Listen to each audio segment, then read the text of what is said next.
Boris Johnson said vandals should not be allowed to change our history. Change our history. What's he talking about? This is following an outcry over the Colston statue trial verdict. OK, first off, you only have one thing to say about this, Boris. I followed the ministerial guidance at all times. I followed the ministerial guidance at all times. I followed the ministerial guidance at all times. I followed the ministerial guidance at all times. There was a widespread outpour of anger after a jury cleared 4 activists of criminal damage for toppling the controversial monument in Bristol, says the Mail. You mean in the comments section of the Daily Mail? I couldn't believe it, could you? I was stunned. I mean, I don't have a very strong opinion one way or the other, but I definitely knew how or thought I knew how this was going to go down. I thought there would be punishment aplenty. I am stunned. There was localised anger among those that do anger for a hobby, of course, but the rest of us couldn't quite believe that it had gone that way. I mean, it would have been worth risking jail by chucking that thing in the drink just to see the look on Priti Patel's face when they got off. I mean, can you imagine? I bet she tore the head off a dog. The Prime Minister insisted that those who want to remove statues must do so democratically and vowed never to allow a vote to remove a statue while he was pretending to care about running this country. Ain't that right, Bodge? I can't comment on that. Former Justice Secretary Robert Buckland urged the Crown Prosecution Service to refer the decision to the Court of Appeal. Well, I don't know much about... I know as much about anything as Jacob Rees-Mogg. I don't know anything. But I do know that you can't refer it to the Court of Appeal unless you think there's been a legal error, a mistake. You can't just do it because you don't like the result, you know. Not even in this country. Not even with this government can you do that. Yet. He said urgent action. He, former Justice Secretary Robert Buckland, said urgent action was needed in a bid to iron out any ambiguity in the law, amid concern that the verdict could become a vandal's charter.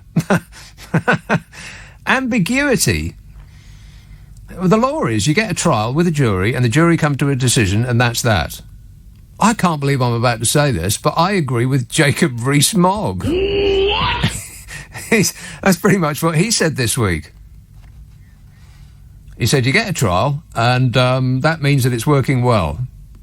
I don't know whether he was being sarcastic when he said it. It's very difficult to tell with him. Everything he says and does looks sarcastic, but I believe that he's actually serious. The ambiguity. What they meant by that, ambiguity, was that there was a difference between what the regime wanted and what they got. That's not the definition of ambiguity. That's the definition of being a baby.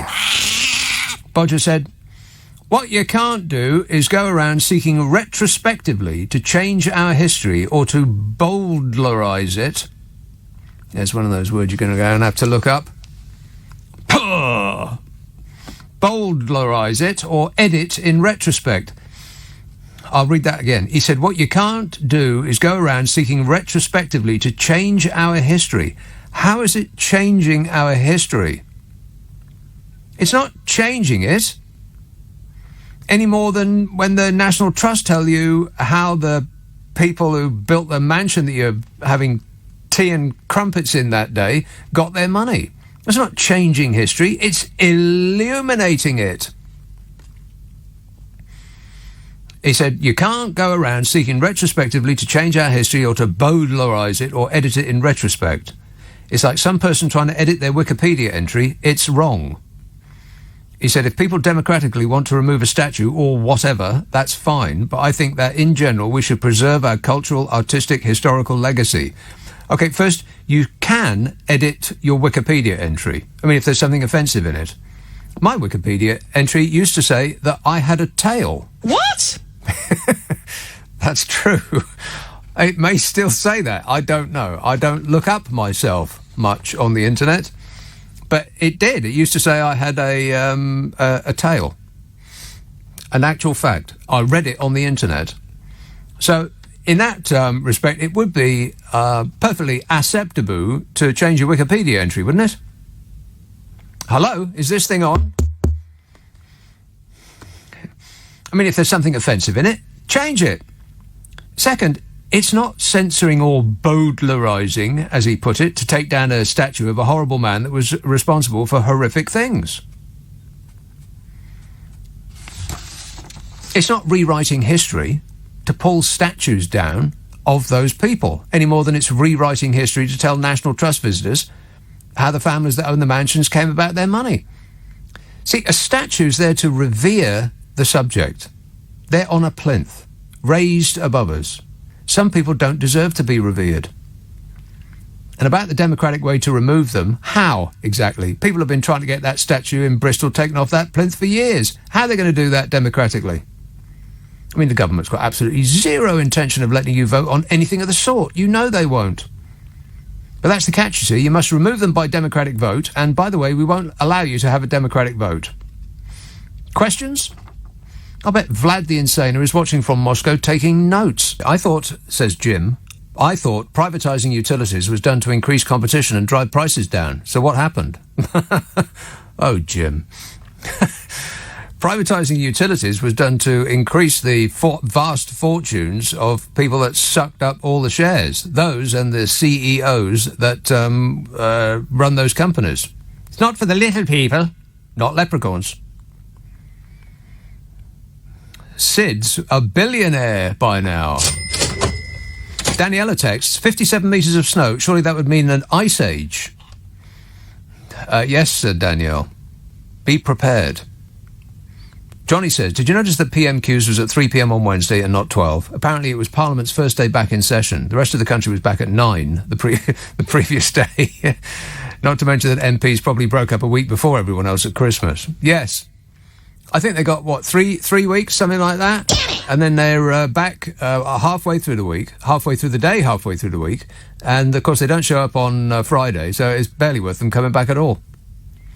But we appreciate the effort. Thank you. So those 4 activists who were acquitted on Wednesday after tearing down the statue of slave trader Edward Colston and chucked it in Bristol Harbour during a Black Lives Matter protest in June 2020 are being fulminated about. Is that the right word? Probably not. Conservative MPs voiced fears the verdict set a dangerous precedent which could lead to juries acquitting defendants for political reasons rather than according to the evidence. Well, how about according to what's right?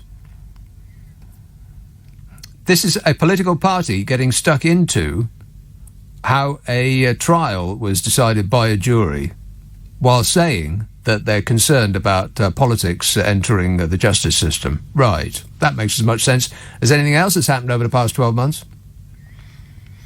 Oh, by the way, the book's out. You know, the A to Z that we did over Christmas and New Year, that's out. Plus, the forward is my month by month, play by play assessment of how it went, how, the things that delighted and amused and appalled us. It's called The Ins and Outs, The Cheese and Wine of 2021. And as I promised, it's as cheap as they could possibly allow, £1.72. Well, it does not get cheaper than that, because they won't allow it. £1.72 for Eco Book. Or if you want a Dead Tree version, it's a little bit more. It's available on an Amazon near you. Anyway, back to this.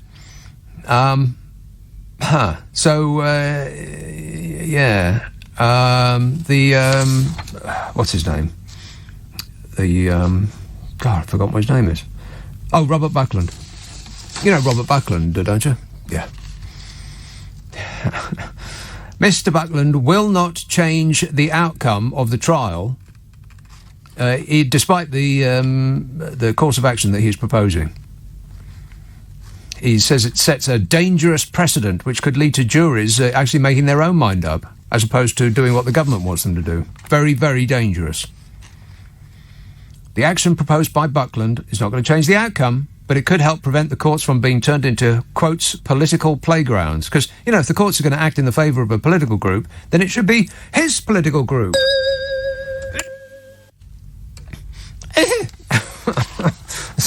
That's my apple backing up on me. Fruit is very dangerous.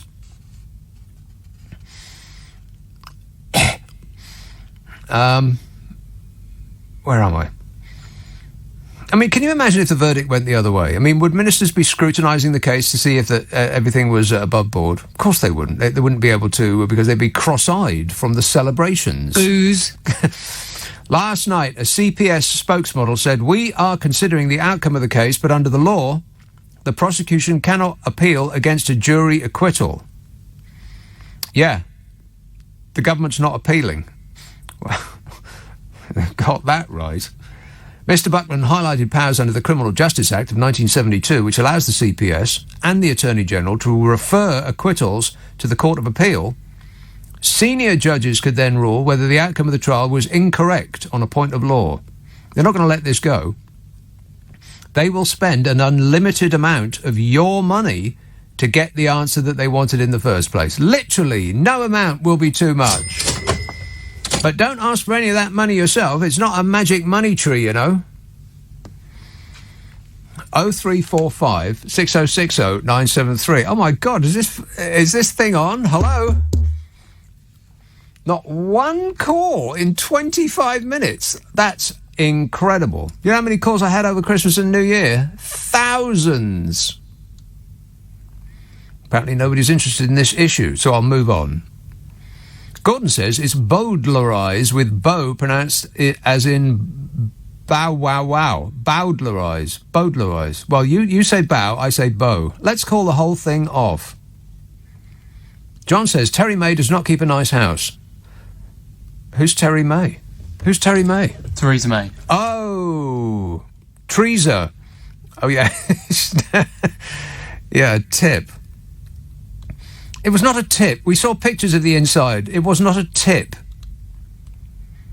But, it was accoutered with the tastes of the middle class. Ugh. Not quite up to Bodge's standards.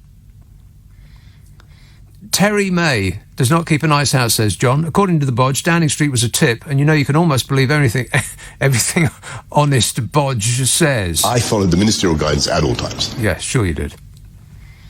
God, the smirk on his face when he said that. Particularly when he said it second, because he knew that if I'll just keep repeating it, and then this dreadful woman reporter will just go away and allow me to get on with my, various shenanigans and finagling. There you go. You see, all I've got to do is yell at them, and there's a full board now. It works like magic. John says our local weather mentions organised rain. What, like the mafia? Absolutely. I have visions of multiple raindrops marching on London. Should I take cover? Says John. Too late, John. Bell says, thanks for publishing the A to Z of 2021. I'm glad it's in paperback, as I hate I hate trees. Yeah, well, what have trees ever done for us, eh? Good point there, Bell. This one says, Happy New Year, Nick. Don't forget to ask the Lord to write your name in the Book of Life. There's a book? Is it available on Amazon? Oh, well, then I'm not interested. Kath says, what do you think of the Djokovic-Australia situation? Oh, well, tennis. Boring. I couldn't care less. Like, giant robot humanoids bashing a ball from one end of an oblong to the next, over and over and over again. God, it's as boring as Formula One. Nothing ever happens. Some 7-foot freak will bash the ball in a serve, and the person on the other end won't be able to touch it, and then they go to the other side of the court and he does the same again, and then the other side does the same again, and then again, and then again, and it's game, and that's it. Don't care, Kath, but thanks for asking. She says, what do you think of the Djokovic-Australia situation? That plus the Colston verdict made my day on Wednesday. Can't wait for Australia to kick him out. I wonder if there are any Djokovic statues knocking about, says Kath, and then she says, lol. Kids, you have got to stop writing that stuff. You're not 12. Well, you may actually be 12, Kath, but that would only be acceptable if you were. Fortunately, she didn't put an emoji, because that would be right out. I know I was bellyaching about a lack of calls, but now I've got some. I'm not going to take them. Ian tweets, if we get LBC to organise a petition, we could get a statue of Nick Abbott erected. Yes, Nick, one day your plinth will come. And finally, for the moment, Catherine emails, did you hear that the PM wants God Save the Queen played every night on TV? A fascist regime. Not that one. Just like the USA plays their national anthem. What do you reckon? Ready to sing every night? Absolutely. I'll play it on this show because I want to demonstrate my patriotism. I am, at this moment, staring admiringly at a portrait of Her Majesty the Queen.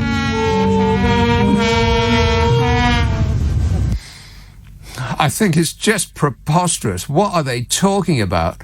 They're going to play the national anthem at the end of the programming. Well, step into the 1980s. There is no end to the programming. It goes on all night, 24 hours a day. It's like a casino. End of the programming.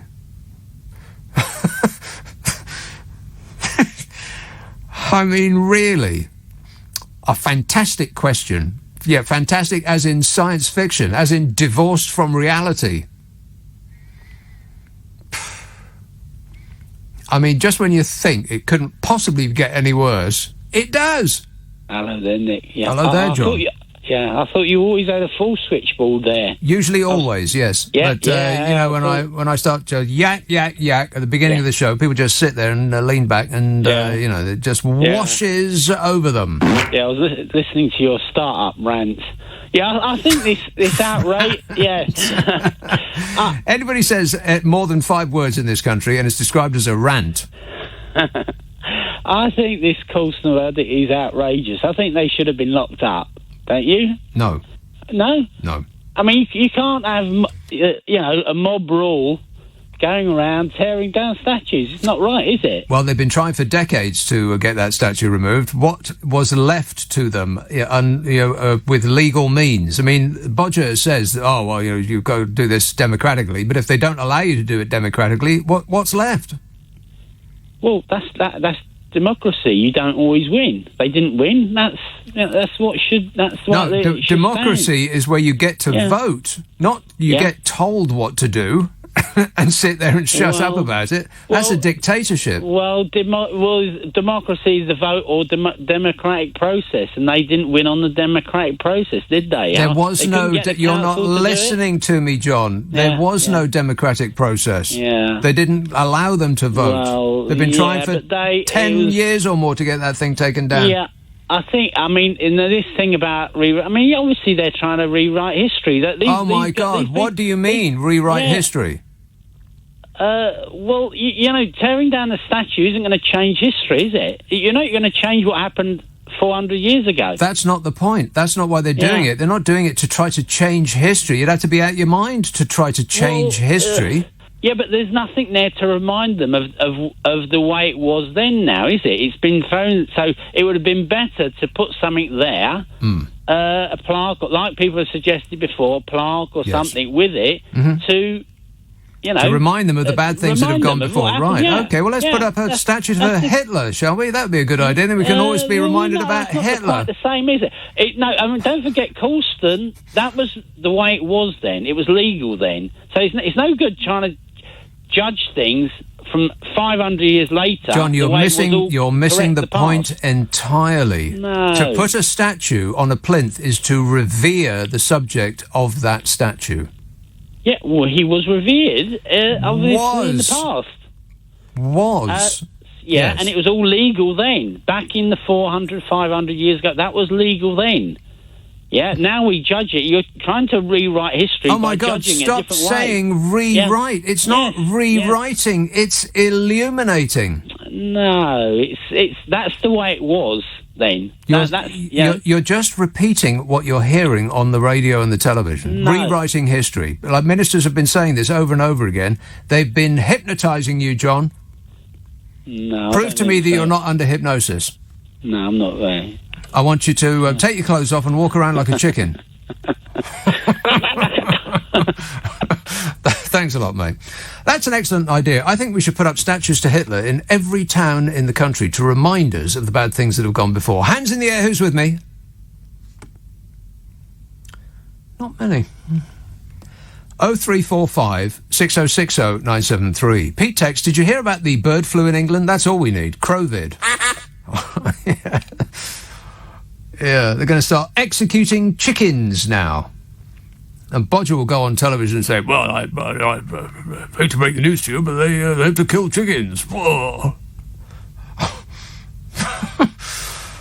It was Andrew Marr that he said that to, wasn't it? I'm pretty sure. He was being quizzed by Andrew Marr.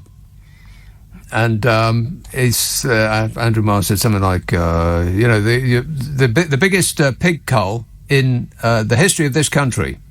And Bodger actually sat there. Oh, he doesn't even try, does he? He knows that he can do anything he blooming well likes from a lifetime's experience, and he just gets away with it. He's like the embodiment of Just William and Billy Bunter combined. And he just said, well, I hate to break the news to you, but they have to kill pigs to make bacon. Oh. Aren't I funny? No? No. What a way to run a country, eh? Dreadful. Graham texts, if Doctor Who went back in time to right the wrongs, would we all cease to exist? Well, that's an excellent question, Graham, and that will be the topic in the next hour.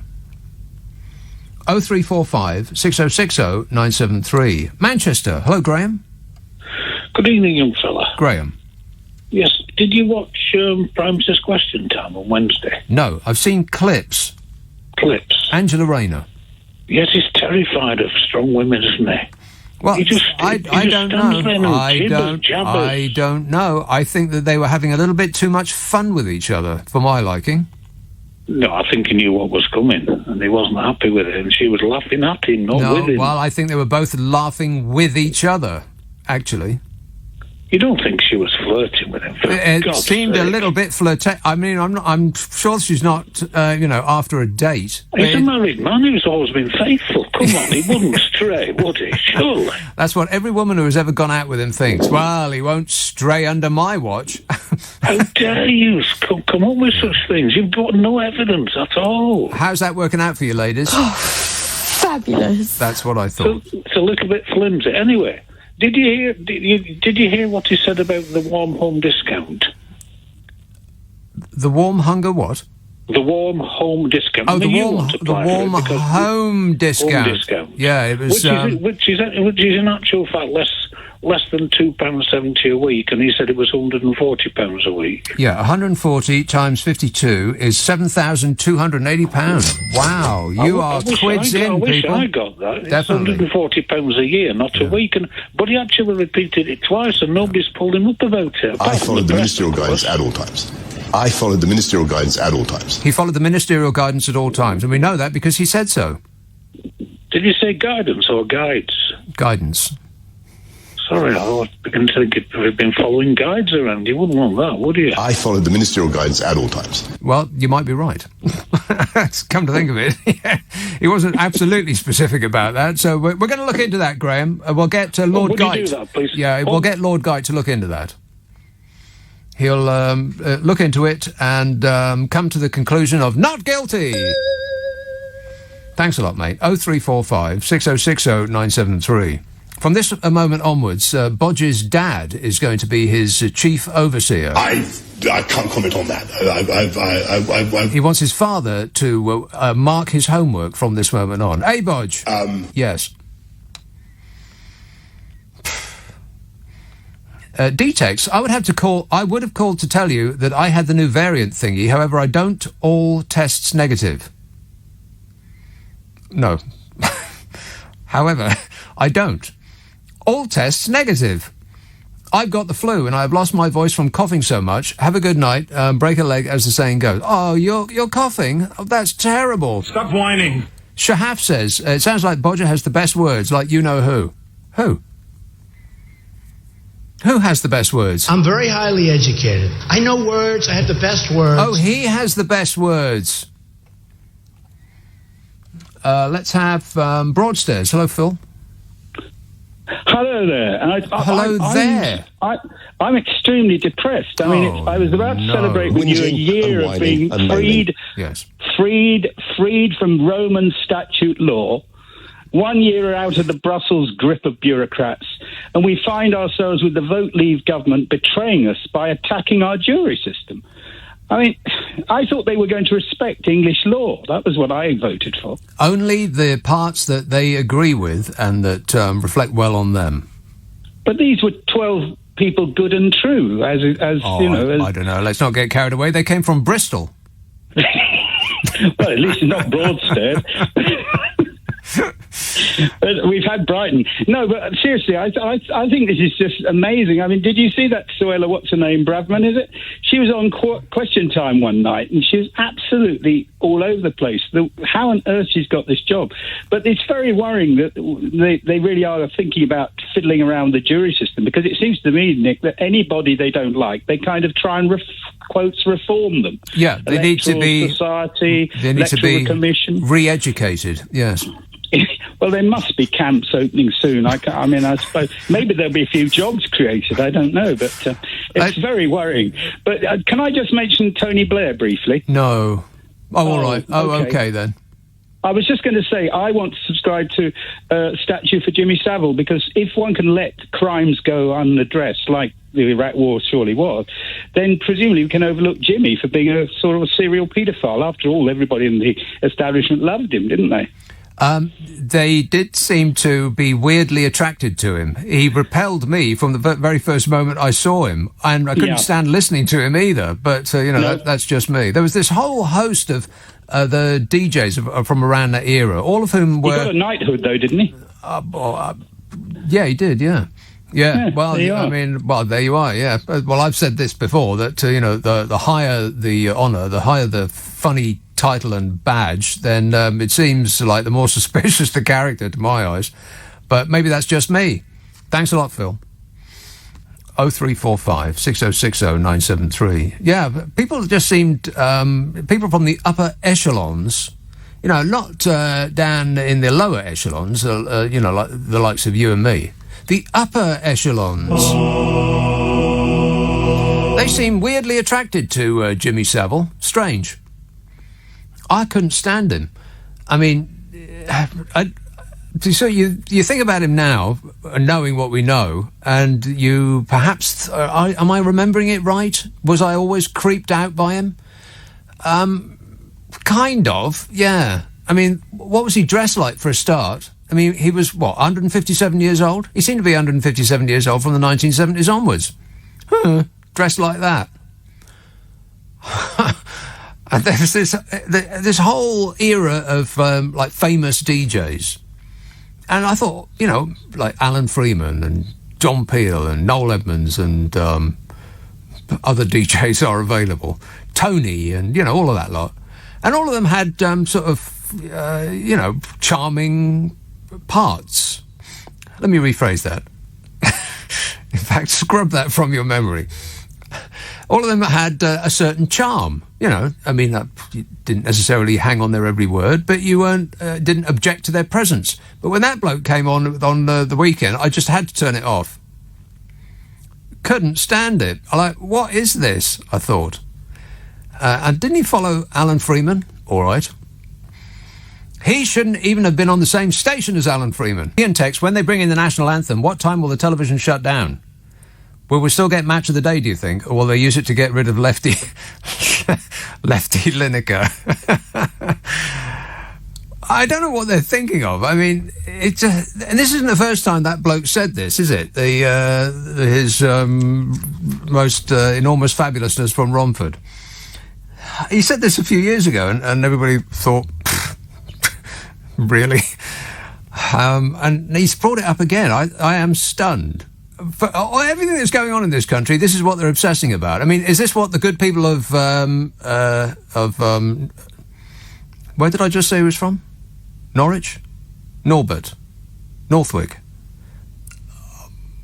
I can't remember. Romford, not beginning R. Romford. Is this what they had in mind when they put him in that position to represent their interests? That he was going to bang on about putting I mean, it's just so ridiculous. I think James O'Brien, it was the Lefty Lineker. He tweeted, yes, let's be less like Britain and more like North Korea. Exactly.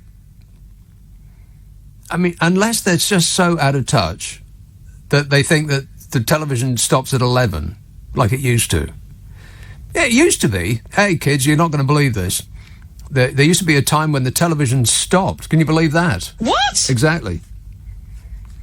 Yeah, they used to have a clock. A clock would come up and it would tick to like midnight or 11:30 or something like that. And the man would say, well, I wish you a very good evening on this warm Wednesday night and wish you all the best for a long, happy, peaceful sleep. No touching or spooning. And then they play this. Oh, and that'll send you to sleep with a smile on your face, wouldn't it? Very, very relaxing. Oh, painful.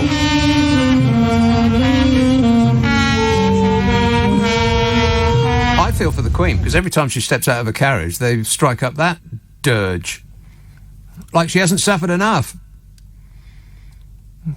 But it doesn't. The TV doesn't stop at 11 o'clock now, or 11:30, or 12 even. I mean, they put a movie on at 11 o'clock, and they'll finish at 1:30. Are they going to play it then? There's no audience at 1:30. Everybody's taped it, so we're going to be watching it on tape the next day, and it'll be coming up at 7 o'clock, and everybody will be leaping out of their seats, their tea spilling onto the floor. Or they think, well, at the strike of 12, regardless of what else is happening, we're going to put it on, like in the middle of a film or in the middle of a match. Man City will be playing Man United and City will be up about 10-0, and it'll be half-time, and they're going to strike up the band. It's just, I mean, talk about trying to revivify the culture war. This is ridiculous. Still, fantastic question. Tom tweets, Bristolians have been trying to get that wretched statue taken down for about a century. Yeah, that's about right. Yeah, they've had a counter Colston campaign for about the last 7 years, something like that. And before that, people have been disinclined to hold it in a positive light, to put it mildly, and neither should they. But if you've had a campaign to get something taken down for 7 years, and people just keep saying, no. Well, what's left to you? If you can't do it by democratic means, it's like Catch-22. The government says, well, you must do it by democratic means. And we'll say, well, can we have a vote about it? And they say, no. But then what? I just can't believe they got off. Can you? I am stunned. Is this still Great Britain? Lisa tweets on a night like this. She says, Colston's statue is still in the M. Shed Museum if people want to kneel at its feet. Yeah, you want to revere it, it's still there. In fact, I think it's probably on its side, isn't it? So that is actually writing history. More history has been written concerning that artwork and concerning that person. It's not rewriting history, it's writing it. When they say stuff like that, it rubs my fur up the wrong way so much. Oh, they say the same people saying the same thing about the National Trust, which utterly, perfectly and totally reasonably, it's absolutely what they should be doing. We're telling people about the places that you go and have a cup of tea and a sandwich in and walk around the grounds going, oh, it's nice, isn't it? All those old people that troop around those gardens. I'm always interested.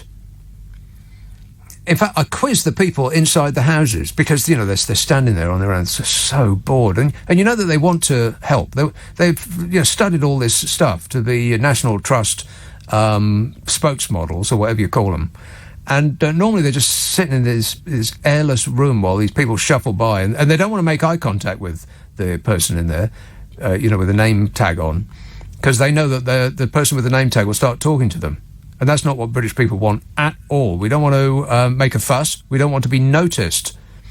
So we studiously avoid their eye contact while they meanwhile are ready to leap out of their seat at anybody who's got a questioning look on their face. And it's usually, oh, where's the toilet? So I like to engage them. Where did they get the money for this then? I'll say. Which is not what they're prepared to answer. They didn't learn that part. But I think that they should. I want to know. You know, there's precious few people that own most of this country even now. But back then, it's ridiculous. And how did they get it? Well, they just took it. And then they handed it down from one criminal family enterprise to the next. And then 500 years later, they've still got it. But they can't keep the roof on, so they allow a troop of people to walk in and out on Monday, Tuesday and Wednesday afternoon, closed Thursday through Sunday, for May, June and July. And they get millions of pounds stuck up them from our taxes. What a racket, eh? But I want to know where the money came from. And it's not rewriting history. Of course it isn't. It's illuminating history. I mean, it's just such a preposterous thing to say. But people like that first caller I had, God, it seems so long ago. They just repeat it. Oh, well, you can't tell us where the money came from to build these manors and these fabulous estates because that's rewriting history. It's just so idiotic. Of course it's not. It's like opening a history book is not rewriting it, it's reading it. On that subject, Matt texts, was Bodger rewriting history when he was writing his biography of Churchill rather than attending Cobra meetings at the start of COVID?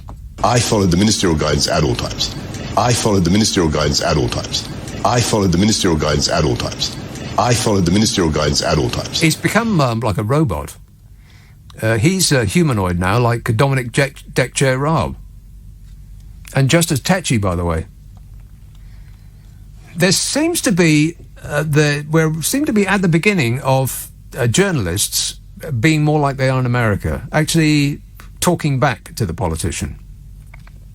I know we're past the age of deference, and some journalists have sort of started doing that a bit, but I think that the cap was put on that when Bodger became the dear leader, because they're just so enamoured of him. He's a bit of a star, you know. They talk to him a bit like they would a Hollywood star or a comedian, something like that. Lesser politicians. They're in awe of his aura. I can... but you can smell it from 3 feet away. But just lately, they've been almost, but not quite, putting up a fight. Kind of, a bit. He gets a pass like no other politician because he's that funny bloke off the telly. He's a star. And so they do treat him with a bit of, they're in an awed fashion, like they don't do with anybody else. Apart from maybe somebody who is, also has a performance act. You're better informed than I am. I don't know anything. That Lord Snooty. But just lately, a little bit, they've been fighting back. I mean, that nice lady, I think it was off the ITN news, she said, you don't seriously expect people to believe that, you lost your phone or your dog ate it. I followed the ministerial guidance at all times. He said. And then she said, like words to this effect, she said, oh, come off it, no one's going to believe that. And he said... I followed the ministerial guidance at all times. Yeah, but he said it with a smirk on his face, like, I'm going to stand here and say this over and over and over again to any question that you ask, and then you'll look foolish because you just keep asking me the same questions over and over. Or in other words, I'm getting away with it, there's nothing you can do. No. What a way to run a country, eh? Dreadful. Grange Hill, the movie. I cannot wait not to see that. Angela emails, I'm clicking your A to Z list link, and all I'm getting is a map of Brixton and South Devon. What am I doing wrong? Well, I assume you're being sarcastic. The A to Z of... it's not the A to Z of London. Do they actually have an A to Z of South Devon? How many roads have they got in South Devon that they would need an A to Z for? Yeah, if you follow me on Twitter, I'll point you in the right direction. But the book of the big list that we made over Christmas and New Year, the A to Z of 2021, that's out, including the month-by-month account, the blow-by-blow account, the ups and downs, the ins and outs, the cheese and wine of the year. Because all the way through the year, I was writing an account of, the astonishing things that happened to us. And some of them were really just priceless. I mean, I won't get into them now, but some of the stories were just... They came and went, and people sort of attended to them for about a day, and then by the next day, we'd forgotten all about it. But in retrospect, they do stick out as, among the most delightful and fabulous things that happened to us last year. And there was precious little of that about, eh? So anyway, I've stuck it all in a book, and it's called The Ups and Downs, the Cheese and Wine of 2021, including the big A to Z of that year. And it's, like I said, it's the cheapest they will allow me to put it out, which is £1.72. Giving it away. At Amazon, by the way. Manchester. Hello, Steve. Evening, Nick. Steve. Grange Hill, the movie, just say no. I got there first. Yeah. That's right. All the things... No. Yes. It writes itself. All the things, or most of the things I was going to say, I rang up about Colston, but a lot of the points have been made better by you or other callers. What I would say, this culture war obsession that the right have latched onto, I believe that it is partly because their economics have been a complete, it's really gone down the toilet economically for them. So the sort of social politics and the cultural politics is all they've got left to go on. There's now else. It really keeps the fans on side, and it's more of this the Republican Party in America's playbook. That's how they go over there. And so if it's a winning formula, just keep doing that. It's that thing of not is it never overestimate or underestimate, the lack of critical faculty, shall we say. We're not allowed to call people stupid, are we? Because that offends people who say... It offends stupid people. Well, yeah, it offends people who say that we shouldn't be offended as well. That's right. Which links into the, these people who pretend to care about history. They've never heard of Colston in all light. Couldn't care less. No, not remotely interested, are they? Apart from when they are invited to get angry about something. Anger is the motivating force. That's what they want you to be. Well, why are they angry? Because people don't like the fact that, this guy oversaw the deaths of whatever tens of thousands of people, really horrible stuff. No, that's not the point. That's not the point, Steve. They're not angry about that. They're angry about long-haired liberals doing something that they don't like. The matter of Colston, I bet you couldn't get the people who are angry about the statue to actually come up with his name. Well, yeah. Here's the thing, and this was made by another caller as well. They would often fashion themselves patriots, wouldn't they, these folk? And yet, the jury trial system bequeathed to the world by England for 800 years, that goes out the window all of a sudden. It's deeply unpatriotic, isn't it, to be that angry? This is 12 Bristolians who listened to 2 weeks of evidence, and James O'Brien had a chap on yesterday. He was a key witness for the defence, and he was a eminent, brainy old geezer. And he very clearly outlined the case that venerating the Colston thing is a bigger offence than ditching him in the canal, and the jury accepted that because the guy who said, it was the values of the time to be a murderous whatever. Well, it's not the values of our time to venerate that. Right. And they just totally lose sight of that because, as you say, to think about things critically is a liberal disease to their kind of.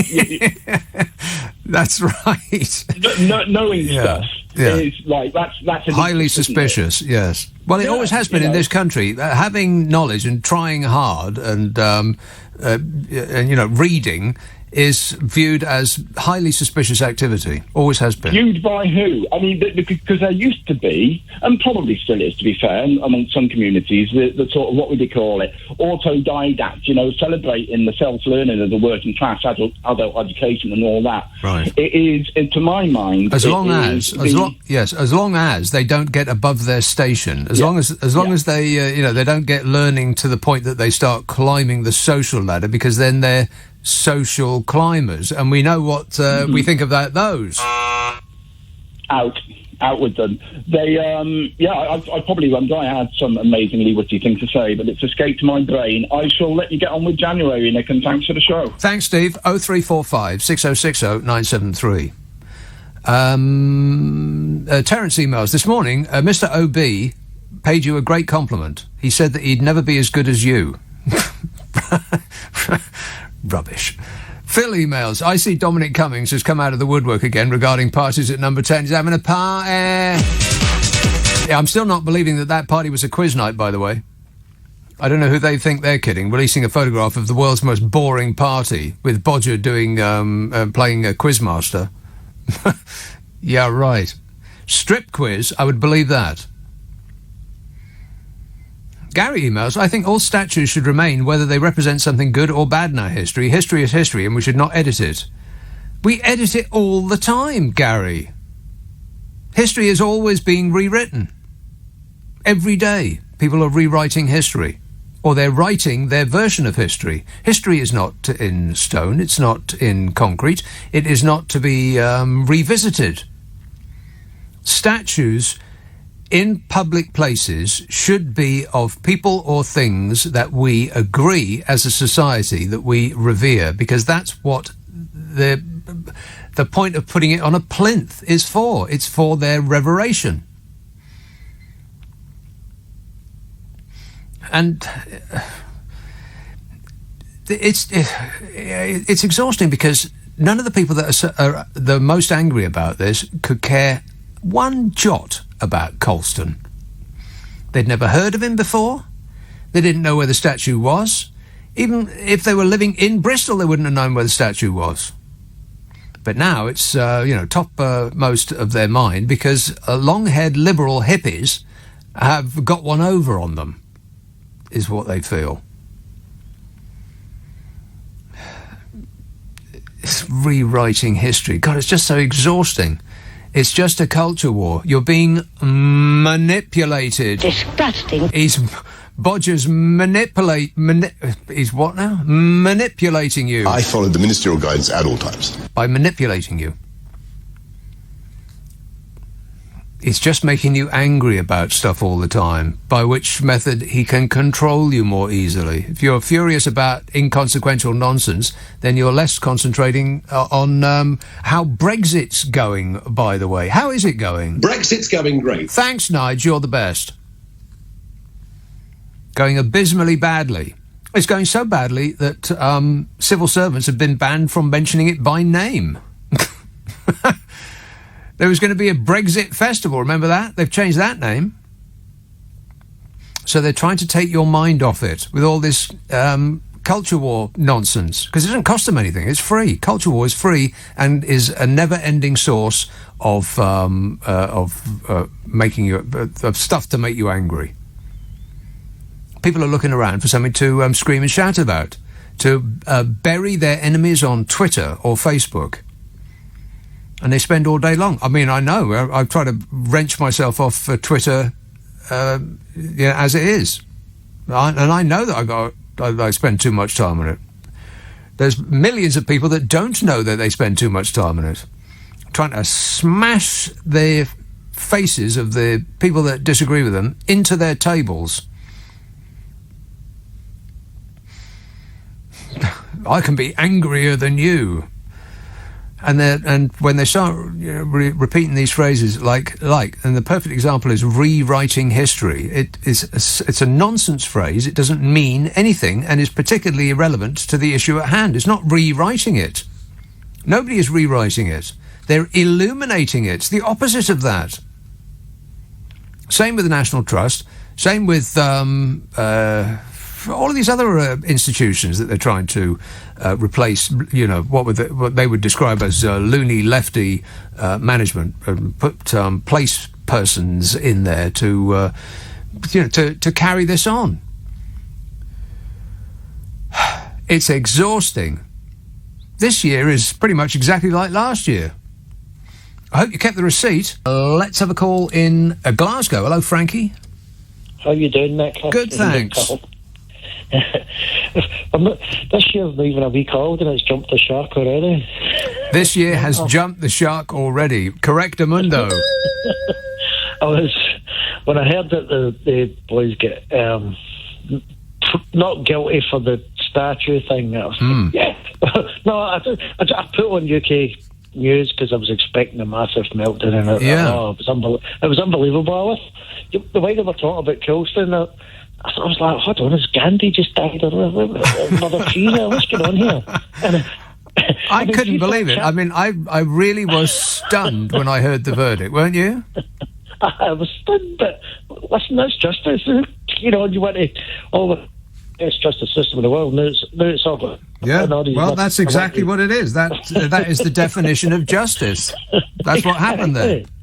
I wish UK channel, UK News was at the end of the Second World War. But apparently, Data and Reich, Führer of Germany, has been dead. Oh, well, let's take away the negatives. He was no saint, but you have to look at the positives. He made Germany great again. Yes, that's right. Well, he literally did do that. Yeah, that was Hitler's phrase: "Make Germany great again." That's where Donny got that phrase. Well, Adolf Hitler. Oh, shut up! Yes, you did, Don. See when I was trying to get through to the 80s, Nick, because I'm an avid listener, and I just couldn't get through. Oh. And I thought the issue was absolutely brilliant. And mine's was, I tried to get through. Do you remember the storm? Well, the storm where everybody got blacked out up in the kind of northeast? Yeah, Storm Arwen. There was power. Right, Arwen, right. Well, they did an inquiry. Did you never see it? You need to see this, Nick. You'll be in fits. What happened was the guy that was in charge of the electricity, the guy that ran the company and made sure everything was okay, and if the power lines went down, he would make sure they were up and running. Yeah. Well, it was the exact same in remember years ago, there was snow and the trains get derailed, and they said it was unusual snow, it was different snow. Very, very well, this strange. Guy said he wasn't prepared because, get a look at this, it was a different wind. No, that guy knows nothing about wind. Well, I know somebody who does. I know a lot about wind. He said it was a different wind and it caught them off guard, and that's how the power lines went down. It took so long. Well, that makes as much sense as anything else that happened last year. Well, you have to get a guy in there that knows a lot about wind, and there's only one man, and that is only the man one across the pond. Exactly. Yeah. All right. Thanks a lot, Frankie. Cheers, mate. 0345 6060 973. Gordon texts, on STV you used to get late call before close down. Well, what does that mean? What's late call? George tweets, and I bet if he's very confused, is George. Sort yourself out, George. What are you trying to say? And I bet you, if a journalist asked Andrew Rossendale and Nadine Dorries to sing all the verses of the national anthem, they couldn't do it. I'm praying that somebody does that. It'll be comedy gold. Yeah, or even one verse. Mary says, the statue of Cecil Rose in Oxford is now behind a wire cage to protect it from missiles. Missiles. If China wants to attack it with one of its hypersonic missiles, then there's nothing we can do about it. Tim emails, I'm a lifelong Conservative voter, but I agree with you. Boris must go now. It's time to get Jacob Rees-Mogg into number 10. No. I assume you're joking. Smug? Absolutely. But, boy, there's some parts of the press that are gunning for Rishi Sunak. Fishy Sunak. They want him a lot. Did you see the thing in the Mail this week about Fishy Sunak? Oh, my God. I mean, really. Talk about in love. This is incredible. I'll get into that in a minute.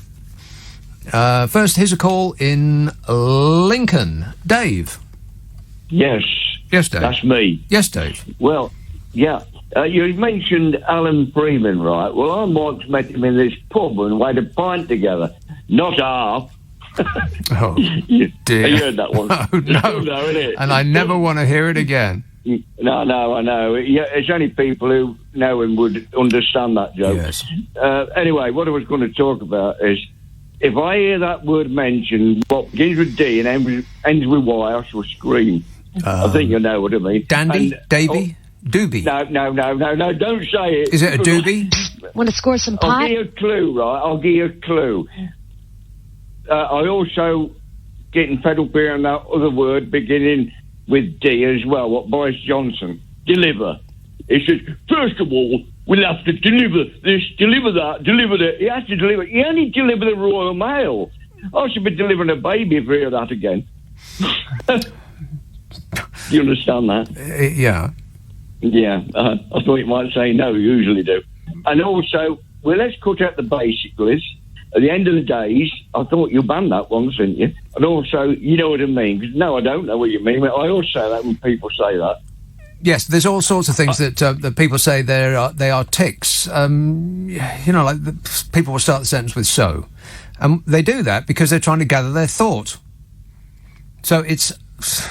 yeah, I just did it. But that was justifiable. It wasn't a so... and then thinking about, something to say. But politicians do that a lot because they want to fill the gap so that nobody gets to ask them another question. And other politicians do that by just filling the air with noise. 86%, 5 million, and of course over 50%. And what I'm saying is, an additional 162 million, and that comes, by the way, on top of the 500 million. Yes, on top of the 500 36 million. It just goes on and on and on. 5.4 billion. Without giving a probably one of the moment for anybody to get a word in edgeways. Over It's just this battering you with this blizzard of statistics. And you think, oh my God, it's never going to end. 2, 3, 11, 1.7 billion, and then a 1.4 billion, 250,000. Big end coming up. 6 million. Yes. Basically 3.1 billion. Bigger? Right, now that's a big number. Huge. And that's exactly what I'm delivering. Thanks for delivering. There you go. He was delivering. Yeah, but you ain't said that bad word yet. Which one? Dandy? No, I'm not telling you. Doldrums? It's been mentioned once today, and I was screaming at the radio. It begins with D and ends in Y. Yeah, they're always saying it. Like, it's an excuse. It really bugs me. I can't think. Just about everything. Yeah, well, desperately. And James O'Brien. Well, tell me, what's the second letter? Let's think. Well, the second letter. If I tell you the second letter, you might get it. Right. Well, I promise I won't say it. You will. I promise I won't say it. I know you too. What you'll say? Scouts promise. Fingers crossed. Well, if you say it, I'll scream. Right then. Right. The second letter is E. D. D-E. Desperately. Yeah. No. Developmentally. No. I don't know. What's the third letter? You'll have me say it. Let me think. Tell me. What's M? Yeah, you're going to... you know it now. Demonstrably. Almost. I bet my glamorous assistant knows. What is it? I don't know. He doesn't know either. Really? They're always saying it like it's an excuse. You're a bit like that horrible word sovereignty. What, I really hate that as well. It's another one that's banned, sovereignty.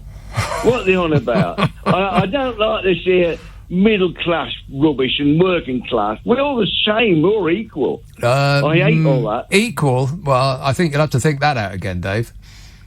Some are more equal than others. I think you'll find. I mean, it's a state of mind, isn't it? Well, not really. No, it's the state of the state. I don't think we are all equal. We're not treated equally. That's absolutely true. No, I can't think of what it is, Dave. I'm failing this test. I'm really I'm surprised. I thought Well, you'd I'm get surprised. it straight away. Well, I'm very disappointed in myself. Well, it looks like you're not going to hear me scream then, doesn't it? Well, okay, it's a deal. All right, thanks a lot, Dave. I'll never know. Oh, well. Begins with a D and ends in a Y. I've got no idea. George tweets. Oh, no, I've read that. Gordon said, I've read that. Tim emails. I've read that one. Wow, I am doing very well.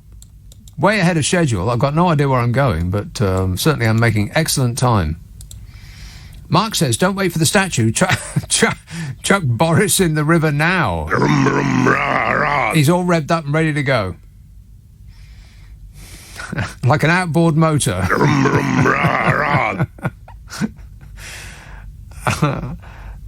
Bill says, even in the 1950s, people rushed to leave the cinema at the end of the film before the national anthem was played. Yeah, I remember that.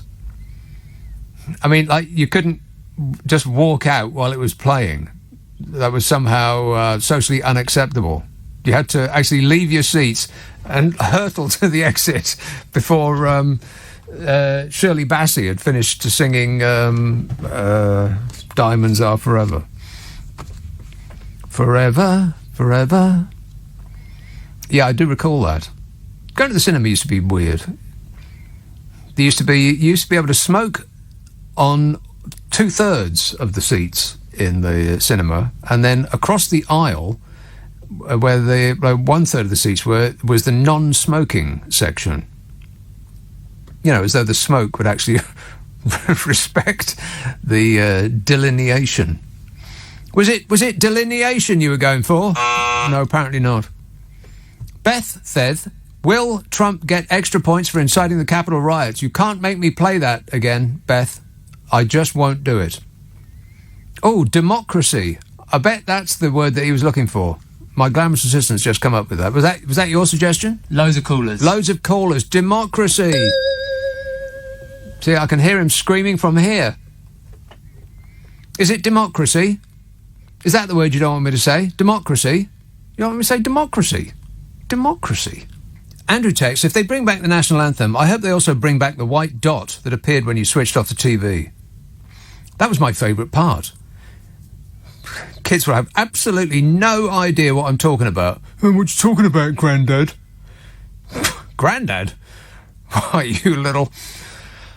You used to switch off the TV. I bet my glamorous assistant has got no idea. Oi. No idea. See, you used to switch off the TV, right. And then what used to happen? Dunno. See, he doesn't know.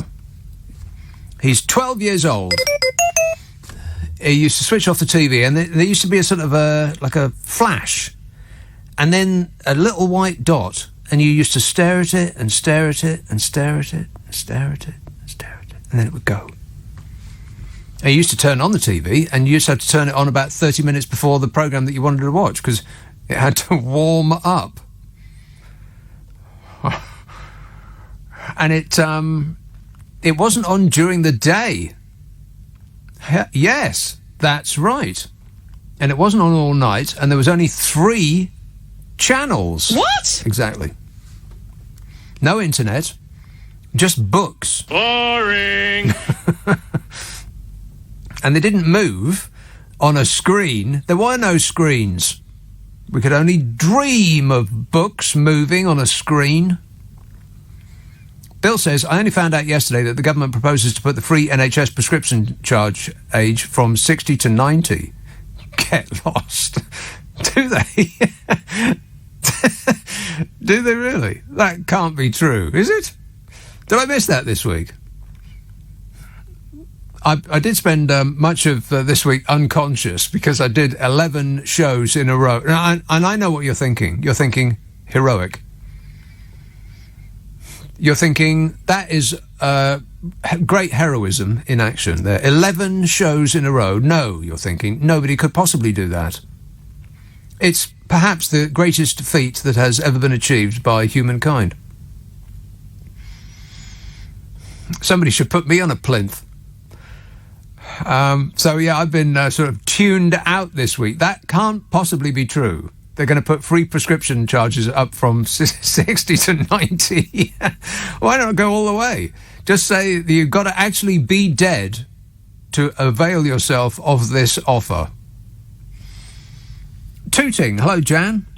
Hi, good evening, Jan. Nick.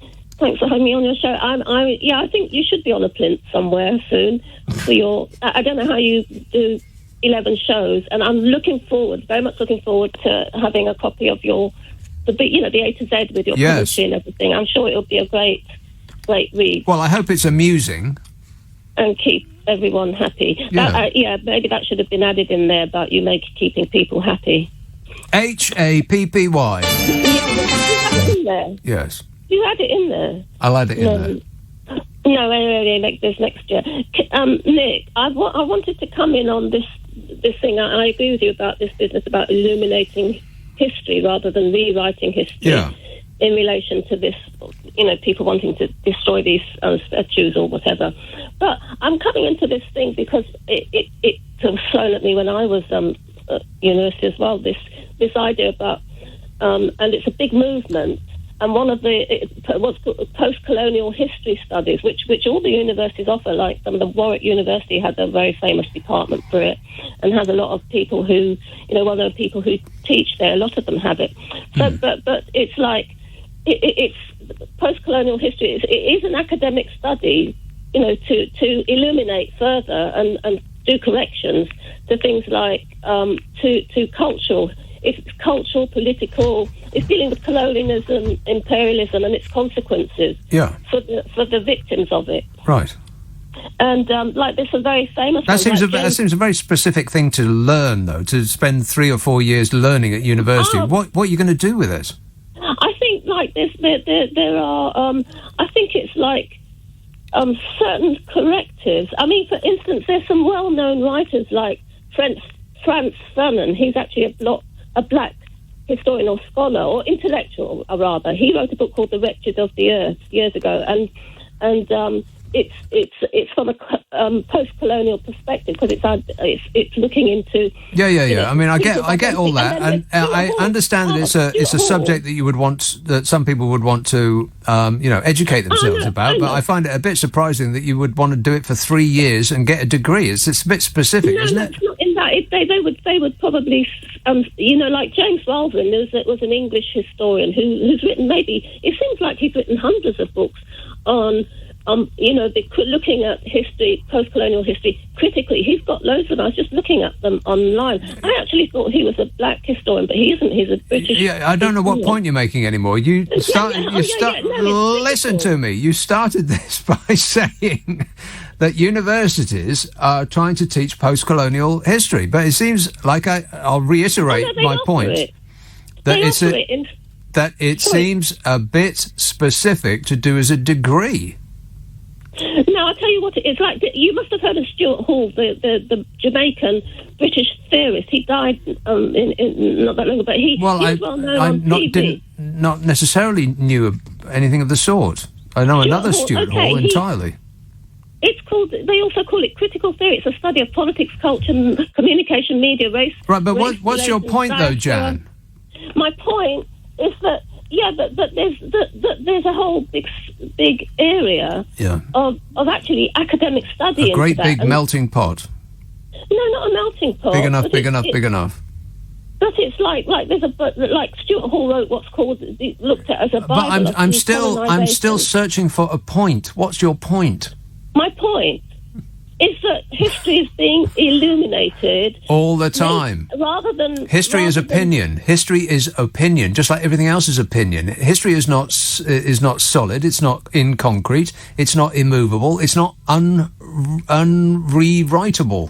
Well, I think there's a whole movement, especially influenced by the States, of black scholars writing history from a black perspective. Well, I think they should. Which is a bit different from post-colonial because it involves all different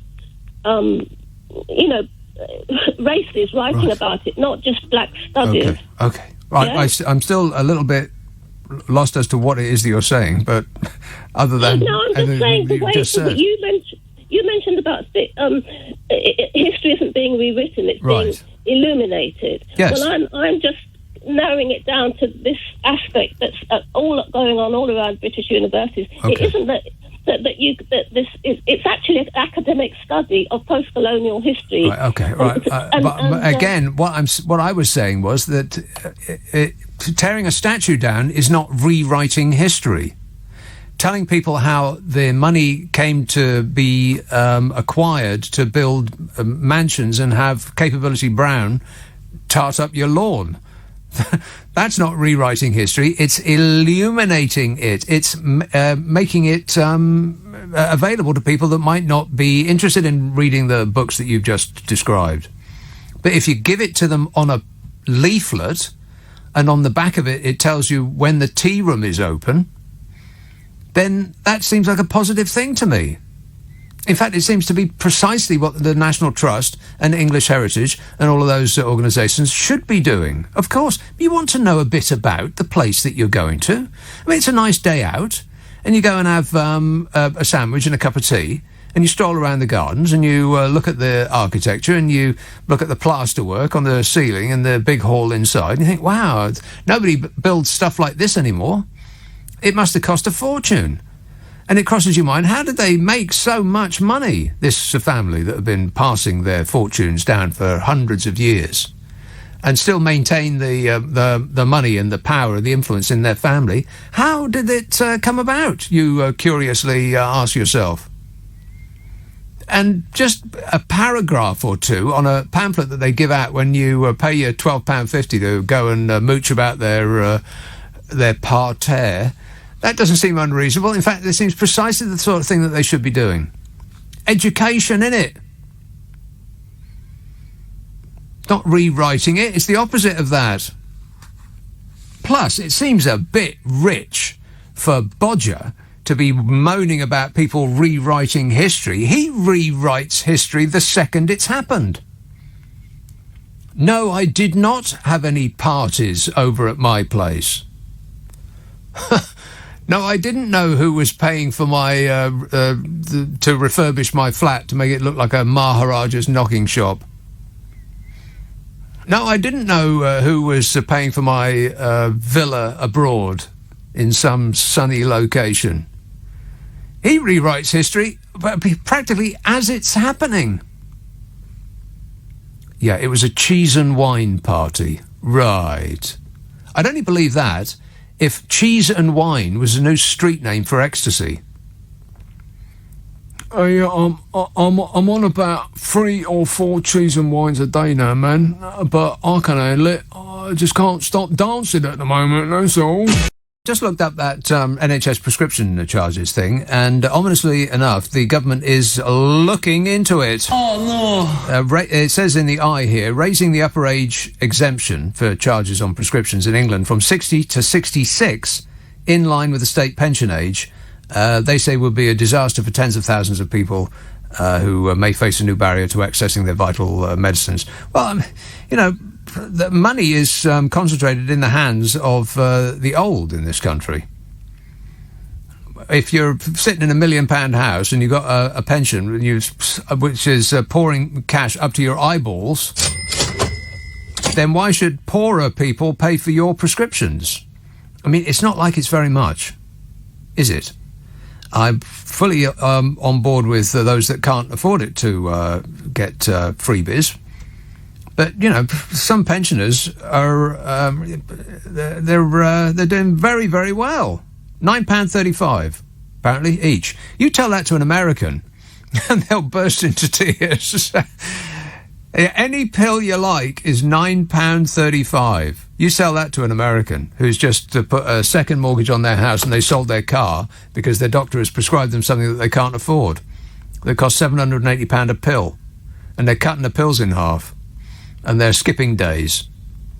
And yet, I'm absolutely convinced of it that that's where the regime wants to take us. Not to Europe, because that's socialist medicine. No! We don't want any of that. No, we want American medicine, where, only the rich survive. Those that have get more. Those that don't get nothing. Good day, sir. You lose. Richmond, hello, Phil. Hi, Nicky. I started off calling about democracy because that guy was on, and I sort of nailed what he was saying. Nicky. But then I thought, sorry, Nick. I always call you Nicky. I call every Nick Nicky. Well, don't. So but this guy, this guy who calls up a bit. He's ashamed to use the word democracy. Democracy. Yeah, I can hear him screaming from here. Democracy. Yeah. It was like the N word to him. He didn't want to mention it. The D word. What have we become when you can't use the word democracy in the UK? No, I don't think he was offended by the word. I think he was offended by the amount of times that people in the regime mention it when also trying their very best to take democracy off us. Yeah, all right. Could I tell you what I was really calling about? Oh, there's something else? Sure, why not? Oh yes, because people don't seem to realise that here. If you look at foreign countries in the world, they get registered as failed states. Now, the UK is a failed state, in my opinion, because the last 2 years, this country has gone totally down the tubes. Yeah. Basically because of Brexit, because of one man. Well, because of one individual more than Brexit, I'd say. Yeah. Wait a minute. I mean, Brexit, we always knew where Brexit was going, or those that had thought about it for 10 seconds without, wrapping themselves in the flag and gazing adoringly at pictures of Her Majesty the Queen. Exactly. So I consider this a failed state. I'm 75, Nick, and 75 I've never seen years this old. Country. Oh, 75, right.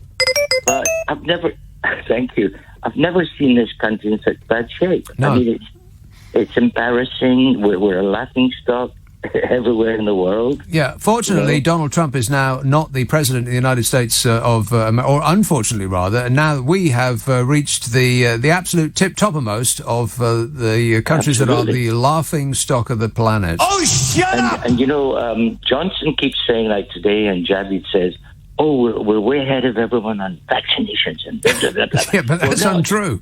Yeah, it's completely untrue. We're behind. Incorrect in every respect. I follow this as you do. We're way behind Western Europe on vaccinations. We started off well because we pushed through an unsafe vaccination. Well, they took a chance. Yeah, they took a chance, and they took a chance. and essentially it went well because. Because we were first. No, vitally, Boris Johnson and the current catastrophic clown show that he's running over there got out of the way. Yeah, that's why it went well. It's because they had nothing to do with it. They left it to the professionals. Exactly. Could I say one last thing, Nick? Okay. On the question of history and illuminating or rewriting, I see it this way. History is mobile, right? It moves every day.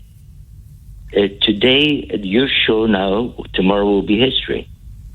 You know, when Shakespeare wrote his plays, he wrote them on the day. Now they're historical. History moves. It's mobile. That's my point. It's rather than your word illuminating, which is fair enough, it's mobile. It's not history, then the present, then the future. Wow, you're blowing my mind. This is like time travel. Well, it's true. Right. Okay, well, leave us with that thought, Phil, and I'll cogitate it for a while, whatever that means. History changes all the time based on who it is that's speaking about it. It's opinion. That's all. 0345 6060 973. I mean, people have the opinion that we won the Second World War. And you would get that opinion from all of those patriotic black and white British films with dogs, the name of which we're not allowed to say. Those films. But it ain't necessarily so. Apparently somebody has edited my Wikipedia page to say that I have a tail. Is that true? Yeah. Right. Thank you. Appreciate it. Thank you. I do actually have a tail. It's prehensile. Andrew texts, if they bring back the national anthem... Oh, no, I read that. About the white dot. I missed the white dot. God, you used to have to turn the radio on about 10 minutes before before the show that you wanted to listen to came on. The radiogram. Remember those things? It was a piece of furniture the size of a car that sat in the corner of the room. I used to have to get up at 6:30 in the morning, about an hour before I needed to get up to go to school, to listen to Kenny and Cash on the radio. Capital Radio. Used to turn it on about, I'd rush to the radio to turn it on. And then, of course, you can't put the radio to your ear. You've got to put your ear to the radio, because it's this huge immovable object in the living room. And I sat there with my ear to one part of, to the left speaker, because I couldn't turn it up, because I don't know why. Why couldn't I turn it up? I don't know. Didn't feel right. Didn't want to disturb the neighbours with Kenny and Cash. Anyway, that is also history, which I'm not rewriting. I'm illuminating it for you. So there's the information there, Bill. He says, I only found out yesterday that the government proposes to put free NHS prescription charges from 60 to 90. Well, that ain't necessarily so. They probably would if they thought they could get away with it, but unfortunately for them, their voters are between 60 and 90, so they'd be disinclined to shock them in that manner. If you took away the voters between 60 and 90, then we would not have left the European Union, and Jezza Corbyn would be our current Prime Minister. That's actually true. So think about that, kids, for a while. Oh, I want to talk about Keir Starmer as well. Maybe I'll do that tomorrow. He's worth a show all on his own. Isn't he doing well? No. 0345 6060 973. Woolwich. Hello, Richard. Oh, from Woolwich. Yes, me. Hello, Richard. Nick. Nick, I bought the book today, and I read it. It's brilliant. I think it really reflected well the marathon sessions you had over the New Year. I have a question, though. Yes. Because on New Year's Eve, I was running around London trying to find the firework display. So I didn't get to hear anything about the XYZ. Oh. And you've got Zoo Goat on there, and I don't know what the hell that is. I've got what? Zoom Goat. Zoo Goat. Under Z. Is that all it says? Yeah. Well, it says animal for hire or online meetings make farmer 50,000. Not zoo. Zoom. Zoom. Yes. It's Zoom Goat. Yeah, some farmer. See, this is one of those delicious stories that comes and goes, and sort of when you look back at the year, there's just so much misery. There's so much, like fighting and negativity, but it was dotted with these little charming little lights of delight, and that's what I tried to put in the book to remind everybody that it wasn't all bad. But yeah, there was this farmer who owned a goat, and she put it up for hire for people on Zoom meetings so that they could be represented as a goat. and she made tens of thousands of pounds. Isn't that great? That's a funny story. Oh my God. Nick, can I just quickly say contribute to the Colston debate? Yes. Because it's annoying me, and it's annoyed me most of the day. And you've had people on your show even tonight defending Colston on the grounds that he was part of a tradition where slavery was acceptable. And I just want to speak to that, because that's not true. Even Shakespeare wrote The Tempest, which was all about the slavery question. The slavery question was really rife during the 17th, as it was in the 18th century. And Colston was obviously a merchant, and he was a Tory member of Parliament. And the idea that he was not aware of these ongoing discussions about slavery is a nonsense. I think that people... It's not as complicated as people are making out. The right-wing foamers who are fulminating about this statue thing couldn't care less about the statue. They don't care about Colston or anything like that. It's just that it's the left have won something in their eyes, and so they're angry about that. If they'd all gone to jail, then they would have been perfectly satisfied and wouldn't really have insisted that the statue go back up, because they'd never heard of this bloke in the first place. They don't care about that. It's just a left-right thing. It's just how to make our fans angry. That's what the government is doing with this culture war nonsense. Jim texts, how about we take the remaining statues of those who profited from slavery, chain them together in the hold of a cargo ship.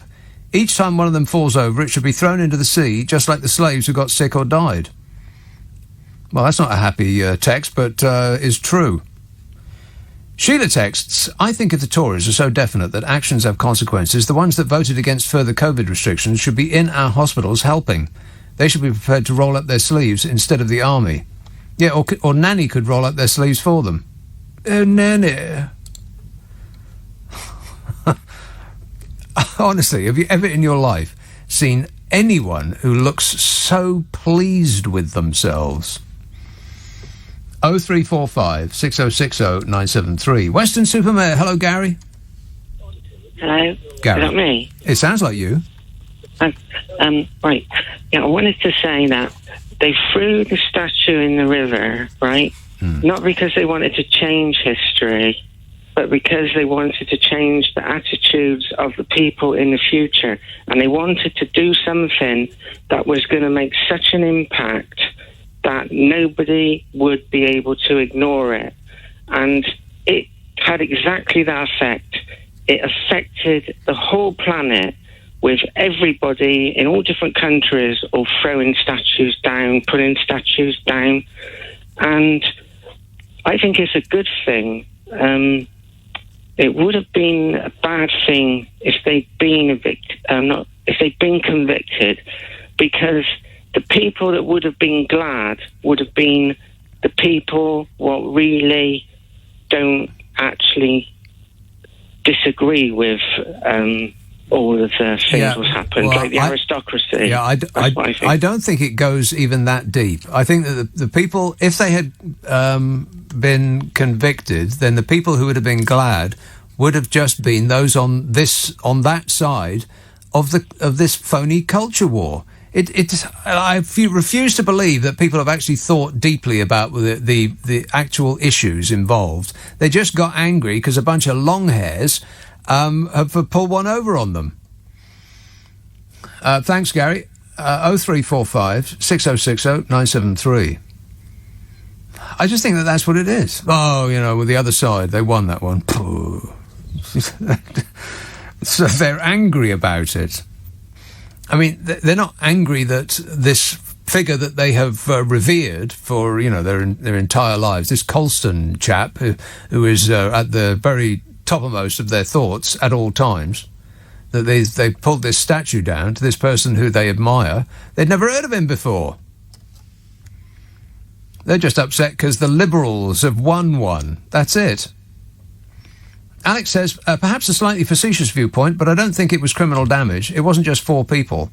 There were tens of thousands of people there that day. The statue belonged to the City of Bristol. The City of Bristol pulled it down. Well, you know what? I think that if you're going to put a statue up, or if you're going to maintain a statue on a plinth that's already there, then you should put it to the people. I mean, if Bodger is right, that it should be a democratic decision, then you have to actually allow people to vote on it. Otherwise, there ain't no democracy. Just accepting the ruling of the regime is not democratic. You can't insist that it can only be pulled down by democratic means and then refuse to allow people to vote on it. I mean, that's ridiculous. Talk about catch-22. So, let's all vote. Why not? That'll get the kids out voting. I want to talk about Keir Starmer as well. Maybe I'll do that tomorrow.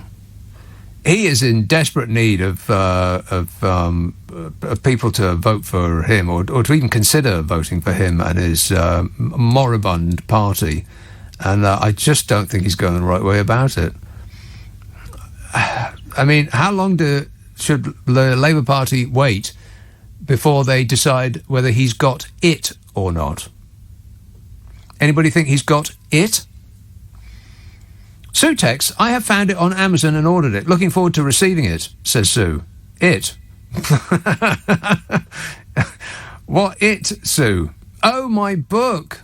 Well, I'm glad that you're happy just in anticipation. Daniel tweets, I just purchased here's another one, the 2021 A to Z off Amazon Canada for $8.17. What? How much? Fair price and looking forward to reading it, says Daniel. Yeah, I was all last year writing, as the months went by, a little précis of what happened during the course of that month, with a view to...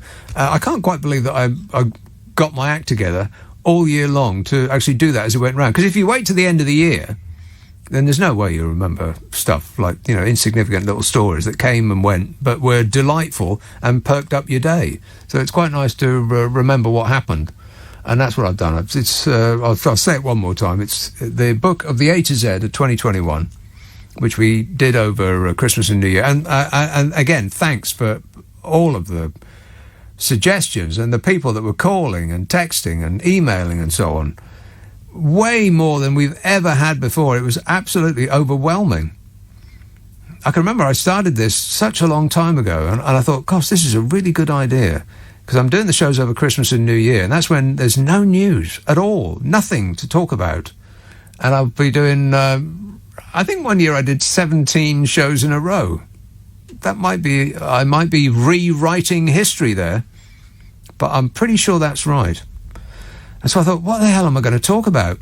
And then this idea came to me. It's the only good idea I've ever had. I'll get people to call in with the A to Zs. And, at first they trickled in, first year. And then it became a larger wave, and it was absolute blooming tsunami this year, where the phones virtually exploded. So, again, appreciate it. Thank you. If you follow me on Twitter, I'll point you in the right direction. Jerry texts, let's put Colston's statue on the Antiques Roadshow and see what Fiona has to say. That would make fab TV. Yeah, get Fiona on the case. That's a good idea. I bet it's worth £1 million. Hey, I've just seen that the V&A have got a Fabergé exhibition, and on the poster is that thing that I think some army types brought in that one day. It's about the size of a packet of fags. And it was, it looks like flowers in water. Tiny, tiny little thing. And the bloke that I really like on there always goes on about Fabergé. And he said, I think he said something like, and it's a towering work it's an incredible work of towering genius. And it's worth £1 million. And that's the bingo number. That's what you want to hear. £1 million. I've only ever heard that twice on that show. And the other one was for the Anthony Gormley model of the Angel of the North. Anthony blooming Gormley is another copy of my body. Boring. Talk about one note. Islington, hello, Noel. Hello. Noel. I'm back. It's you. Yes, the A to Z guy. Anyway, that lady that talk about universities, and I don't know what point she was trying to make. No, I don't. Enlightened history. We're not rewriting history. We're just trying to get the people to tell the truth. Like, I went to school with 1,800 boys. 1,800 boys. I left school not knowing a lot of things about colonialism. All right? For instance, Barbados was colonized by the English, not the British. St. Kitts, Antigua, Nevis, Montserrat, and Jamaica. Britain didn't come into existence till 1707. So we're going around saying Britain did this and Britain. Then the first 6 colonies in the West Indies was English, and they even stole Wales in 1535. Yeah, if it happened and it was bad and it had something to do with the United Kingdom, then it was pretty much, definitely and totally the English what done it. Absolutely. Yeah. Sorry about that. It was a fact. Because the colonies were set up by England. and England joined with Scotland, and they'd already nicked Wales in 1535, and it created what became Union of the Kingdoms, which we morphed into Great Britain, isn't it? Well, I'm sorry, but this is starting to sound like a history lesson, and already my mind is wandering, yearning for lunch. Yeah, but the thing is, in order to look at this issue, you have to go back. Like, for instance, once at school, I was taught that the Caribs were cannibals and they kill and they eat the Arawaks. I was bathed in. When I went to university, I discovered that was not so. The Arawaks was exterminated in Barbados by the English. Okay, this is beginning to sound even more like a history lesson. Yeah, and we are not rewriting history. We're just trying to get history told as it actually happened. Like I said, it's illuminating it. It's not rewriting it. There's no such thing as rewriting history. History is rewritten all the time. It's opinion. It's from the viewpoint of where you are at any one time. And I agree with you, but Boris Johnson was out of order when he's saying that people are trying to rewrite history. Well, he justified people booing at the English team for taking a knee. Him and Priti Patel, innit? Yeah? What I find interesting about that, by the way, is that, and this would be another thing that the culture warriors must be furious about, is that people have stopped booing them for doing that. They just applaud now. That whole thing just came and went, and it's like it sort of dissipated on the wind like a bad smell. Nobody boos them anymore. You notice that? Yeah, yes. It's like Omicron. It'll soon be gone, isn't it? Well, let's hope so, yeah. All right, thanks, Noel. 0345 6060 973. I didn't learn anything about slavery or anything like that in history lesson because, apart from anything else, I just couldn't stand history. I got no memory at all. And history's just, it's just a memory test. All those dates and names. Ugh. So, yeah, I mean, I don't even really want to watch a film about historical events. Never mind read a book about them. So, but I do know that when they say they're rewriting history, what they mean is that you're telling them something that they don't want to hear that happens to be true. And I don't believe that the right wing on this issue are remotely interested in the issue at hand. They just want to get one over on the libs. They just want to own the liberals. That's it. Same as in America. Same thing. Whatever the issue, it's the detail of it is irrelevant as long as it upsets the other side. But hurry, early bird offers in the Furniture Village sale ends Sunday. Nick Abbott on LBC. Thank you for holding. Your call is important to us. Yes, your call is important to us. Mike in East Yorkshire. Hi, Nick. Firstly, what's the official title? I'm not on Twitter. So what's the official title of your A to Z thing for this year? It's the Ups and Downs, the Cheese and Wine of 2021. Sorted. I can pass that on to my daughter and she'll order it for me. That's brilliant. Okay. One thing two little things I've got. One is I feel really sorry for Lord Geit. Not that I love the posh ones, but he had a great career, highly regarded. Was he? Yeah, for doing what though? He worked for the Queen. But what does that involve? He was the chief hem sniffer. He was the secretary. Take a letter.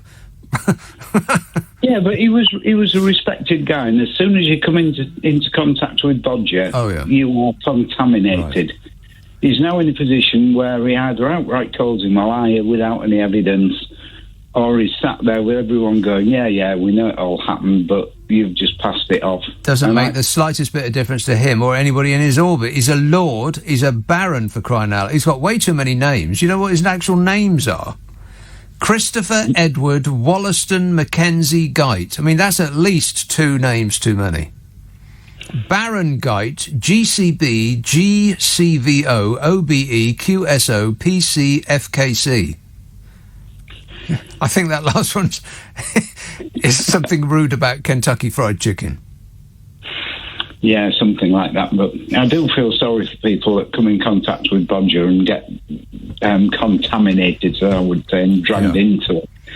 But the other thing I don't fall out with you very often, but one thing I do want to fall out with you about is democracy, because Bristol Council voted 3 times on whether the statue should be removed or not, and that was elected councillors voted it down. And if it was such a huge issue, democracy would indicate that people would stand as candidates for the council on the issue of pulling the thing down. No. Too small an issue. I mean, people are worried about their bins being changed, the potholes in the roads and the street lights, and there's way more important things for people to be concerned about. You can't run on such a small issue. No. You can give it to the people to decide. Better. Well, but you can't, because our democratic system is that you do it the other way. But my personal opinion is they should have been found guilty and let off with conditional discharges, no penalty, because that keeps all your ducks in a row. The law's been followed. If another statue gets pulled down, then people will know they will get convicted. But they know they're going to get convicted. This doesn't set a precedent for anything. And we didn't hear all of the evidence that the jury heard. So we're not privy to all of the facts that went by them. All the evidence, all the opinions that were, put forth in court. We didn't hear any of that. So us pontificating about whether it was or was not right is neither here nor there. No, but it's like Ponting when he released the official secrets about the sinking of the Belgrano. He got found not guilty when he admitted to handing over official secrets. And that's where the law gets strange, because if you do something that is a breach of the law, you should get found guilty. If it's justifiable, you should get no punishment. But the law has to be the law, Nick. No, well, the law is that somebody gets tried by a jury, and the jury decides. That's what the law is. You can't say, well, it's okay as long as the decision is something that I agree with, and if it's not, then it's against the law. As a jury, you take an oath, and your oath is to confirm the facts, and that's part of the oath. Right. So the facts were they pulled it down, which according to the law is then an act of criminal damage. So you can't decide the law; you decide the facts. Which is what they did. I don't really understand your point here. You're saying that it wasn't the decision that you wanted. Well, that's irrelevant. It was a decision made under the correct law, which is that they get the issue is decided upon by a jury. That's that. It's whatever the jury comes up with. You can't say, well, we'll decide it by a jury, but the jury has to do what I say. Well, no, but then at some point, this is why there's going to be an inquiry into it to see whether the judge acted reasonably. Please. And whether judges can... There's going to be an inquiry into it because the government are embarrassed. They wanted the decision to go one way because they want to, kid on that they're the party of law and order. While pretty much every single one of them breaks multiple laws on a daily basis. And should be punished for them. Yeah, but Absolutely. They won't, though. There'll be another investigation into their cheese and wine party, and they will come to the conclusion of not guilty.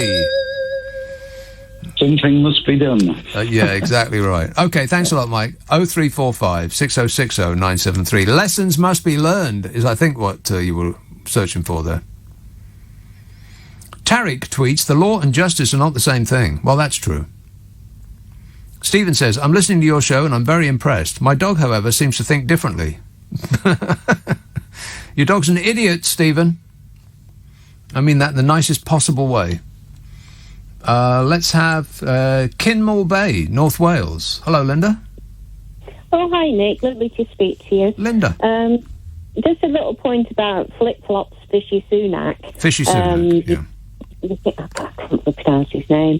The things that I can't take him seriously for many reasons, really. Yeah. But every time I see him, I just think, in the 80s Spitting Image, when they used to have David Owen and David Steele, I just see the David Steele puppet that's in David Owen's top pocket. Yes. It's just, if you look at them both side by side, that's all I see. Now you've put that image in my mind. I won't be able to get it out. He does look like a sock puppet. He just does.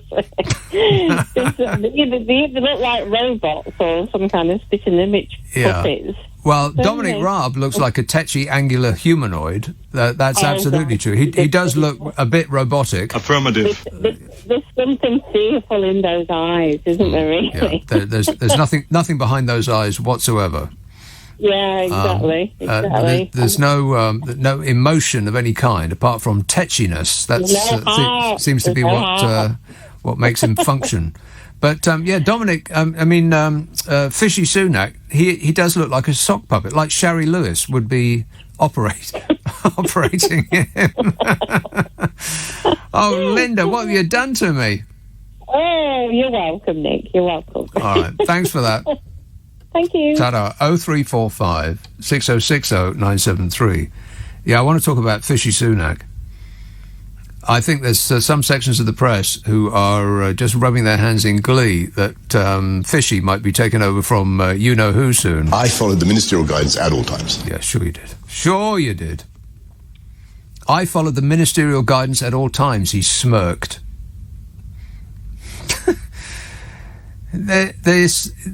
The regime is so confident that they're just getting away with it that they can smirk in your face while telling you the opposite of what's true.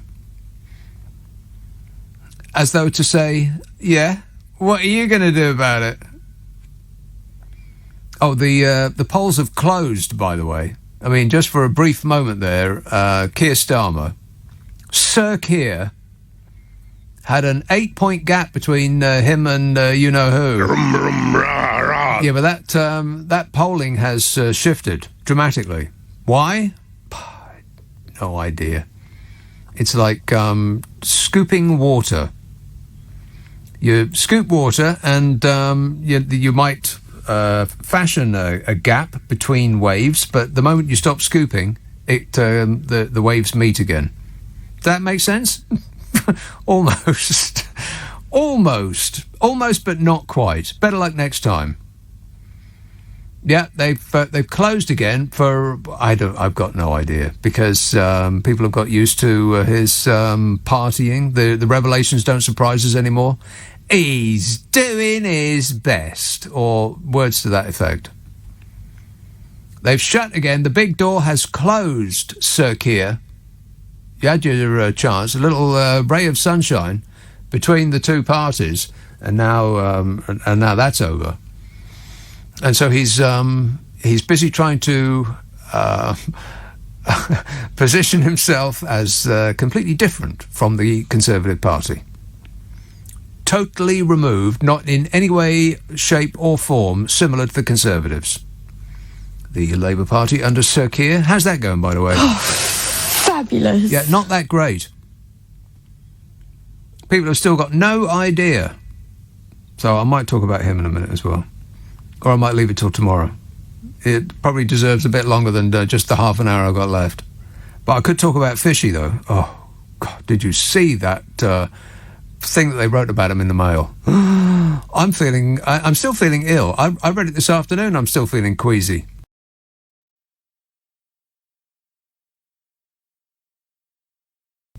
A little bit bilious. Stop whining. 0345 6060 973. It's 12:30 on LBC. The news headlines with Zora Solomon. It's understood property developers will be expected to spend billions of pounds to address the cladding crisis. At least 500 million flat owners are unable to sell their property because of safety issues discovered after the Grenfell Tower fire.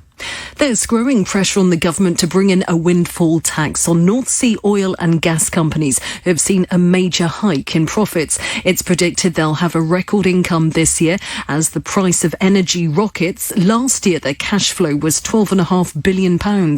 And more than 4 inches of snow has fallen across parts of the UK this evening. The bad weather is continuing today. A yellow Met Office warning for ice is in place for northwest England, southwest Scotland, central southern England and South Wales. LBC weather, rain moving across the UK tonight, heavy at times, a low of -2. This is LBC. Imagine how it'd feel to win £10,000. Like you'd smashed it. With Set for Life, you could win £10,000 every month for 30 years. Set for Life from the National Lottery. Your numbers make amazing happen. Play Monday on app, online and in-store. Prize may be capped. Account terms, rules, procedures and game-specific rules apply. Players must be 18 or over. Welcome to the Rosique Hotel. Hello. We're a little early, but thought we might take a dip in the pool before we check in. Of course. Sorry, Mrs. Cook, but it looks like your stay isn't for another 5 months. Yes, that's right. Like getting your money's worth? Enjoy a 99p mayo chicken, part of the McDonald's Saver menu. From 11am, price and participation may vary. Come on, Rhubarb. Little Rhubarb here is just 12 weeks old. The cutest, fluffiest ball of ginger you've ever seen. But he still has a hard act to follow, sharing the house with Custard, the family cat for over 12 years. Rhubarb. Or does he? By the sound of it, I think he's fitted right in. Give your new kitten the love they deserve, and Pets in a Pickle will cover the rest. For pet insurance policies as unique as they are, visit petsinapickle.co.uk. For thousands of years, the world has been mesmerised by gold. Gold. Trusted by the powerful, wanted by the many, but owned by the very few. For decades, Gold Bank has lived and breathed gold, sourcing the finest gold from around the world, envisioning a new standard, the Gold Bank Standard. Want to increase your gold portfolio? Want to sell your gold at our best price? The time is now. Make your move today at goldbank.co.uk. Leading Britain's conversation. LBC with Nick Abbott. Anybody care what this guy thinks? No! Mike texts, could you get one of those bright young things who help you out each week to mix Avanapar air with the delightful carol saying cheese and what? Cheese and wine. What? Cheese and wine. Bright young things? I ain't got no bright young things. It's just me. I'm a bright young thing. Graham texts, I am sad that the Festival of Brexit was cancelled. I was looking forward to seeing modern romance feeding pickled onion monster munch to each other while pouring beef gravy on a bulldog's head as it howled Rule Britannia to an inflatable Kevin Costner dressed as Nelson holding a massive Harry Potter wand to a soundtrack of Mr. Numbers Man. Gutted. Wow, that's very complicated there, Graham. You lost me at modern romance. They are having some sort of thing, aren't they? But they're not calling it the Festival of Brexit anymore because how's Brexit going? Brexit's going great. Even though Brexit's going great, they're still not going to call it that. All mention of the B word has been cancelled. It is forbidden under punishment of death. James says, maybe we should bring back CFAX. Wow. Now just pause and think about that for a minute. CFAX. I bet if you gave CFAX, if you took a kid's computer away, their phone and their tab, well, first of all, I mean, even if they're 20, they'd sound like that. But if you made them negotiate all of the information that they wanted on CFAX, then see the look on their faces. Somebody should do that as a TV show. Take teenagers' phones away from them and make them look up stuff like old people used to have to do. CFAX. Oh, God, that was terminal. But I can remember it like it was yesterday. Looking up flight times on CFAX. The flight would have landed, the people would have got out, they'd have got their luggage, and they'd be waiting for a cab by the time you find out when it's arriving. Phil tweets, Don't throw Boris in the Thames, it's polluted enough. Well, that's offensive. And Gordon says, do you remember Rowan Atkinson running his finger round a bowl of water to create the after-close-down tone on Not the 9 O'Clock News? Yes, I do. Yes, I do. Made millions and millions and millions of pounds by not saying anything. What a racket, eh? OK, here it is. Get ready. Grip onto something firm. OK, here's the headline. And this tells you everything you need to know about what's coming underneath the line, underneath the headline. Ruggedly elegant Rishi. That's how it starts. With an exclamation mark. Chancellor dons a very, capital very, trendy 795 brown Reese shearling jacket. Oh, I don't like brown. £795? What? For a jacket? He donned it to go ice skating with his daughter at the Natural History Museum.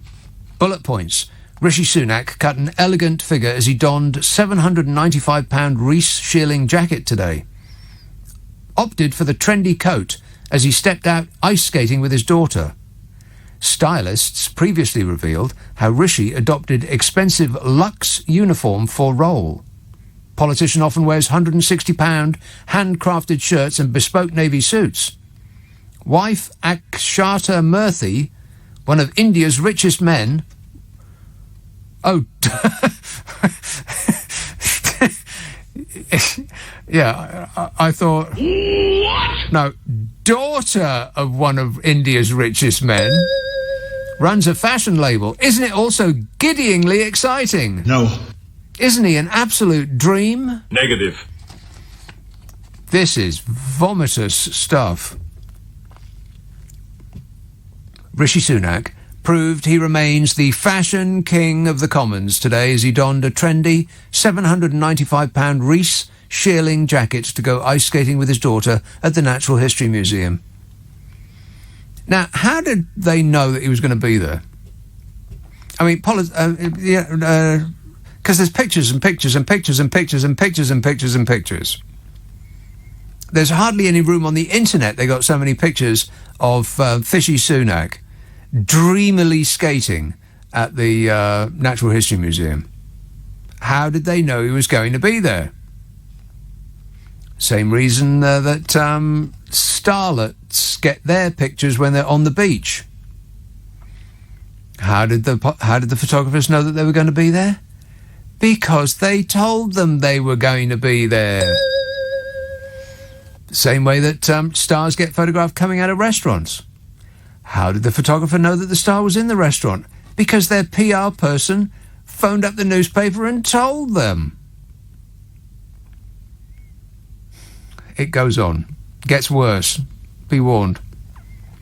The politician, dubbed Dishy Rishi by his female fans, has been in the role of Chancellor for 2 years, which has seen his profile soar from a relatively unknown minister to one of the nation's most recognisable politicians, with the help of a well-oiled PR operation. Oh, it's oiled, all right. I think most of the oil ended on his hair. You don't need to put all of that product in your hair. You just don't. The multimillionaire has also become renowned for his trendy fashion sense. Does he seem trendy to you? No. Trendy? That's about the least trendy thing to say about anyone. Trendy. I mean, you might as well say he's with it and hip. Trendy. The multimillionaire has also become renowned for his trendy fashion sense, with Rishi splashing the cash on expensive tailors to fit both his slim-fitting shirts and navy suit trousers that finish well above the ankle. What, you mean they don't fit? Why do his suit trousers finish well above the ankle? He's not a teenager. Has he grown out of them? No. And today's outing for the MP was no different, with Rishi wearing a camel jacket described online as ruggedly elegant and was inspired by classic trucker styles. Does he look remotely like a trucker to you? No. No. Not even slightly. Could he see over the steering wheel? According to its online description, it is crafted in premium shearling with contrasting silver tone fastenings and provides a strong foundation to every look and will transcend the seasons. Can you believe this stuff? Rishi opted to wear the cool jacket with a cream knit jumper and a pair of dark wash jeans for the occasion. Stylists previously told female, because this is the part of the paper that it's in, female.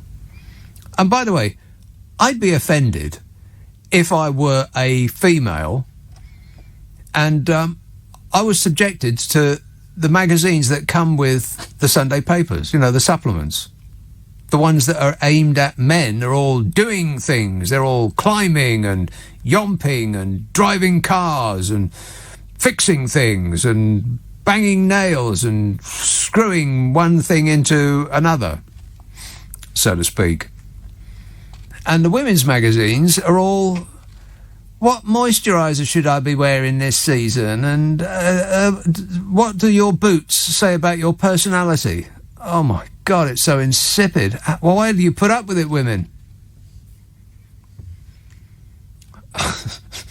How to spice up your love life with pasta, you know.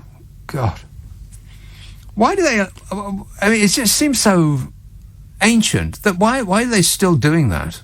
But they do. All of the papers, they always have a female supplement. All the men's are about travel and about conquering things and getting things done, and the female ones are about, oh, is my eyeshadow right for my bag? You know, God. Why do you put up with it, women? Why do women write that stuff?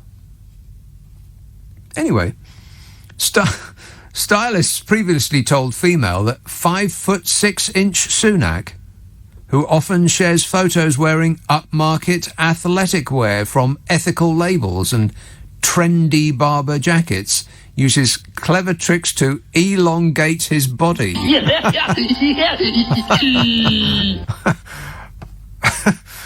Celebrity stylist Lucas Armitage revealed politicians are not known for possessing the greatest wardrobes, yet Rishi is always extremely well presented. Yeah, officially well presented, if you ask me. Lucas also said the Chancellor's wife, Akshata Murthy, daughter of one of India's richest men, runs a fashion label and can no doubt offer advice to the MP about his sense of style and tailoring. Lucas revealed, it's important to note Rishi's wife is the daughter of a fashion mogul, so access to bespoke tailors wouldn't be an issue. Yeah, you don't have to be the daughter of a fashion mogul to access bespoke tailors. You just have to pay the bill. Before entering politics, Mr. Sunak studied at the £42,000 a year Winchester College and later at Oxford University. Well, blimey, didn't they all?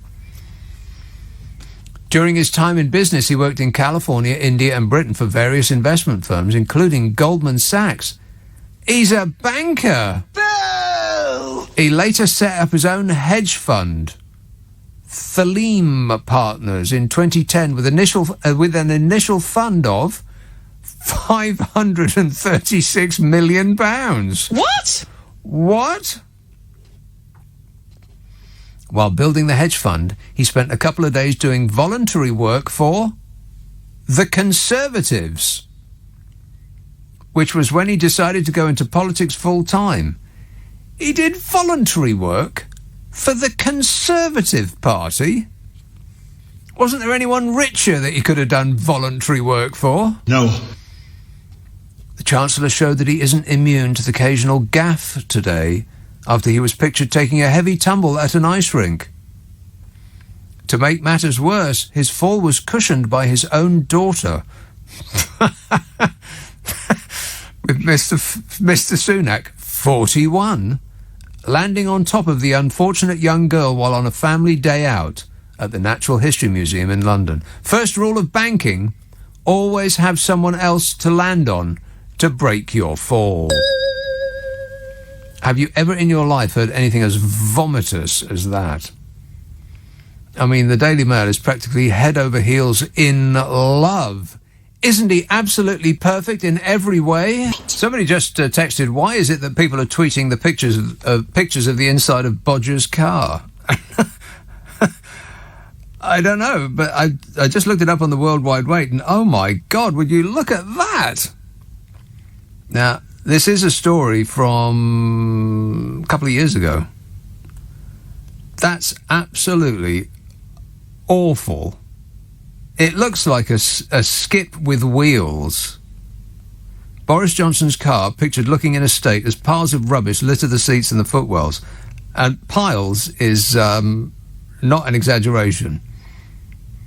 I don't know why the people are picturing it now, unless these are new pictures, because I'm just looking at this in the super Soaraway. Clothes are seen strewn across the back seats. The upholstery is smeared with mud. That's not mud. Discarded water bottles and empty coffee cups are chucked on the floor. A cardboard box appears to be full of garbage, including an empty box of luxury Dutch cheese crackers. Oh, I can only dream of enjoying a luxury Dutch cream cracker. And a discarded supermarket ready meal tub. A discarded supermarket ready meal tub. I've honestly never seen a car in a worse state than this. What's this bloke like? I mean, no wonder this country's in a state. I tell you what it looks like. It looks like one of those... somebody, like a hoarder, will die, and some SWAT team from the council will go in and try to dig their way in through the front door, through, like 6 foot of rubbish that fills the entire place. This is what it looks like. Wow. This is a bloke who's had everything done for him his whole life. Always somebody to come and pick up after him. I am offended. I hadn't seen this story before. This is from 2019, 18th of June, 2019. Among the books pictured on the floor of his Toyota Previa family car includes one titled Britain Unchanged, co-authored by Angular Tetchy humanoid Dominic Deckchair Raab. The children's comic by Belgian cartoonist Tintin, titled Le Lotus Bleu, is crammed between the seats. Another children's book is lying under another piece of clothing, a Sports Direct bag for life. Why would anybody need one of those? Holds a pair of walking boots, and an IKEA bag contains more junk while receipts are littered all over the floor. This guy's a catastrophe.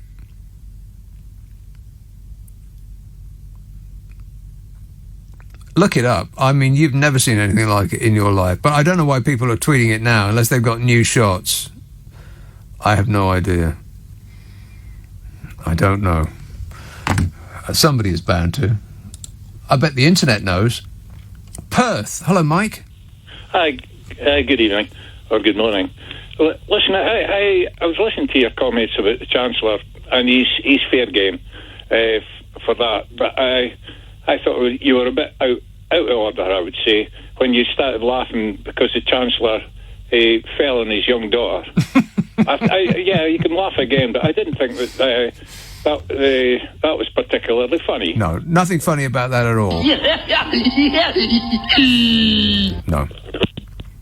Oh, he slammed the phone down. Not the answer he was hoping for. He wanted me to be rueful. I am very sorry that I screwed up. Totally I mean, I am so sorry. You just don't know how sorry I am. I'm sorry. Nobody was hurt in the photographing of that fall, as far as I'm aware. Don't worry about it, mate. Relax. Everything's fine. This text says, because he said his flat was a bit of a tip. Oh, that's right. Yeah. His flat wasn't a bit of a tip. His flat was just fine. It was just middle-class taste. Which, by the way, most of the people in this country can only dream of. It was Theresa May's taste, wasn't it? It was David Cameron's taste, which is basically like John Lewis came over and threw up in there. But that's not good enough for the bodger. Goodness me, no. He's not used to being around people that have to buy their own furniture. Poor. That's very non-you. And if you are going to buy your own furniture, don't. Have somebody else do it on your behalf. An interior designer. I mean, I'm sure that she does excellent work. It's just that I haven't seen any of it. I've seen pictures of some of the stuff that she's put together, and my eyes are still hurting just remembering it. I can't imagine why anybody would pay her to come in and fix it. I'd pay her to leave.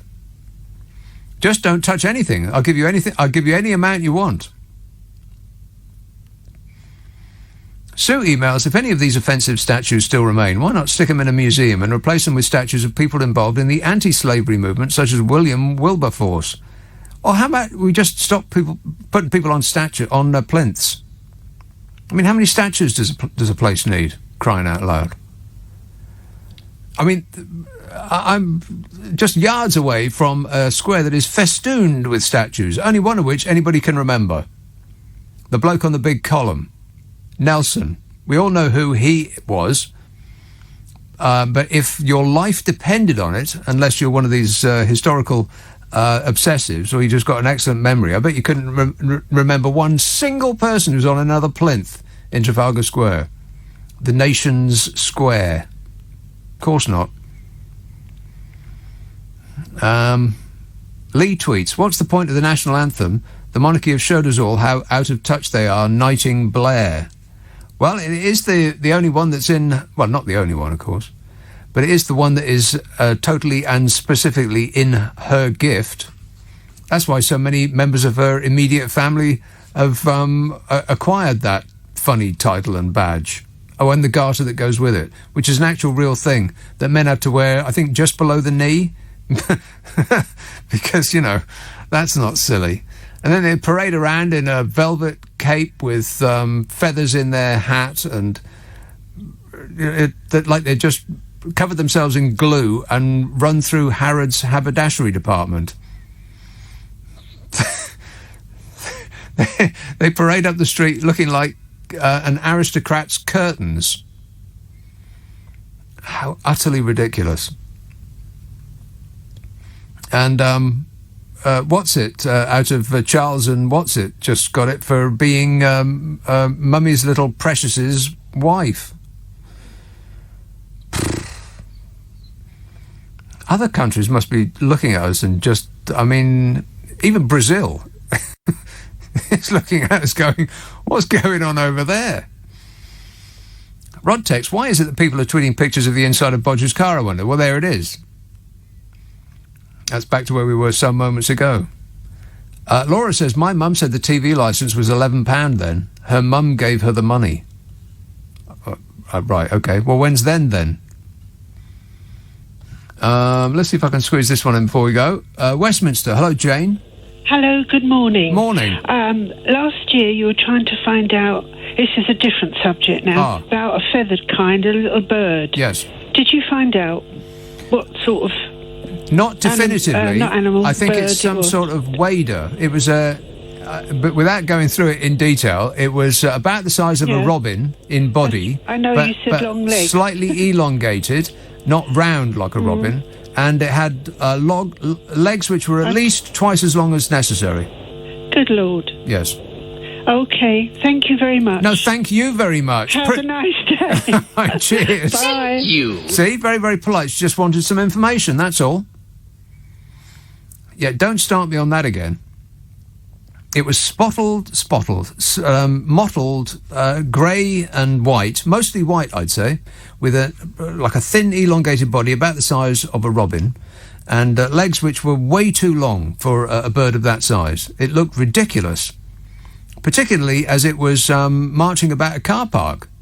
I mean, it looked like it should have been on the banks of a river or something, you know, with those long legs, keeping its bottom dry. presumably that's what they're for. Because birds hate it when their bottom gets wet. I know I do. But I did not find definitively what the name of that bird was. And I only ever saw it twice. And one was in Reading, in a concrete wasteland of a shopping mall, and the other was in the south of London, outside a garage, also in a concrete wasteland. So either they were lost or they were stupid. One of the two. I suppose I'll never know. I love a news bulletin with the word codswallop in it. You know you're in a good day when the word codswallop appears in the news bulletin. I'll wipe up some texts and emails from yesterday's show. Stephen says, very impressed with your 11 shows in a row. That was over the Christmas period when I was doing the A to Z. 11 shows in a row, he says, but did you get them in the right order? Well, it's very important to get them in the right order, as a get them in the right order expert will tell you. If you get it in order, you get extra points. Extra points for getting it in order. Murray emails, Scotland prescriptions are included with life. What does that mean? Scotland prescriptions are included with life. What does that mean? NR tweets, knocking a statue down is not rewriting history, it's erasing history. No, it's not. It's not erasing history. We still know about him. Yeah, Egypt. And when I say Egypt, I mean that in the nicest, most positive way possible. He says that guy on the plinth did some good deeds too. He didn't do anything wrong knowingly at the time. Yeah, that's right. Jan says, do you remember when the horizontal hold used to slip on old TVs and you had to fiddle about with the knob at the back to make the picture stop spinning around? Oh, the good old days, says Jan. No, those days were rubbish. Paul says, they could bring back the little girl and the balloon clown on BBC Two. Yeah, maybe they'd like to run the country. Richard says, if you took away people aged 60 and 90, this is the statistic that I mention every now and again, that if you took away the old age vote, then this country would not have left the European Union and Jeremy Corbyn would be our Prime Minister. And Richard, a wag, texted, if you took away people aged 60 to 90, Jeremy Corbyn could not be the Prime Minister because you've taken him away. Well, that's just factually accurate. Helen says, have you noticed that Bojo doesn't have a sign interpreter behind him when he does his press conferences? All the other countries do have one. Is it because of all the rubbish things he says that they wouldn't be able to do signs for? Well, I've got a sign for him. There you go. That sign. There's a sign for you, Bodge. There's another one. Paul tweets, I'm not meaning to be controversial. I'm not meaning to be controversial, but not everything to do with history is opinion. There are many associated facts that aren't opinion. Well, yeah, birth dates, death dates, names. Other than that, it's all opinion. Which is my opinion. Lee tweets, sick note Starmer has been isolating 6 times. Personally, I thought he'd been isolating since being Labour leader. Yeah, I'll talk about that. Just a couple more. Couple of 3 more. Zara emails, if your A to Z was only 77p cheaper, Sparkles, out of Hazard and Sparkles, could have bought it with a £1 from the Daily Fail. Oh, it's going to cost them a lot more than that. That's just the headline figure. A lot more than that. She's talking about the book that I did of the A to Z, which we compiled over Christmas. It was the biggest response I've ever had to the A to Z. I've been doing it many, many years now, and it was just absolutely overwhelming. You people were thrilled to participate. And the full list and my month-by-month sort of play-by-play account of last year is available for £1.72 as an e-book on Amazon. Patrick says, don't be too surprised anytime soon to find Boris with a microphone in his hand on the doorstep of number 10 doing a cover of Cliff Richard's Carrie Doesn't Live Here Anymore. Are you expecting that anytime, Bodge? Yes. I'm looking forward to when he goes back home and she's throwing all of his clothes out the window. Of course, he could they'd sit in the street overnight, he'd come outside, put them on, and nobody would notice the difference. Paul says Keir Starmer needs to be more like Angela Rayner and less like Keir Starmer. The reason Starmer is down is because of that launch that was so terrible he needed a sick note from his mummy and begged Angela Rayner to face the world. Yeah, I'm still a bit queasy after that Prime Minister's questions, and Angela Rayner and Bodger Johnson were, blimey, you two, get a room. That was embarrassing. I mean, practically canoodling they were. Disgusting. I mean, really. There are people present. And kind of disappointing, really, that they were enjoying each other's company so much. It is a game. It just really rammed it home to me that it's just all a game. Even to, the good ones that you sort of rely on to tell the truth and, and act in our best interests. Even for them, it's just a game. It's because it's all sort of dress-up, party, parlour game nonsense. Where they sitting opposite each other. There's practically no other parliament in the world that organises itself like that. Most of the rest of them sort of fan out when they face the front. They're not all going, all that nonsense that we, like pantomime rubbish that we engage in here. They like it so much. That's why they're insisting on doing it. They love it. It's their little pre-prandial. They all go and, show up for the camera. I'm here. And then they swan off for lunch, which is probably swan. John emails, he's only broken a mini stereo code. It's not like it was a really big stereo code or anything. Oh, he's doing his best. Right, so that's wiping up last night's. Thanks, people. Appreciate it. Thank you. 0345 6060 973. Text 84850. Email nick@lbc.co.uk. And if you're on Twitter, it's @LBC. Got a lot of very, very important issues I want to discuss with you this evening. But first, here's a call in Hull. Hello, Charles. Hi, Nick. It's actually about the great leader's vehicle skills. His vehicle skills? Yeah. Wait a minute. I was in London in 1998. When was that? Walking down the back streets of South King's Cross, Gray's Inn roadway, round the back. Oh, right. Well, I remember what that was like then. Dreadful.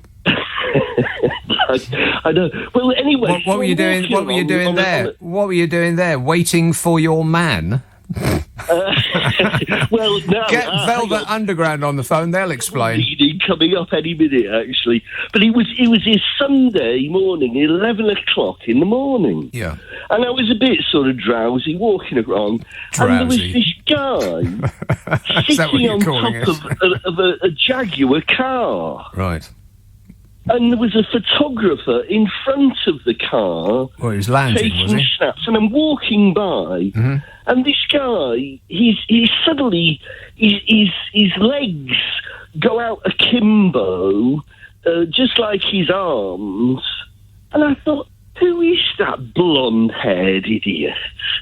What a buffoon on top of a Jaguar. Yeah, well, unfortunately, Charles, we've run out of time. We'll never know who that was. Isn't that disappointing? Sometimes life just deals you little disappointments. You just have to live with them, that's all. Just have to learn to deal with them. Shame, really. 0345 6060 973. I don't know, it's just going on a while, wouldn't it? But thanks, Charles, appreciate it. Rose texts, "Hi Nick, about your bird." Oh God, not this again. See, a while ago I saw a bird on a pavement. Two pavements about 100 miles from each other, same bird. Not necessarily the actual same individual, but, same type. You understood that, right? "Hi Nick, about your bird. In my RSPB handbook, I found two who could be it. One is the little stint, described as a tiny wader. It's robin-sized or smaller, mottled, and but alas, its legs are not very long. Ah, well, see, that rules that one out. And two is a Kentish plover. It has the legs, is only a bit bigger than a robin, and is more dramatically coloured than you describe. However, your one could be a juvenile Kentish plover. It's maybe lost its way. Stupid bird." Both species are migrants, she said. Migrants? No! Get Priti Patel round here immediately. She'll be able to push them back out to sea. So coming over here, and there's a picture of one of them. Yeah, sort of a bit like that, but a bit too brown. I don't like brown. It's a bit too brown, that one. Bring me one that's a bit greyer and its legs are longer. Other than that, I don't really wish to discuss it anymore. Seems like last year we talked about it for about the entire year. On and on and on we went. People were obsessing. Leon texts, on Colston, these are all exactly the same people who are cheering on and supporting mob rule when it came to dragging humans out of the roads and encouraging drivers to run them over for protesting against the climate crisis. Well, as I was saying yesterday, it doesn't really matter what the issue is. It's all culture war stuff. If the other side says yes, then your side says no.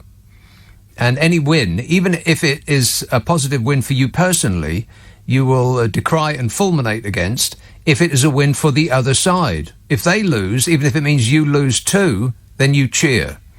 That is the stupid position that we have found ourselves in. And it's all thanks to Bodger Johnson. Yeah. Wait. In 2 short years, he's turned this country into what looks like the inside of his car. And there's no way that if it was in fact Bodge that that chap was describing, that he didn't leave a massive dent on the bonnet of that Jaguar. RJ texts, I just bought your A to Z book, the old-fashioned paperback version. Paperback? Huh. Apparently it's arriving tomorrow. Wow.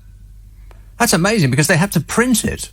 I mean, they don't have a stack of them. They print them to order, I imagine. God bless Mr. Bezos, says RJ. I think God has actually blessed Mr. Bezos over and over again. Don't you worry about him. He's inserted himself into what looks like a giant sex toy and blasted himself off into space to thank God personally. Adrian emails, I wonder if the designer of that rocket was having a laugh, by the way, or and they took it to him and said, no, that's the only way, the only ergonomic way in which this rocket can be designed. Your Imperial Bezosness. There's absolutely nothing we can do. It must look like this. Now, climb aboard.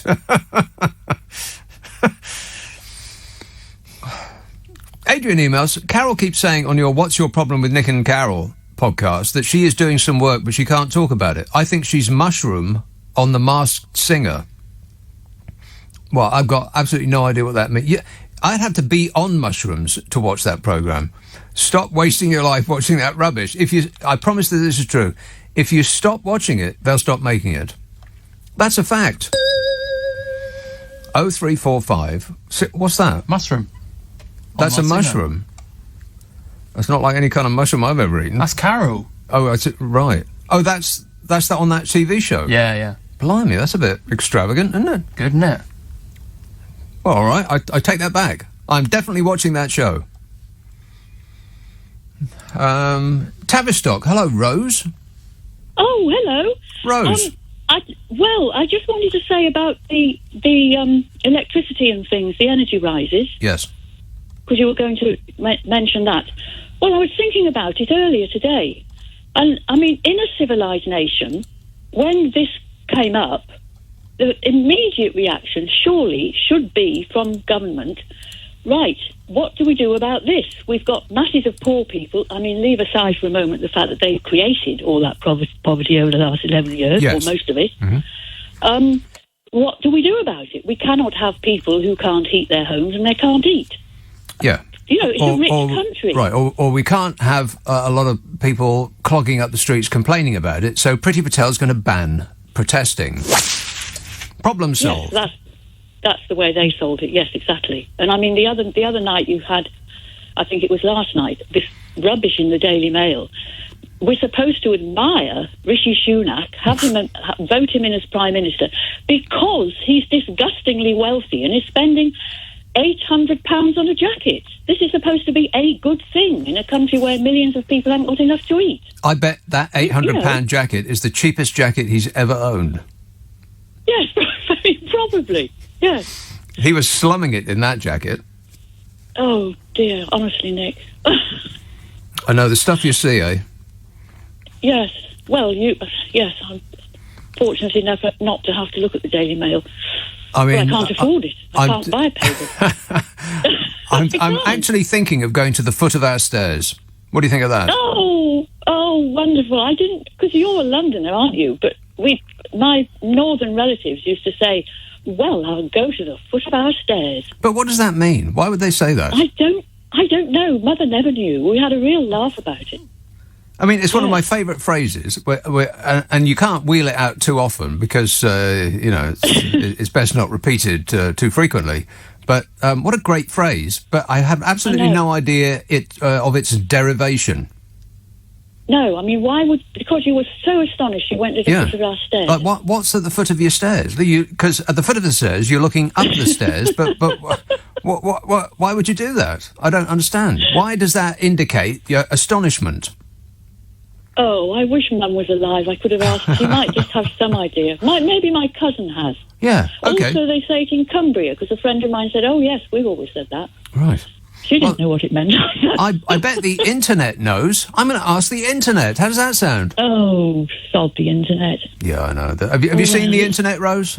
There's nothing on it, believe me. I haven't got it, because if I had it, I wouldn't be able to leave it alone.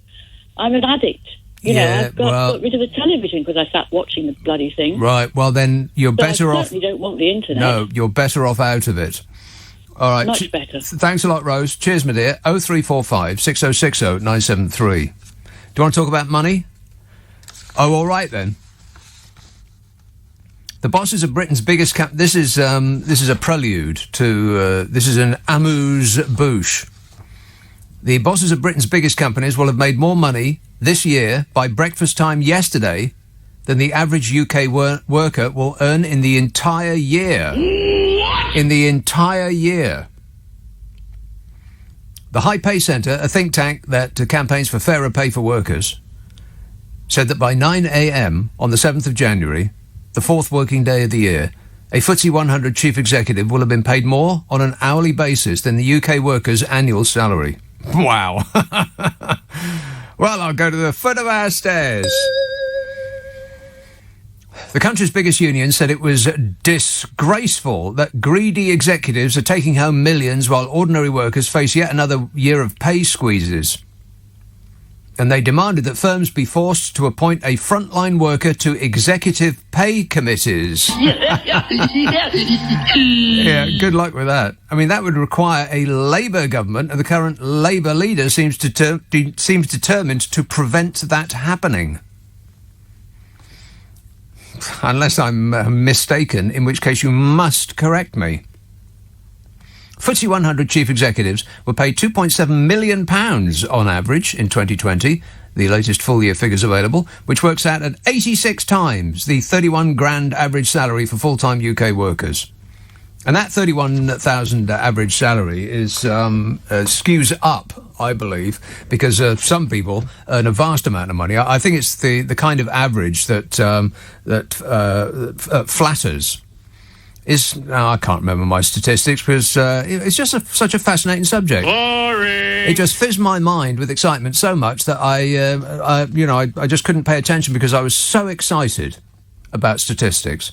But there's three types of average. One is you add them all up and then divide by the number, and that would flatter that figure, or rather, it would make that figure seem larger than it actually is for most people. 31 grand.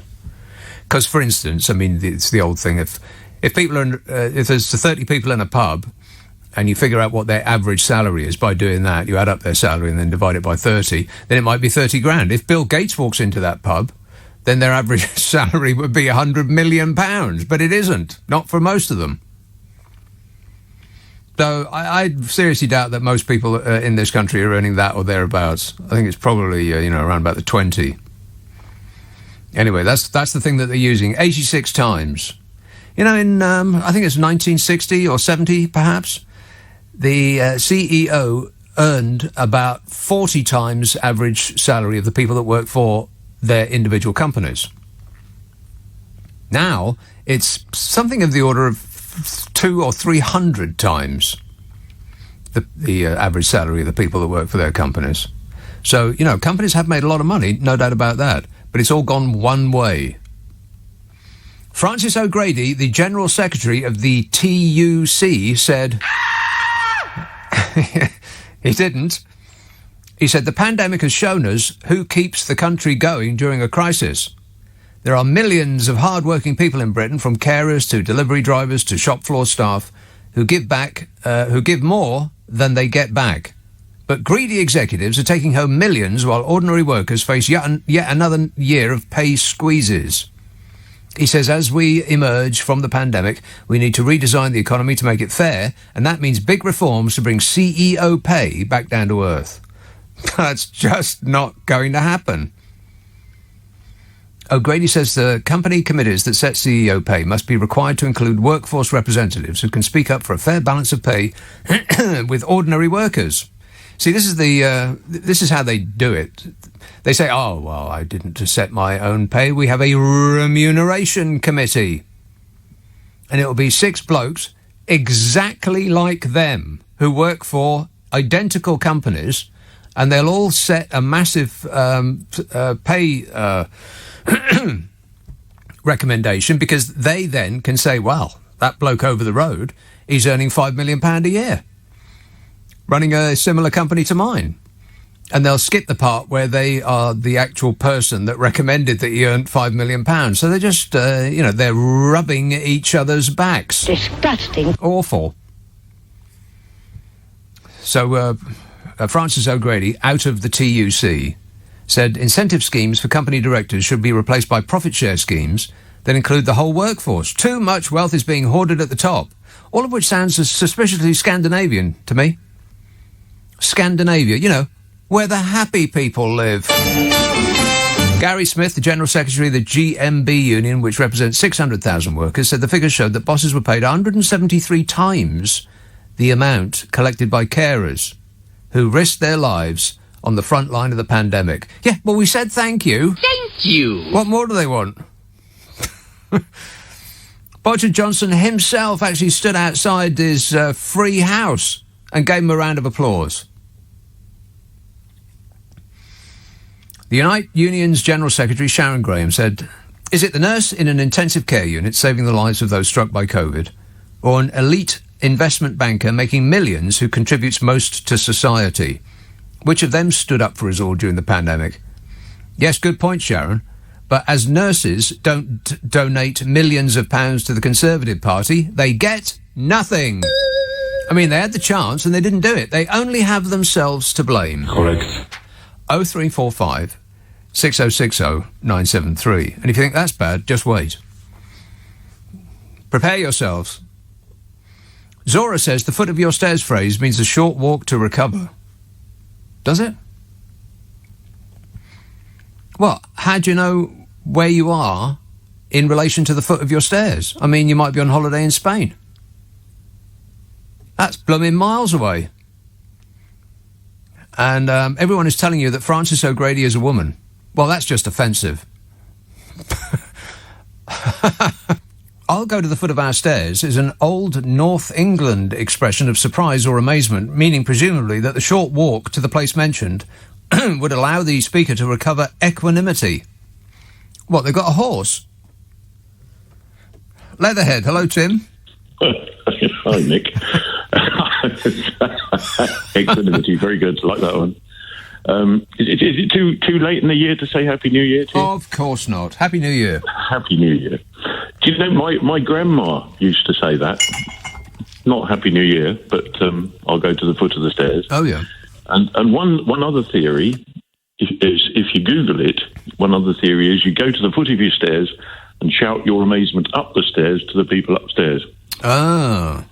But my grandma used to say it, and she lived in a bungalow. And right. So we always thought that that's why it was funny. Yeah, your grandma must have been all hopped up on tea and crumpets. Out of her mind she was.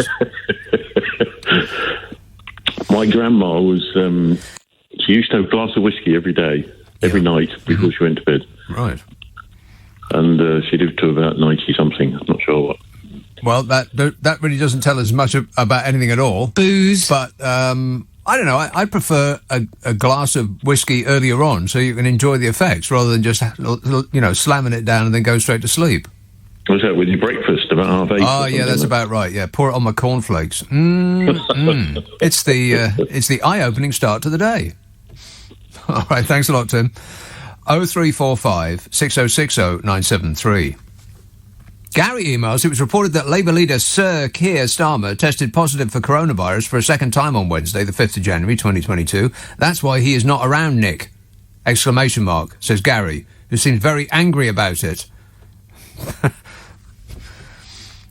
He hasn't been around since he took over. Are you kidding? Can anybody remember a single solitary thing that man has actually said? No. I mean, in relation to, leading the Labour Party, in relation to what might happen in this country if he took over. Anyone? Anyone at all? Hands up at the back there for anyone who has any memories of a single syllable that he has said in relation to how this country might be run if he were our dear leader. I'll get into that in a minute. You want to talk any more about money? No. MPs are preparing themselves to suffer another huge pay rise for excellence in being themselves. What? Politicians are in line for a £2,212 hike on April the 1st. Top grade trolling there. April the 1st, eh? Who's the fool? It will take their salary to £84,000 a year. And that is a pile of money from which they will be able to pretend to care about their fellow citizens who are rummaging about in the bins behind Tesco's to see if they can find something to eat that's not kale. The female section of the Daily Mail reports that the Chancellor Fishy Sunak is currently wearing a chic grey marl cashmere hoodie teamed with a fitted handmade shirt and trendy dark denims. Isn't he an absolute dream? I'm sorry, that should read, Fishy Sunak is facing a furious backlash from Tory MPs over plans to hike taxes with backbench MPs, warning that the Tories will lose red wall voters if they ignore the cost of living tsunami. It's a tsunami. So, in other words, only now there's votes in it are they remotely interested in the plight of the poor, who they would ordinarily use as kindling to get the fire going in their studies. Smug wouldn't do that, of course. He'd get his footman to do it. I don't know anything. MPs currently paid £81,932. They usually receive a yearly pay rise linked to average public sector pay increases, which this year would result in a 2.7% increase. So that's not an average of the amount in pounds that they get, it's an average of the percentage, which of course favours those that earn a lot. Fun fact, average public sector pay is near enough a third of what MPs get. Most public sector employees are on less than $30,000 a year. So 2.7% on 30,000 is considerably less in pounds than 2.7% on 82 grand. Who are they kidding? Last year's pay rise was suspended due to the COVID pandemic, and the Independent Parliamentary Standards Authority, the expenses regulator, last night said that a decision on MPs' pay for 22 to 23 will be taken early this year. A Taxpayers Alliance representative said to The Sun, now is not the time for MPs to get a pay rise. Its chief executive, John O'Connell, said politicians' pay should be linked to the country's economic performance to show that we're all in it together. I can't believe I'm about to say this, but I agree with the Taxpayers Alliance. It's a very strange world we're living in, eh? In the real world, UK household income was beginning to flatline before the pandemic. Actually, in real terms, it's been flatlining since about 1970. But let's just gloss over that. British families are going to face a year that could see them hit by tax rises, soaring inflation, high gas prices, that'll leave them hundreds of pounds out of pocket as soon as April, and then every month for the rest of our lives. Still, our betters are going to be all right. That's a comfort, isn't it? No. And fact fans, £84,000 a year they're going to pay themselves isn't even the half of it, because there's expenses too. Lots of them. Here's what your representative can and probably is claiming. You get a bit of a boost if you're in London. So I'll go with the London figures.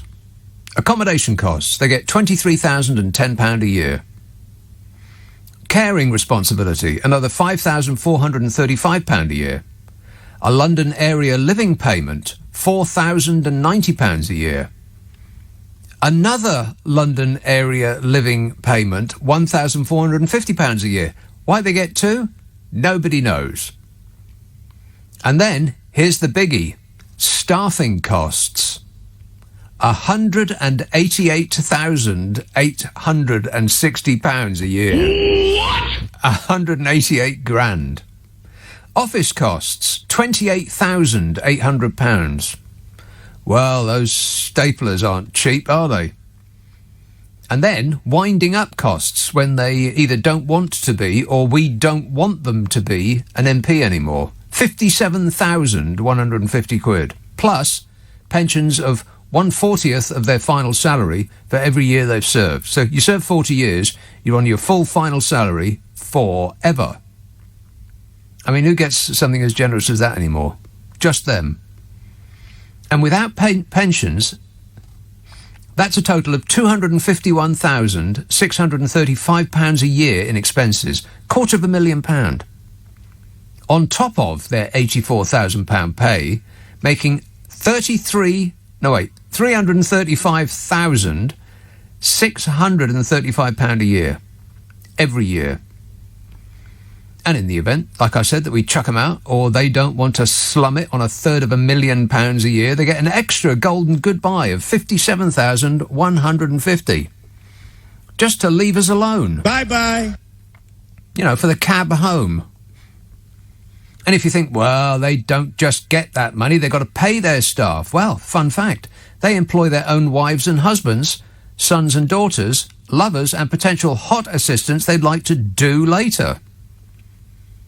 This is a report in the Huffington Post from November last year. Nearly 90 MPs are still employing family members with your money. Guess which party is abusing that system the most? Go on. Guess, I double dare you. I'll put you out of your mystery. 63% of those MPs who employ relatives are from the Conservative Party. 63%. Followed by Labour on 26%. Isn't that totally surprising? No. Nearly 90 MPs use taxpayer-funded expenses to employ members of their own family, according to the most recent register. More than 1 in 8 employs a loved one, despite a ban on the practice coming into force for new hires in 2017. They're just following the rules, Bodge. I followed the ministerial guidance at all times.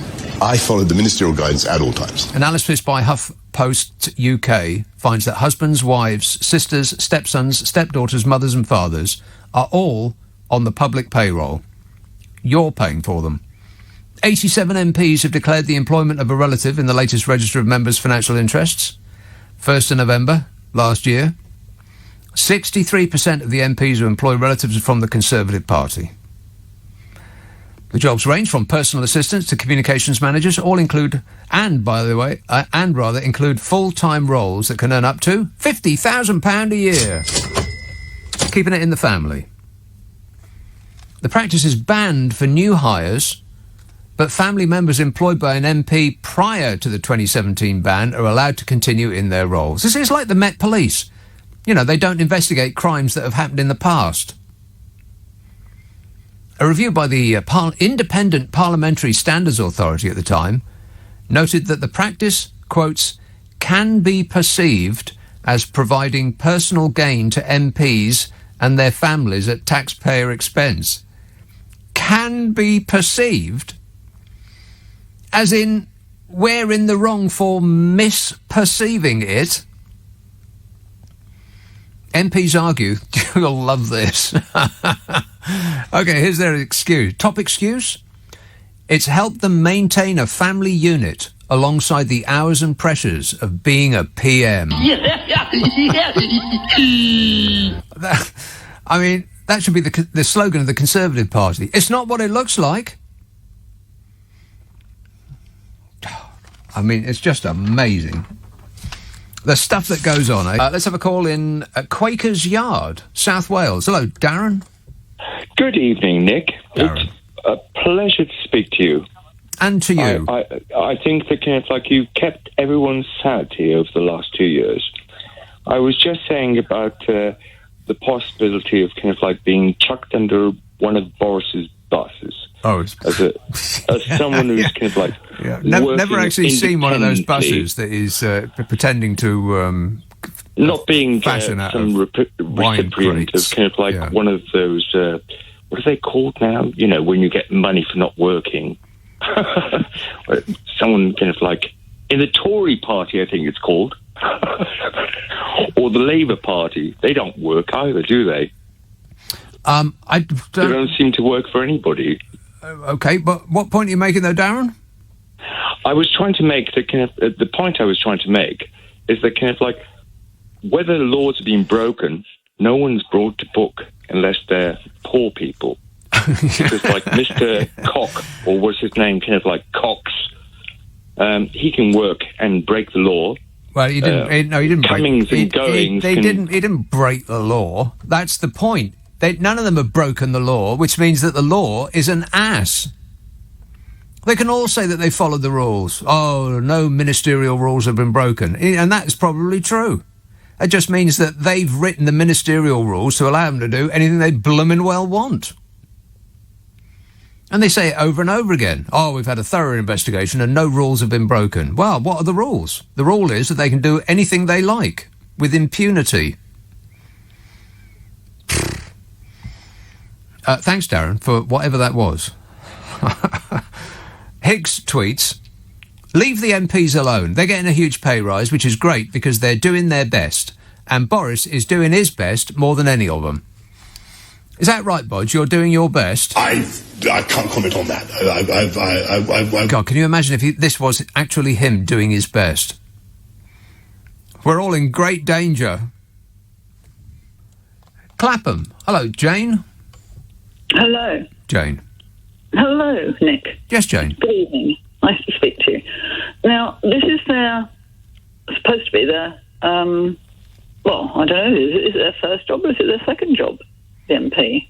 I'm not quite sure. I think it's their second jobs, actually. Well, if they earn more from their other jobs, then then being an MP is their second job. It's their, their part-time gig. Yeah, this is a part-time little number for them.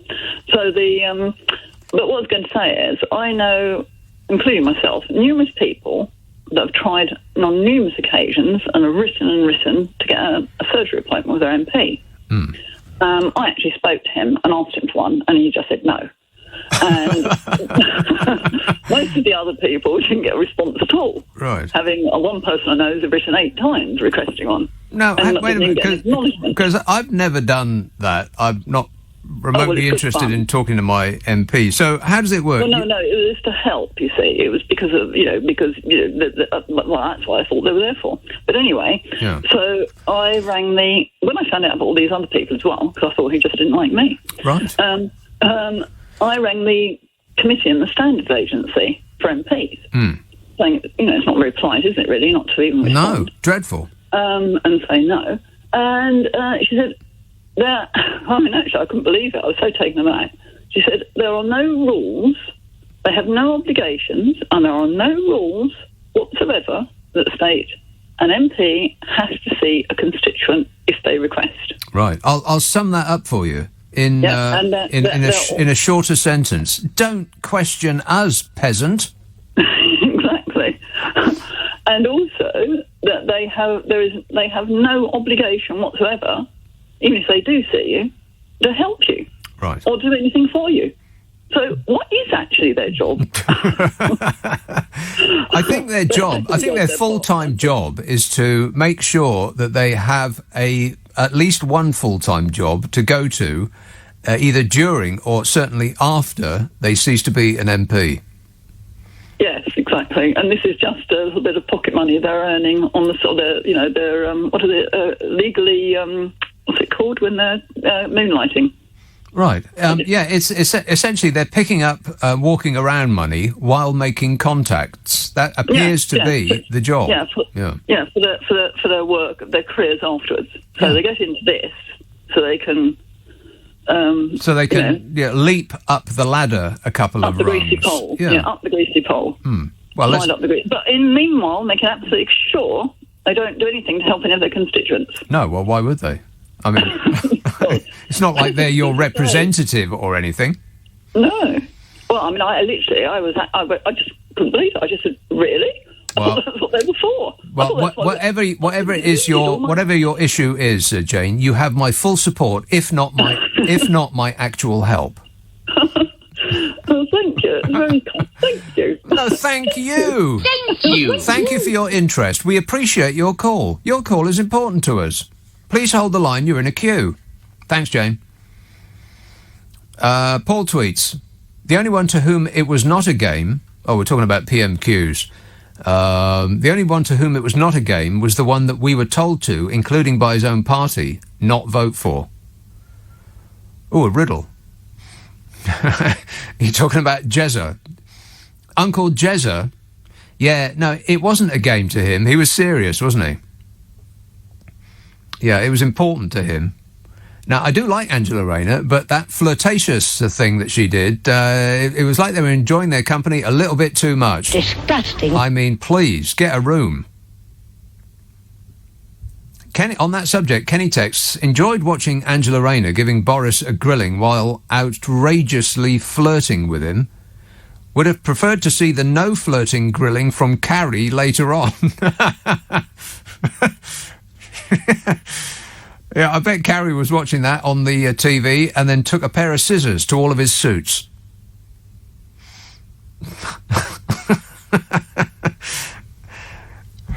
Every woman that he's ever been out with has thought, he's not going to stray on my watch. Those days are over for him. How's that working out for you, ladies? Oh, fabulous. Cliff tweets, David Bowie would be 75 today. We can be heroes, says Cliff. Yeah, the heroes is in inverted commas. People usually forget that part. He's not actually talking about heroes. He's talking about heroes in inverted commas. 75 today. What an amazing artist. I mean, really just incredible and extraordinary. There's been nobody like him before or since. And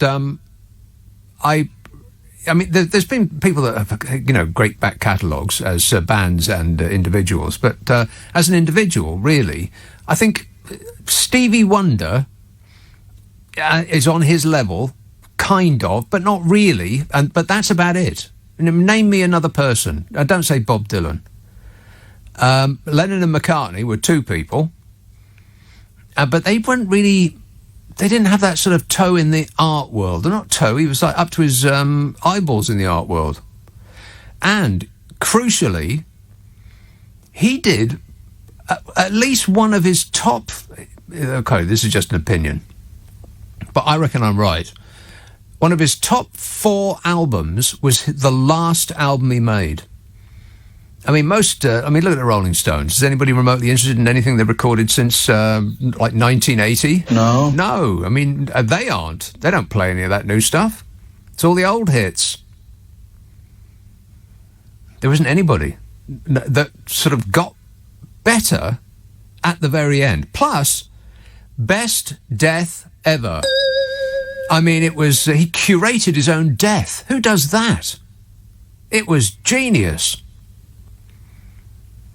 Because from absolutely nothing, he'd released the Next Day album, which took everybody by surprise. Really clever. He released that single, the really slow one, where he was being all contemplative about his time in Berlin. Very, very slow. It sounded like a really old man. You remember that? The first single came out, and everyone thought, wow, this is a really good single, but God, does he sound old. And then the album came out from that single, and it was all really hard rock, and it just sort of blew you back in your seat. And they went, wow, I wasn't expecting that. Big surprise. Not what the single would have led you to believe was coming. And then there was a big, long period of silence. And then the word came out that he's got this new album out. You heard the album, and you thought, this is incredible. And then he released those 2 pictures of him literally laughing in death's face in that Tom Brown suit in front of that corrugated shop front that sort of in what looked like an alley in New York. And it looked like it wasn't a staged laugh. It looked like he was really laughing, which must be quite hard. And then the videos came out of him with the coins on his eyes. And then he died, like the next day. It was just, his death was an art piece. Nobody else is ever going to come anywhere near that. Plus, you know, there's all the back catalogue. Rock and roll! Mike texts, I watched the first half of the James Bond. It's a bit bamboozling so far. Second half tomorrow, perhaps. I wouldn't bother. There you are. I've saved you 3 hours. Dale texts, it's a pied wagtail, mate. Yeah, we've been through all that. I've tried to identify this bird that I saw with precious little success. And people have said that before, and it looks a bit... it's a little looky-likey. But it was lost. I mean, what was it doing in the middle of a shopping centre? Bizarre. And then the other time I saw it was outside a garage. Wasn't any green for a considerable distance. Stupid bird.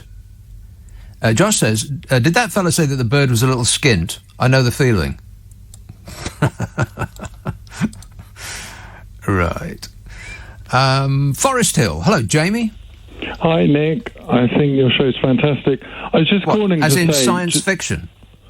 No, really enjoy it with my wife every Friday and Saturday night. You enjoy it with your wife every Friday and Saturday night? Disgusting. We don't wish to know that. Listening to your show. Thanks. Just when you were saying about the politicians, I was looking up Lord Dobbs today, and he was, on his Wikipedia page, it says he claims 28 or 29,000 a year, and he classes it as being paid because lords aren't paid.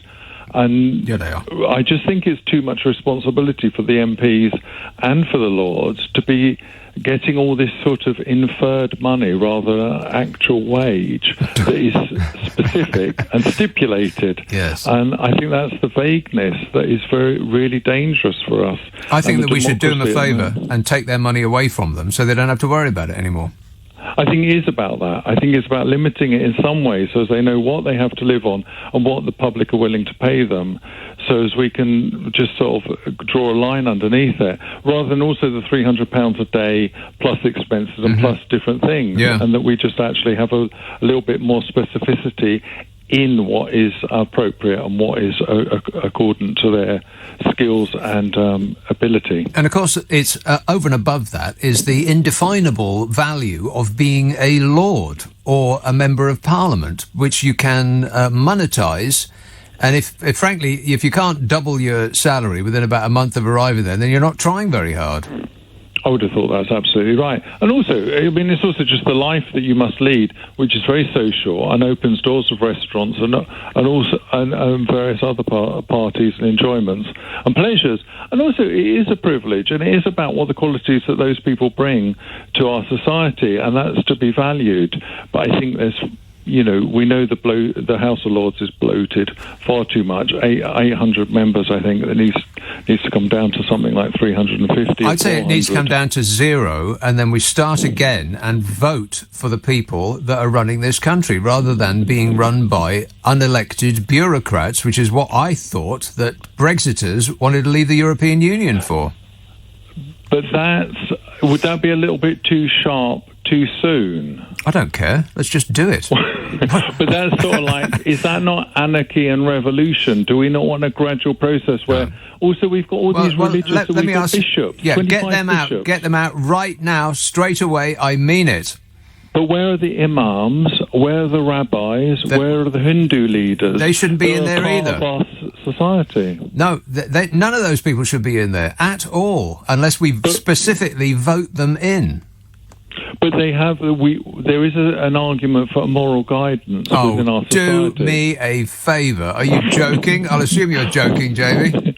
Well, I'm trying to give some sort of credence to their value. You're being devil's advocate. I get it. Well, I'm trying. Well, generous to the thought that actually there is a place for them. Yeah, I've got a place for them in prison. Have been fantastic. I've only met one. Yeah. Okay. All right. Good work there, Jamie. I think you're winding me up. Thanks a lot, mate. 0345 6060 973. Caroline texts, I've been enjoying listening to your podcasts with Carol. I've listened to 3 and I can't wait to hear them all. Very entertaining, and you both have a brilliant sense of humour. Thanks, Caroline. That name of the podcast again is What's Your Problem with Nick and Carol? If you download Global Player, then it's on there. Have you seen Global Player? Oh, it's amazing. It's got all the radio stations that we do. There's Capital and Heart and X and Smooth and which are the other ones? LBC, yes, I know. What are the other ones? Gold, yes. LBC News. This is like the Generation Game. Yeah. Cuddly Toy, Steak Knives, yes. Classic. You got no idea what I'm talking about, have you? No. Generation Game. No. Brucey? Forsyth. That is the right answer. Affirmative. You get to take home a boat. But I live in a flat. They used to have a show that gave away a boat to, people that live miles away from the sea. What are you going to do with that? Anyway, Sally says, how's your tooth, Nick? Oh, don't start, Sally. I've got to go again next week. Not that I'm complaining or anything. Whinging and whining and moaning. Sally says, I having a root canal tooth extracted next week. It appears to be playing havoc with your diction there, Sally. With your command of the English language. She says, like you, cost a huge amount, and now ripping it out of my mouth, lol, hopefully stop the pain. Yeah. It's very, very annoying. I mean, can you think of anything else that you'd pay? I've spent £1,500 on keeping this tooth in my head. What? Yeah. Because I know that if I'd gone to the NHS, they'd have said, oh, we'll just take it out. That's what they did with the back tooth on the other side. They said, we're not even going to think about it, we're going to take it out, and that's that. That's your choice. You can either suffer in pain for the rest of your life, or we're going to rip it out of your head. And I knew that that's what they'd do if I went to the other side. And so after 11 years of safe in their hands, you're forced to go private. This is their little scheme, I'm certain of it. And so I paid $1,000 for the root canal, and it was like another 500 for. It was $1,000. Oh no, it was a cap. So you get a root canal, that's $1,000, and then a cap is another 500, or the other way around. It don't make no never mind. It's £1,500. Just keep this tooth in my head, and it's never been right. If I poke it with my tongue like that, then it feels sore, and so I've got to go and see him again. And I know he's going to say, "Oh, we'll just take it out then." So I paid £1,500 to get what I would have got for free on the NHS. But you know me, I never complain. Can you think of anything else that you'd pay that much money for and not get what you wanted or what was advertised, and you just shrug your shoulders and go, oh, well, never mind? I mean, you'd want your money back, wouldn't you? If you bought a car for £1,500 and it didn't work, you'd want your money back, and the law would be on your side. But what can you do with the dentist? I mean, he'll just say, oh, well, it's nothing to do with me. I did everything right. Prove that I didn't. Plus, you don't want to pick a fight with somebody who's going to come and attack you with a drill. Private healthcare is an absolute racket in this country. It is. We've got the worst of both worlds in this country. I firmly believe that. The only worst place for health on earth, probably, the more stupid system, is America, where if you're rich, you're fine. If you're not, you're screwed. But in the rest of Europe, I mean, they've got a much more sensible system than we have. And the evidence of that is that they have better results than we do. I mean, if you go to France or Germany or Spain or Italy and, everywhere else in Europe, I'm sure, they don't have this, you can't see a doctor, and we'll put you on a waiting list to see your GP, and you won't be able to see him or her, sexist, if you do get to the front of that list. And once you get to the front of that list, in about 3 or 4 weeks, then we'll put you on a list to get on a list to see a consultant. They haven't got any of that. I'm certain of it. They have a completely different system, which makes them happier. We should be more Scandinavian. and less American. But unfortunately, the American system makes a few people a vast amount of money. So, certain people in government in this country have got pound signs in their eyes. And unfortunately, that's where we appear to be going. Sally says, oh no, I read that. Richard emails, your book of 2021 is listed on Amazon for £4.50, not £1.72. I just thought you should know, as you are the best, says Richard. No, you haven't been paying attention, Richard. The e-book, the hippie e-book for eco people is £1.72. If you want them to cut down a tree for your pleasure, then that's £4.50. £1.72 for the e-book. That's the smallest amount that they'll allow you. £4.50, because they've got to print the book, they've got to get the paper and get the ink and print the book and put it in an envelope and all of that lot, so it costs more.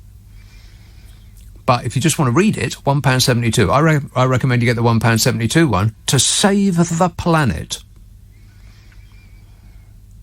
Kathy texts, Nick, what about Ed Davy Balls, or is it Ed Balls Davy? What about him? What does that mean? You're talking in riddles, Kathy. What about him?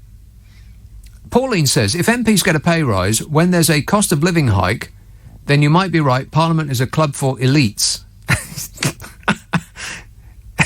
Elites spelled E-L-E-E-T-S. Which is not how the elites would spell elite. Catherine says, I bought your book today, the paperback version. Mine also is coming tomorrow. Surely they wouldn't print them as they are ordered. How could they? I just ordered it today, and if it doesn't arrive, I'll go to the foot of the stairs, says Catherine. Well, the foot of the stairs is by the front door, which is where your letterbox is, so that just makes sense. That does seem a bit quick, doesn't it? Remarkable. But I'm absolutely certain they don't print like a great stack of them, because they've got absolutely no idea if I'd sell any or not. So that's modern technology, that is. Marvellous. Should we talk about Keir Starmer? No. Sir Keir Starmer, and I do believe that the Sir part is a problem. But they do, people who get Sirs, they do insist on it, don't they? The one that really grates on me is Sir Elton John. I mean, like rockers in general, if they're going to accept it, and David Bowie didn't, by the way... If they're going to accept it, then they should drop the Sir part, because it just doesn't fit with the rock and roll image, you know?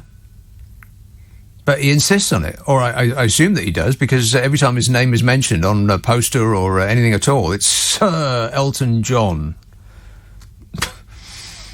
Anyway, Sir Keir Starmer today issued a desperate plea to not today, this was this week, a couple of days ago. Issued a desperate plea to Red Wall voters who deserted Labour at the 2019 general election and urged them to give the party just one more chance. He didn't say just one more, he said another chance. Sir Keir said Labour had changed since its brutal defeat under the leadership of Jeremy Corbyn, and voters in crucial seats should take another look at the party. Oh, they've changed all right. They've become indistinguishable from the Conservative Party. Not the Conservative Party under the current administration. I mean, they appear to have gone full mafia. Absolutely. Oh, that's the wrong absolutely. Absolutely. There you are, mafia. I mean, the Conservative Party under the current administration, they seem to be indistinguishable from the Cosa Nostra. No, the Labour Party seemed to be indistinguishable from the Conservatives under a normal leader. Isn't that right, Bodge? I followed the ministerial guidance at all times. I mean, seriously, what is the difference between them? He had the chance to actually show some room between them and the Labour Party when Sadiq Khan announced an easing to the stupidly expensive and utterly hopeless war on drugs last week. And Keir Starmer practically read out a statement that could have been written for him by Priti Patel. I mean, it's no wonder that young people, by which I mean those under 50, don't bother voting. Labour and the Tories are practically indistinguishable to them. And the one thing that might get the young to sit up and take notice, instead of the usual, we care about law and order and we care about the NHS, is doing something smart about the thing that they're more likely to take than the oldies who vote Conservative. And Sir Keir didn't even hesitate to throw that chance away. Old people vote Conservative. You aren't going to change that. Doesn't matter where they live or how well off they are. When people get past 50, they vote Tory. End of story. So for the Labour Party to get in next time, Starmer's going to have to get the young out to vote. He's going to have to present something dynamic and different. Well, we know he's not showing he's different. How is he on dynamism?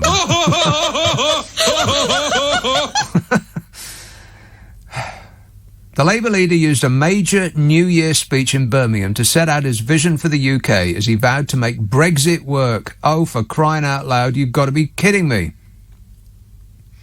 And he insisted that he and his party are patriotic. Oh, Struth. He deployed the flags. He might as well have worn a blue rosette. Oh, fabulous. And he's now all about Brexit, despite the fact that the majority in the age group he's going to need are vehemently against Brexit.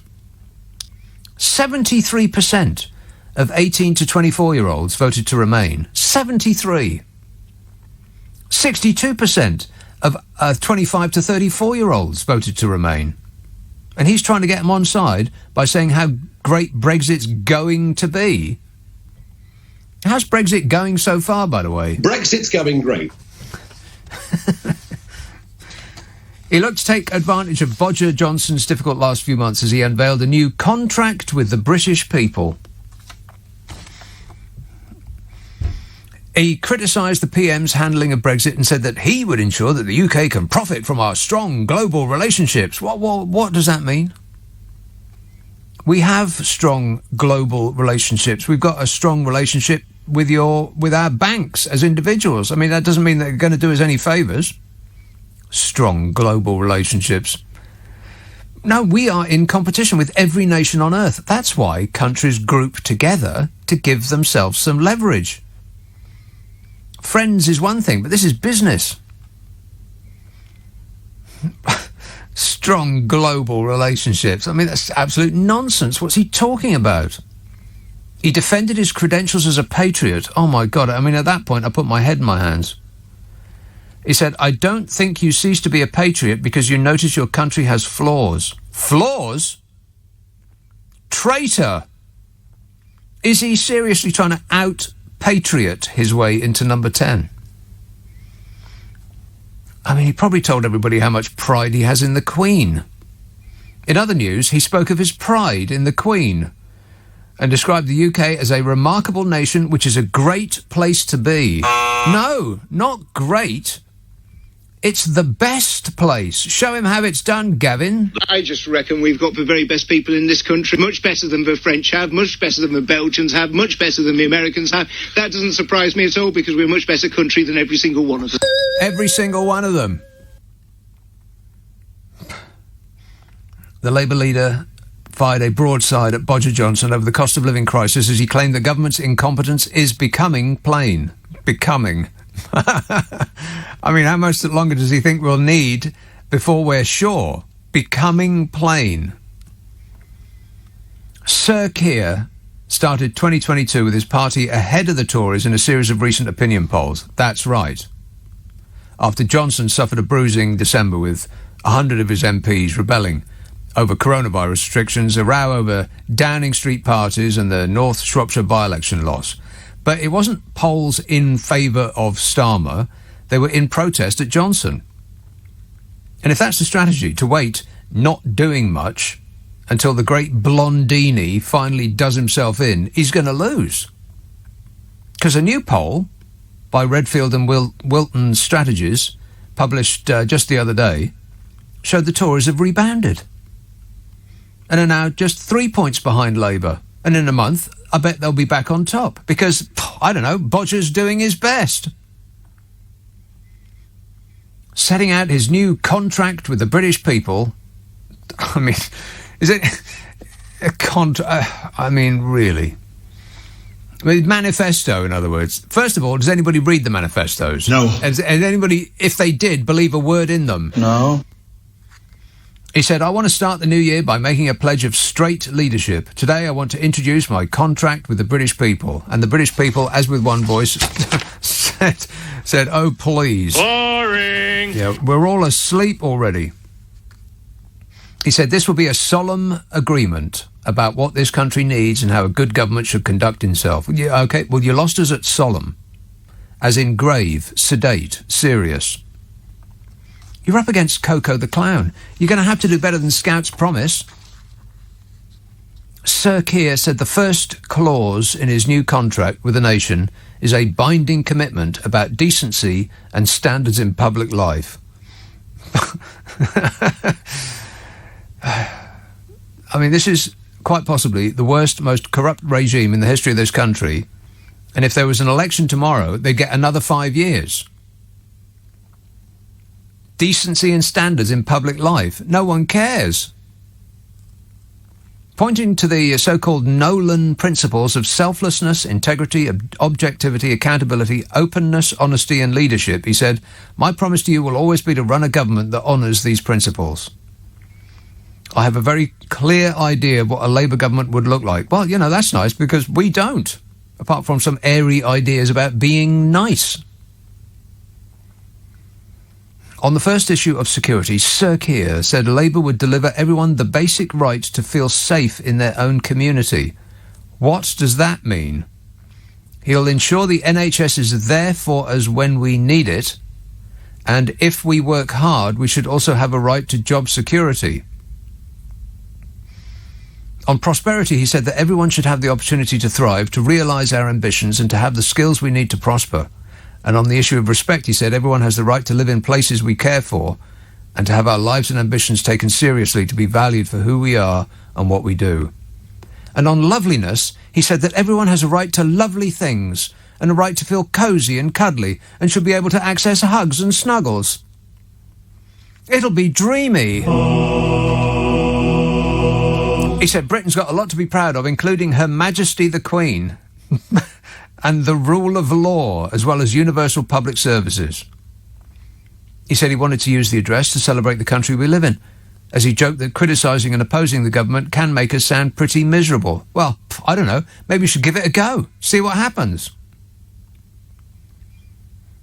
In a message directly to former Labour voters in the so-called Red Wall seats, which the party lost to the Tories in 2019, Sir Keir said, take another look at Labour, we've changed. Yeah. You've changed from a party that actually connected with the young and is now flailing around helplessly because its core voters turned 60 and wouldn't vote Labour if you gave them free slippers.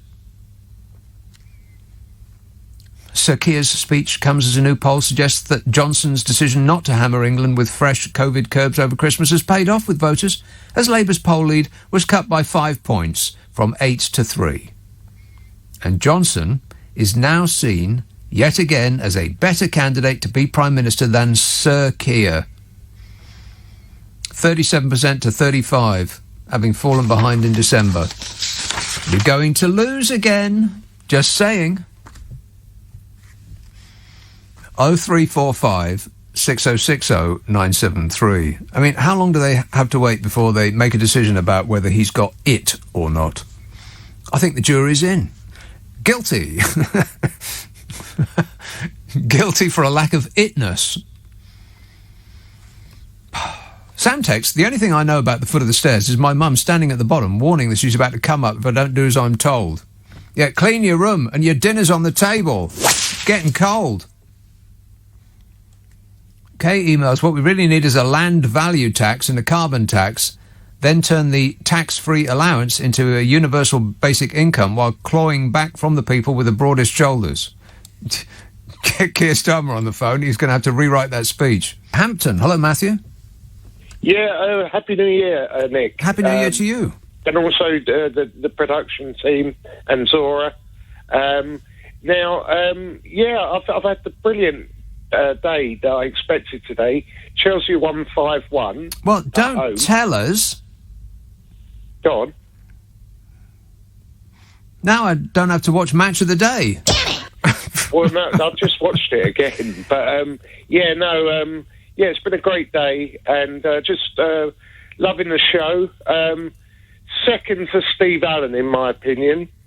But no, I love all the sound effects and stuff. And, just ringing to sort of say hello and wish you a happy new year. OK, well, that's great. Hello. Bye-bye. 0345 6060 973. He was just checking in. Regent's Park. Hello, Vance. Hi, Nick. Thank you very much for saving my sanity as usual. Vance. Nick, I've just been looking at the exchanges between Johnson and Brownlow. You know, they were revealed this week about refurbishing the flat. Yeah. Do you know exactly why Johnson was getting such a good deal out of Brownlow? You know, he was begging him for money. The reason is that Brownlow, who is a trustee of the Royal Albert Hall, was trying to flog an idea to recreate the great exhibition of 1851 in Hyde Park. Yeah, but a new Crystal Palace. But okay. But there's no indication or suggestion that was going to be a money-making scheme. It was an idea that Boris Johnson said that he would discuss, and nothing came of it, apparently. That's right. But Brownlow sent him an app on the very day that that exchange started, saying, a message, thanks for thinking about GE2. Yeah. Oh, I should have said, as the trust isn't set up yet, will be in January, approval, that's for the flat refurbishment, is a doddle, as it's only me, and I know where the pounds will come from. Right, it was him, yeah. I mean, scratch my back and I'll scratch yours. It's disgusting, isn't it? Does Boris Johnson ever pay for anything? It's incredible. I mean, he earns something like 150 grand a year, plus a free house, plus a free flat, plus his royalties from his books. Well, yeah, all the private stuff and the speeches and the expenses. It must add up to the best part of £500,000 because he gets free car, free chauffeur, free this, free that. Everywhere he goes is free. And on top of that, he never seems to pay for anything. Yeah, exactly. Except for the various kids that he's had. I mean, you know, he's got to pay maintenance for those, and we don't know how many of those are. Only the ones that he can remember, yeah. That's right. Anyway, thanks, Nick. All right, cheers, Vance. 0345 6060 973.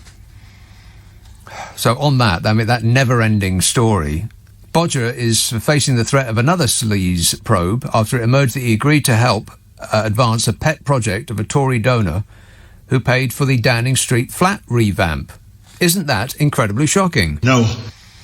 Labour has accused the PM of corruption after bombshell WhatsApps were released, messages on WhatsApp, showing that he told Lord Brownlow that he was looking into his idea for a new great exhibition at the same time as he asked the peer to sign off for more lavish refurbishment works. Get me a dictionary because I need to look up the word lavish. See, I thought it meant expensive, but apparently it means hideous. As in, he asked the peer to sign off more hideous refurbishment works. Seriously, what is it with the rich? I mean, they want to be surrounded by expensive things and wear expensive things, but they also want them to look cheap and old and nasty.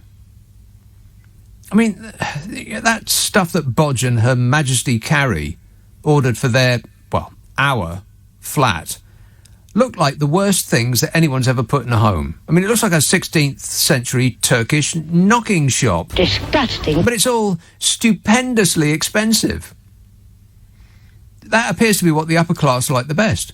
I mean, if you've got to buy your own furniture, which is terribly non-you, of course, then it absolutely must not look like anything else anyone would dream of having, and it must look like it's already 100 years old, and it must be eyeball-punishingly busy and loud. You know, like Bodger's suits. They look like he got them in Primark. But I bet he got them on Savile Row, cost about £5,000 each, and he just treats them like dirt. That's what differentiates them from us. I mean, a middle-class person would buy a nice suit and they'd hang it up as soon as they take it off and they'd steam out the creases and they'd put it in a moth-proof bag. But the upper classes, they buy the best old-fashioned stuff they can find at the most expensive price point and then treat it abysmally, thereby showing everyone that they're so rich that they just don't care. And if they make a mess, there's always somebody on hand to clear it up for them.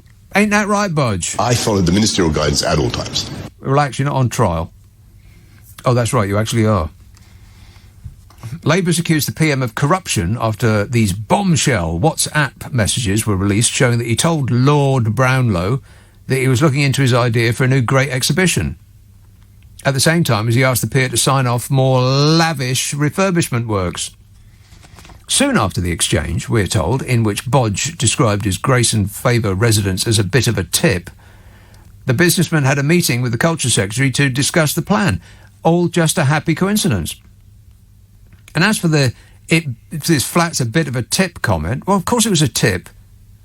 It's because Bodger Johnson had been living in it for a full 5 days. Yeah. Wait a minute. Ministers insisted that there was nothing untoward in the discussion, pointing out that the project was not eventually taken forward, and the Premier gets proposals all the time. I bet he does. I bet he does. The Premier also gets stuff paid for him all the time. He got a holiday that was paid for by someone else, and then he got another holiday that was paid for by someone else, and he got a year's worth of organic high-end food paid for by someone else, and he got his curtains and wallpaper and sofas and chairs paid for by someone else, and then had the nerve to say that the poor should get by without asking for handouts. I've got that right, ain't I, Bodge? Yes.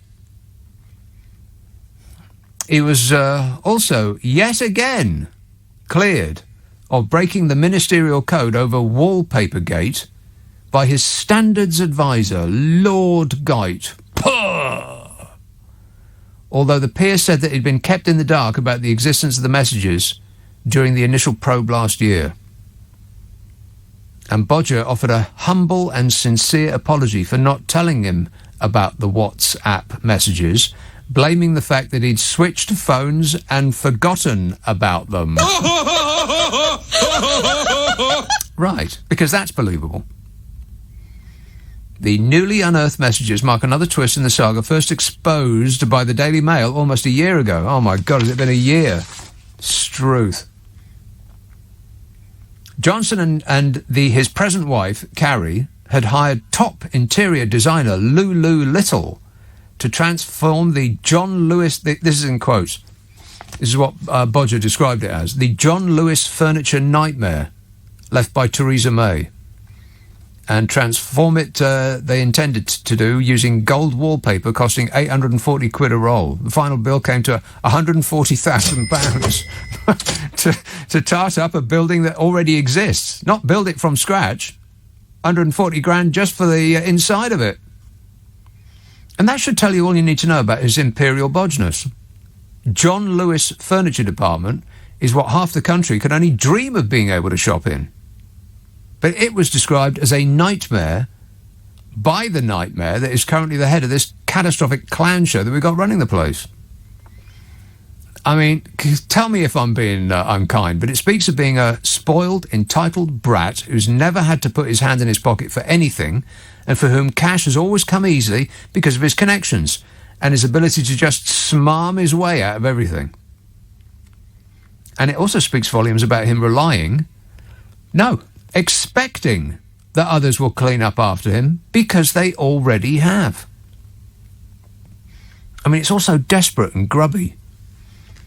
That man has in 2 short years turned this country into a sort of toe-curlingly embarrassing banana republic state out of a Bolting Brothers comedy. I mean, you expect Terry Thomas to show up at any time. You're better informed than I am. I don't know anything. Well, maybe he has. It's like we crossed Carlton Brown of the FO with St Trinians. I mean, if we go on like this anymore, he'll have strip-mined the nation for assets, trousered the lot and gone off to do the same to some other hapless country while telling us that he'll never leave us. See any of his past wives and girlfriends for full details. How was being with him working out for you, ladies? Oh, fabulous. I don't know if everybody's just like passed out. I think we've got post-Christmas exhaustion. But I couldn't get through the calls fast enough during Christmas and New Year. And last night and tonight, it's like, look at that. Nothing. Nobody interested in anything I'm talking about, like, at all. This is not the Steve Allen Show. You can actually call, you know. Struth. Talk about carrying it single-handed. 0345 6060 973. David tweets, greetings from my toasty bed just north of Tokyo. I'll go to the foot of our stairs is just an exclamation, rather like Stone the Crows. Yeah, I know that. I know it's an exclamation, but it must come from something. It must mean something. It's not just a random collection of words. And where did Stone the Crows come from, by the way? Darren texts, at least Keir Starmer has got great hair, unlike the current leader. You don't need to put all of that product in your hair. You just don't. You just don't. How much product must that man wear in his hair? I mean, he must just squirt gallons of the stuff in there. It must be dripping off on his suit. Still, does have great hair, no doubt about that. Paul, I bet he could. He's got so much of it, you could use it as a crash helmet. Paul texts, I also used to live in a bungalow. I used to bang my head on the floor every time I ran downstairs to answer the phone. Oh, my God. Listener with material. Oh, no. That bloke just fell out of a Christmas cracker. Mary says, I was told by my dad that I'll go to the foot of our stairs meant, well, that's enough. I'm going to trundle off to bed. Well, yeah, but that doesn't make any sense. I mean, assuming it wasn't one of those upside-down houses, the bedroom would be upstairs, so he wouldn't go to the foot of the stairs, he'd go to the top of the stairs. Mary. I'm just saying. Sue says, I'm sure I saw Sir Keir and his wife in the wallpaper department at John Lewis today. So much for isolation. He's got to drop the Sir part. Of course, right-wing papers won't allow him to do that. They'll keep, because we do have an obsession with titles in this country. It's just curls my toes, but we do. I think it's just utterly preposterous, because nobody calls me Mr. Nick. Why do they call him Sir Keir? Crying out loud. And why is he a Sir? Just for doing his job. But it does rub off on, it does rub people up the wrong way, particularly those who might be considering voting for the Labour Party. There was this poll a while ago that said, who do you think's posher, Bodger Johnson or Sir Keir Starmer? And people said Keir Starmer. What? Posher than Boris de Pfeffel Johnson. Who's a descendant of two royal families. It's the Sir part what's holding you back. That and everything else. Gas tweets, it's a strange world we live in, Nick, when you agree with the Taxpayers Alliance. Did you know that dog food has gone up 39p? 39p! Imagine the outcry if that was on petrol. Dog food has gone up 39p. What, per tin, you mean? It can't have done. What's in dog food? Don't tell me. There you are, you see, all you've got to do is shout at them and you get a full board. Easy. Bunty emails, foot of my stairs is an ironical expression, usually of mock surprise rather than genuine surprise. It's the kind of thing you say when somebody tells you something that you suspected or knew already, so you don't have to absent yourself for long to recover yourself. I was married to a Lancashire lad and lived in Oldham, so was used to hearing this. I know how you use it, I'm just wondering what is its derivation? Where did it come from? I'll go to the foot of our stairs. Who said that first and why? How was the phrase coined? I know what it means. Let's have Doncaster. Hello, Tony. Hello, Sir Nick. Tony. Can I express a controversial view on this Bristol affair to you? Uh-oh. Go on. May I? Is that okay? Well, everything that anyone will say about the issue is going to be controversial to someone, but go ahead. Okay. We expect to be able to go into a court and be presented with impartiality. What do you mean? The law is supposed to be impartial. The court is impartial. Well, the judge is impartial, the jury is partial, depending on the evidence that they've heard. No, just forget the jury for a minute. Well, you can't. No, I'll include them in a minute. Righto. What I'm saying is that the court, whether you are representing the state or whether you are representing yourself... Yeah, whether you're a pauper or a billionaire, you are supposed to all be treated alike under the law. But everybody knows that's not true, but go on. Well, I mean, we hold the law to be impartial. Well, you might. I don't. But go on. Okay. Now, the government are not happy with the verdict. No. Very upset. Right. I think they've been their own undoing. I think their own incompetence has led to the verdict.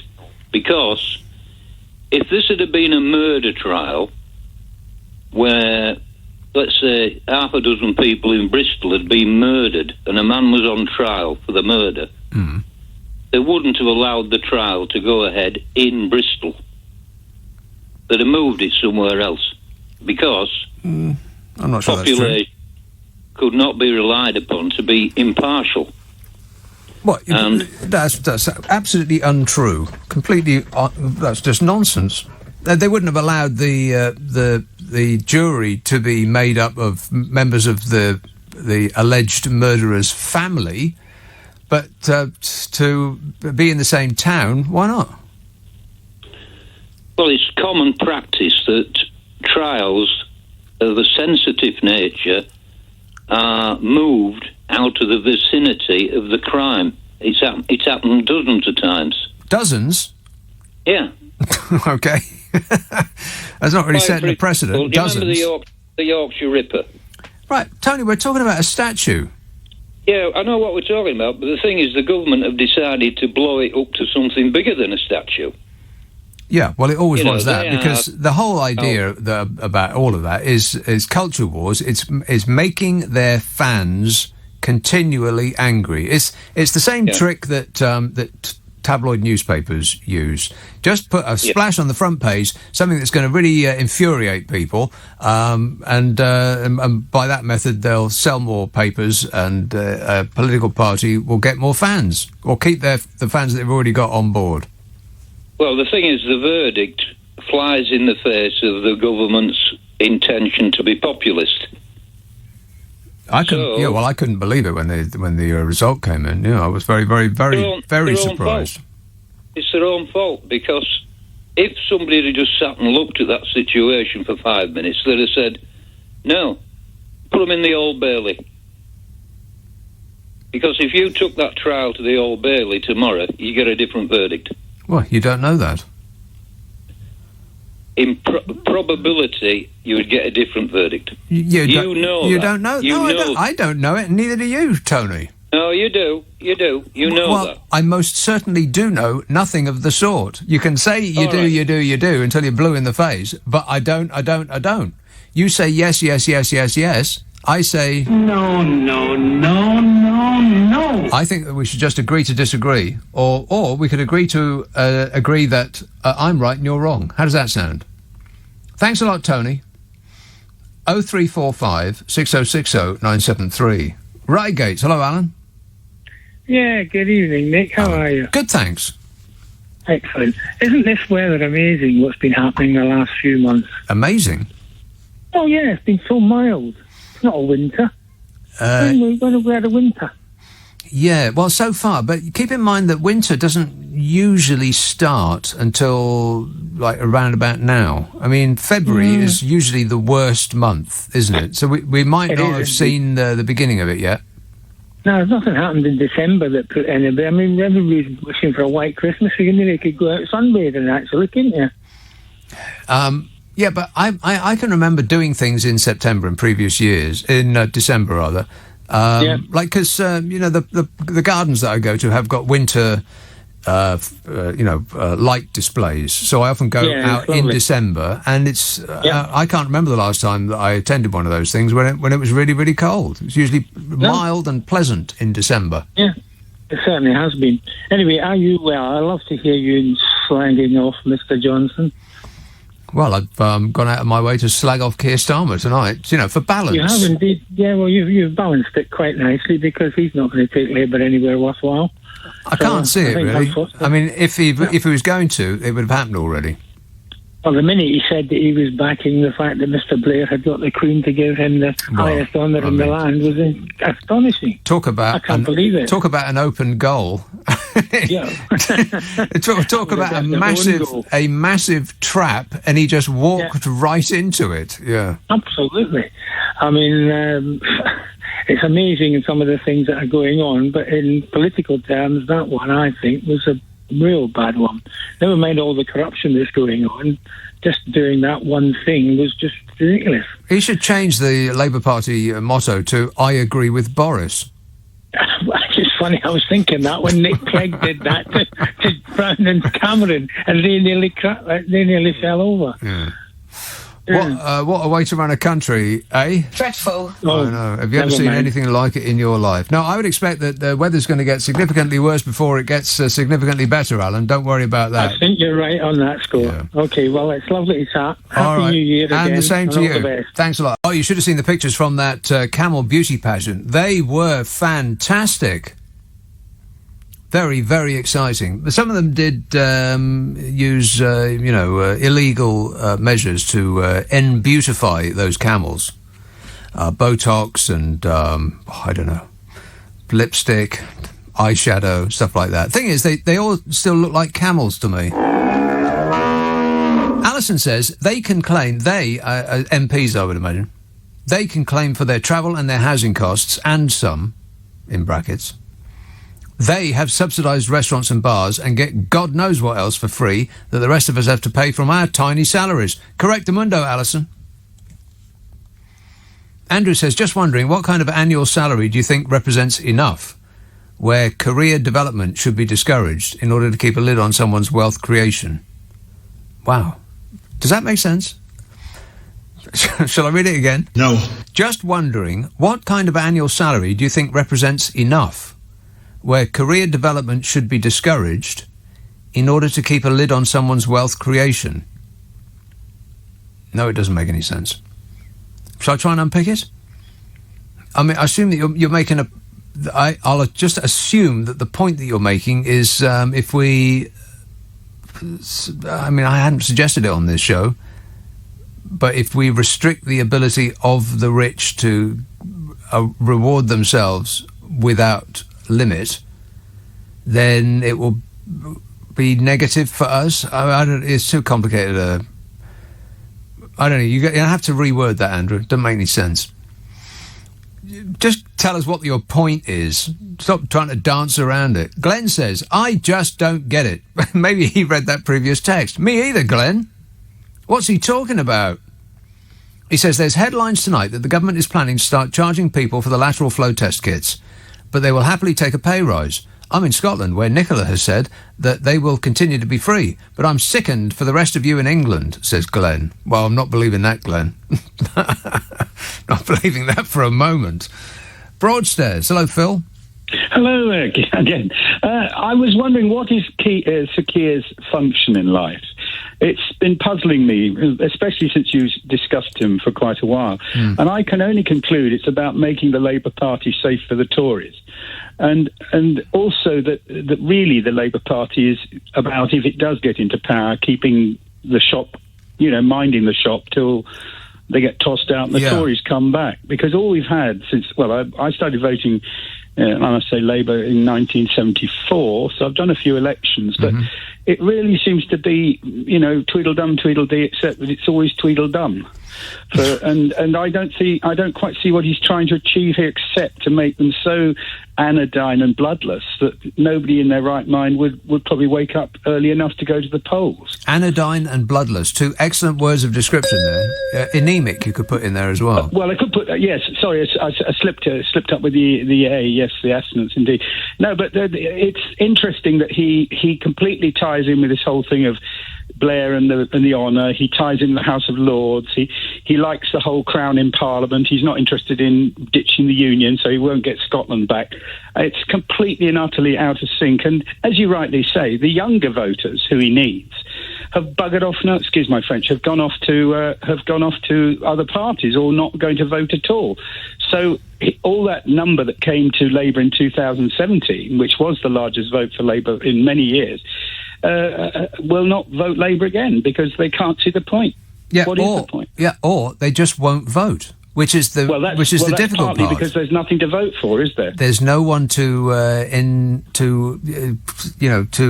invigorate them to get out of their pits and take their eyes off their phones for 10 seconds to go out and vote. That's right. Or take a risk and say we're going to get rid of the House of Lords and make it elected. Take a risk and say we're going to review the honours system. The reason why all these things are going on in Number 10 and nobody's being held accountable is because with the Crown in Parliament, it's all secret. It's been the same since 1688. I know you don't like history lessons, but it's true. It's more or less hasn't changed. We've had the odd Reform Act and things, but basically the same team are running the show. That's the way it is. And you can't get accountability out of that. Completely correct in every respect. Yeah. All right. Good work. Thanks, Phil. 0345 6060 973. Speak to your core, the audience that you're going to need. I mean, forget the over 60s. They're going to vote Conservative. It doesn't matter what you say or do. They just will. You're going to have to get young people out to vote for you, Keir Starmer. Now, they don't appear to be enamoured of you or what your proposals are. I mean, I just read out his proposals and I can't remember them. On this show, I was reading them out. Everything that he just promised the British people, I can't remember a single one of them, other than there's this vague notion of let's be nice. You can trust me. Well, we know about trusting politicians. How's that worked out for us? Fabulous. The drugs policy thing is a way to actually put clear water between him and the Conservative Party. And he just wouldn't do it. Keir Starmer clashed with his own bloomin' London mayor, Sadiq Khan. Now, Sadiq Khan is trying to do something other than this stupid war on drugs, which has not worked here or anywhere else it's ever been tried, ever. Now, the government's position is let's keep doing the same thing that hasn't worked over and over again because, that'll be effective. So the London Mayor Sadiq Khan's drug policy is something that Keir Starmer has distanced himself from. This is a scheme to effectively decriminalise cannabis use in parts of the capital. Not actually decriminalise it, but essentially, and kind of worryingly, giving the police the okay to decide who it is that they want to nick. Now, I'm not sure on recent evidence that we should actually be giving the Met Police that sort of authority. The Labour leader, Keir Starmer, insisted that he was against softening the law on drugs after it was revealed a proposed pilot programme would see young adults caught with Class B drugs offered a speeding course-style class or counselling instead of arrest. Speeding. Could they perhaps have picked a better word? Yes. The trial, if approved by City Hall, would run in the boroughs of Lewisham, Greenwich and Bexley and apply to those aged 18 to 24. What? So, that's the most ageist thing I've ever heard. What happens if you're 25? Priti Patel gets sent round to give you a damn good thrashing. Thank you, sir. May I have another? A spokesman for the London Mayor, Sadiq Khan, said similar schemes are already being used in other parts of the UK. Are they? Adding that it would, in his words, divert young people who are found with a small amount of cannabis away from the criminal justice system and instead provide help and support to cut reoffending. Help and support. What, to assist them going through the terrible burden of having a joint at the weekend? Want to score some pot? I mean, it's like saying, oh, well, anybody that has a pint after work needs help and support. Even this, whether he appears to be trying to do something different, trying to fashion a more positive approach. Even with this, they're still on that anybody that takes any drugs of any kind whatsoever is a helpless addict and needs help, needs to be assisted in some way. All Keir Starmer had to do to get the kids on side was to do what half the states in America have done, and Portugal, and Luxembourg, and Germany, and France, and Italy are all about to do this year. Don't screw it up, Sir Keir. Just say it's a very interesting idea, and the war on drugs is futile, and you'll think carefully about it. And did he say that? Negative. No. He actually said that he was fully behind the war on drugs. At least he said, on the drugs legislation, I've said a number of times, and I will say again, I'm not in favour of us changing the law or decriminalisation. I'm very clear about that. I'm very clear that we're not in favour of changing the drugs laws, he said. And that sound you hear is of all those potential voters concluding that the Labour Party are indistinguishable from the Conservative Party and vowing never to vote for either of them. He's just not got it, has he?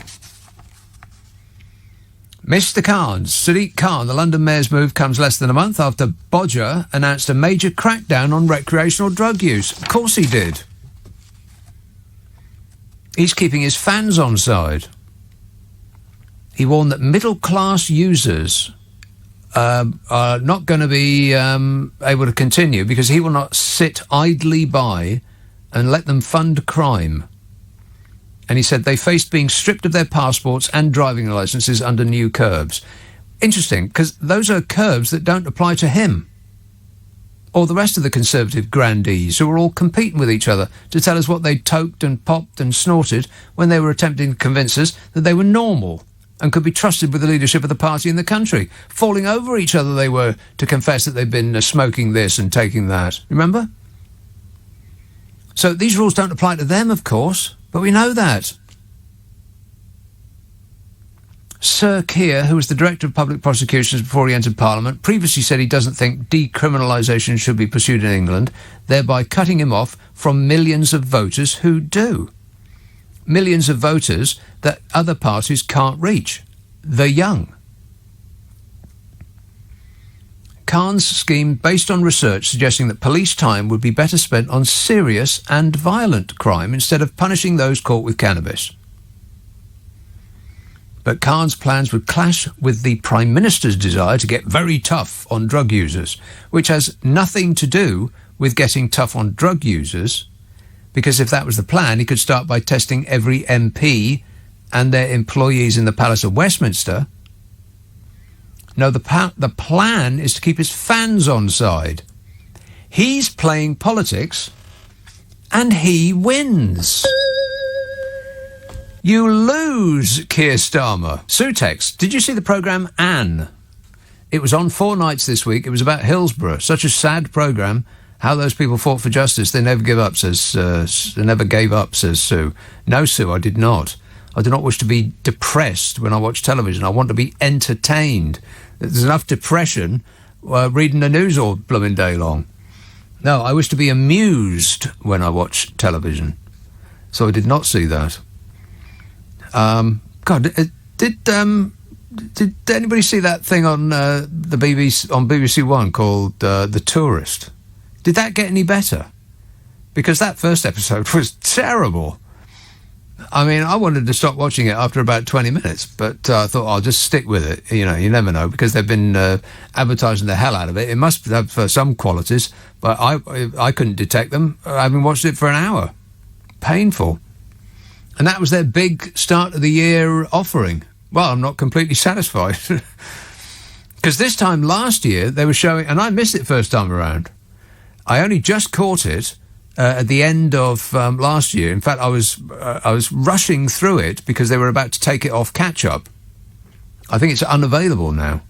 Their big show from this time last year was called The Serpent. Now, I was talking about that quite a lot over the Christmas and New Year shows because I was just wrapped with it. It was great. But The Tourist, well, of course, maybe it was just the mood I'm in. Every now and again, I will watch something and I'll think, God, that was absolutely abysmal. And then maybe a year or so later, I'll revisit it and think, oh, well, you know what? I was just in the wrong mood. Like Blade Runner. Blade Runner 45, or whatever they call that remake or sequel. I saw it once and I got about halfway through and I thought, God, this is just absolutely terminal. And it came on the TV just the other day. I was like, well, I'll give it another go. And it was absolutely terminal. I was right first time. Always go with your gut. Milton Keynes. Hello, Mark. Nick, hi man. Hi. Mark.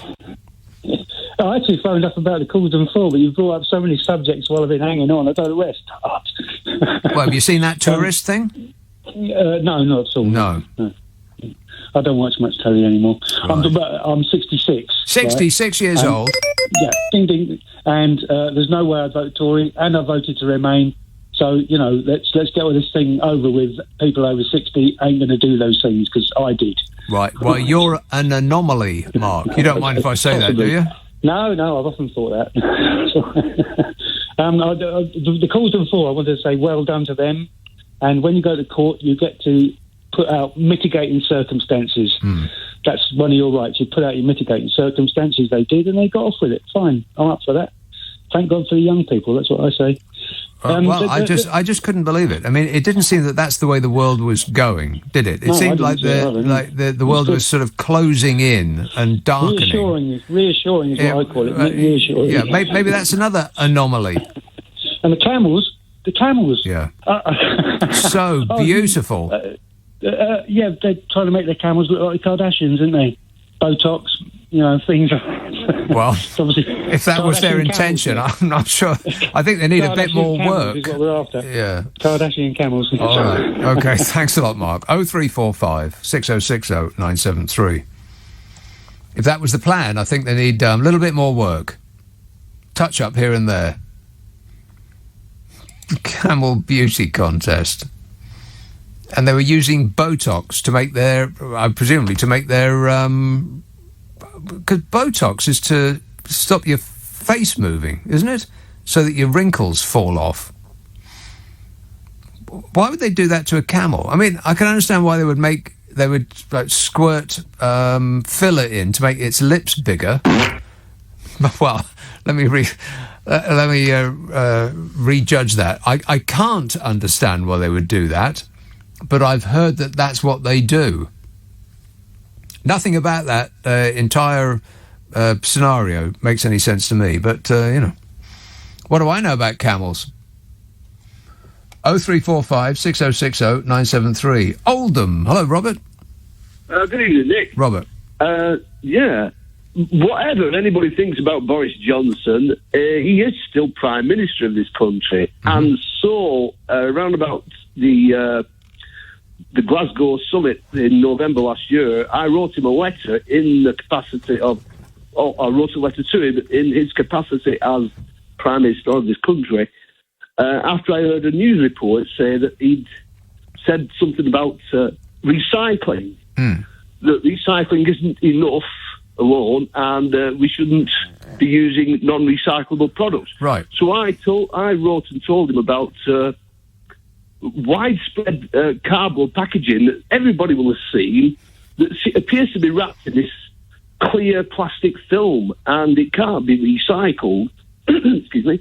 And if you incinerate it, it produces volumes of black smoke, which is undoubtedly toxic. And so I suggested that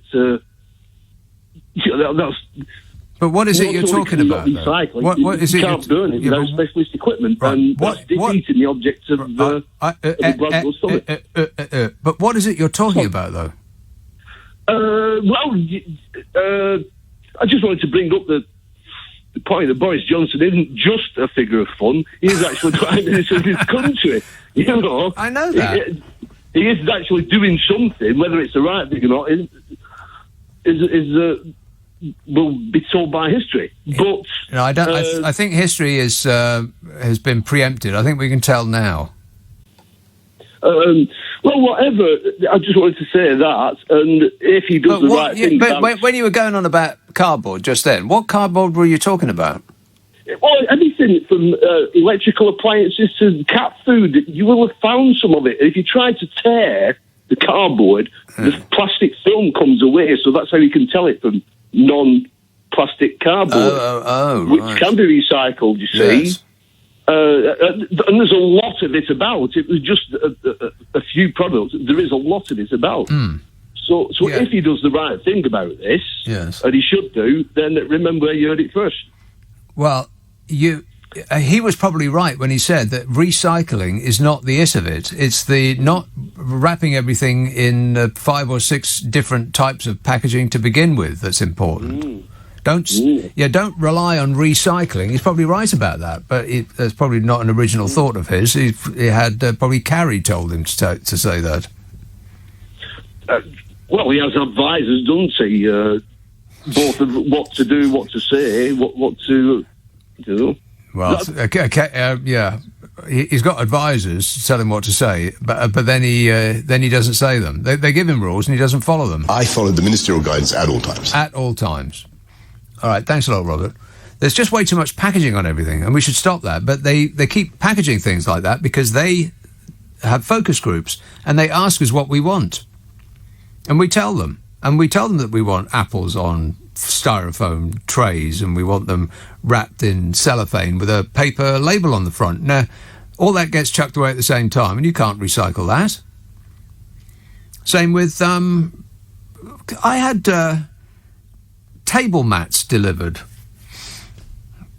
very, very thin ones. Like there were 4 of them, and 4 table mats stacked on top of each other were less than the width of a pencil. And they delivered them without a word of a lie in a box that was about 2 foot wide by 2 foot by 1 foot.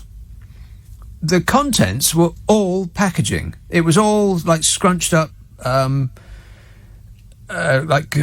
Brown paper, like they were protecting a Fabergé egg. They were indestructible placemats made of nylon, and again, 4 of them stacked on top of each other came to less than the width of a pencil, and yet it was in a box that was a foot deep.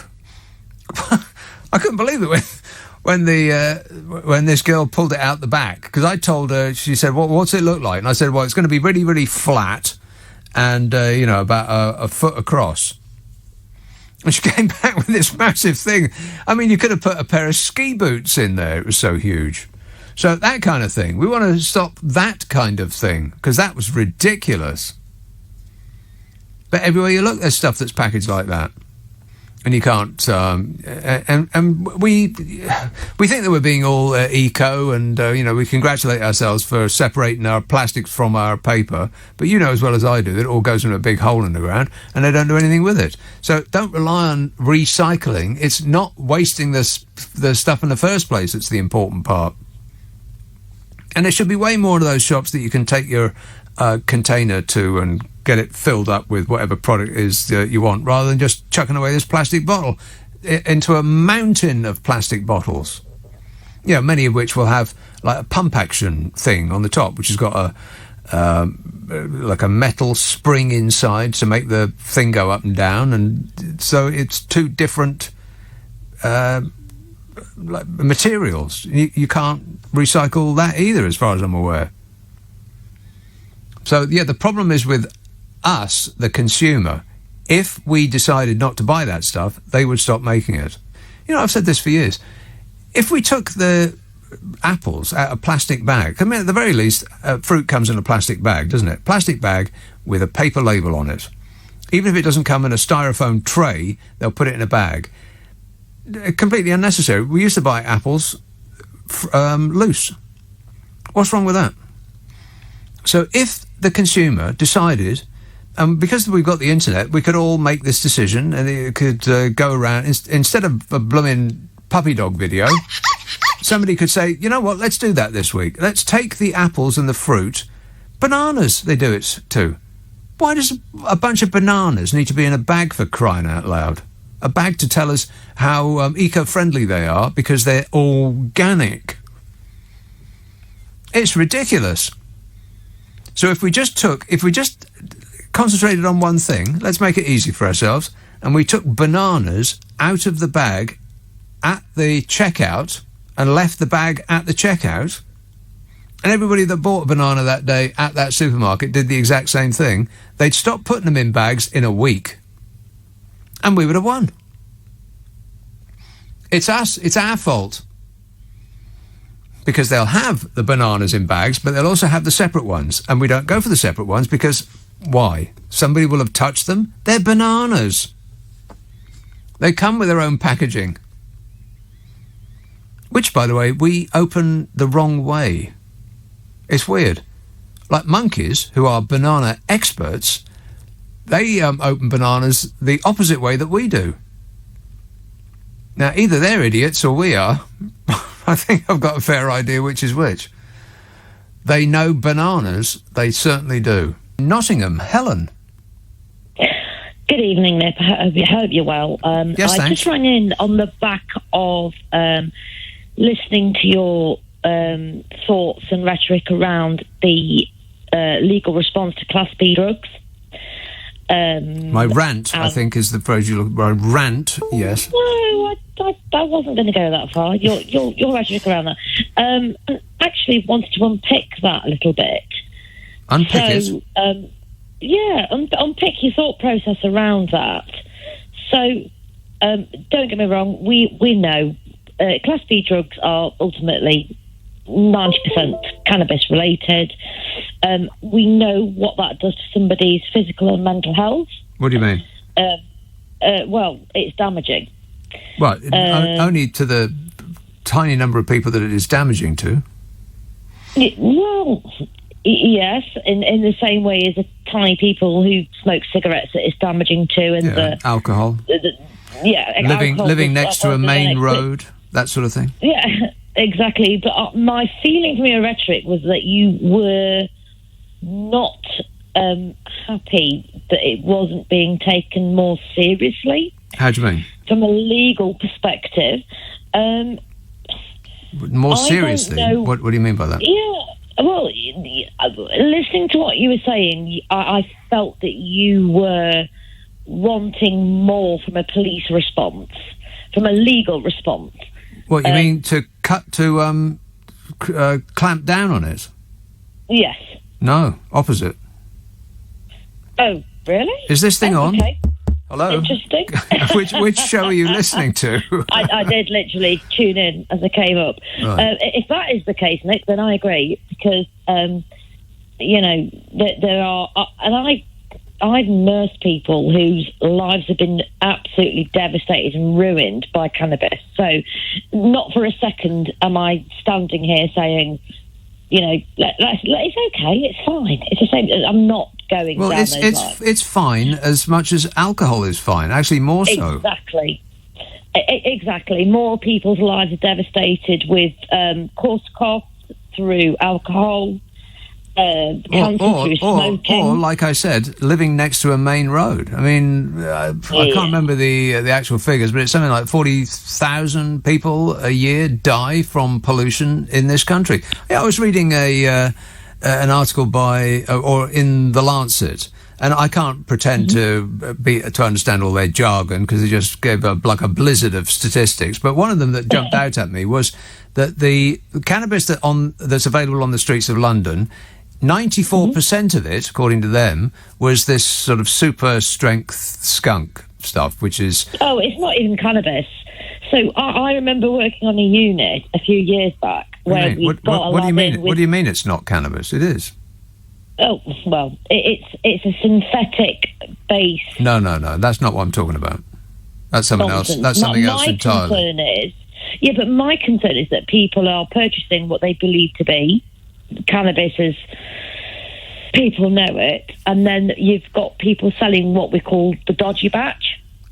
And I've been in positions where I've nursed people where suddenly we've had an influx because they've all bought off the same supplier who's, Right, well, that's not what I'm talking about. I don't know what that is, but I'm talking about this report in The Lancet which said that 94% of the marijuana that's available on the streets of London, which is a much higher number than any of the other European cities that they looked at, is this super strength skunk stuff, which people do say is more likely to, lead to psychosis in a tiny number of people that may be predisposed to it.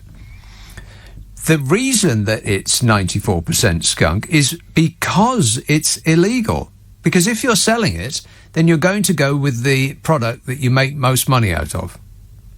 Obviously. I mean, if in in the Prohibition era in America, if you went to Al Capone, he wasn't going to sell you low-strength beer, was he? He's going to sell you whiskey, because it's the easiest thing to make in quantity. It's the strongest stuff to sell, so you can store it and it takes up less per unit of alcohol, and it's the thing that you can make most profit on.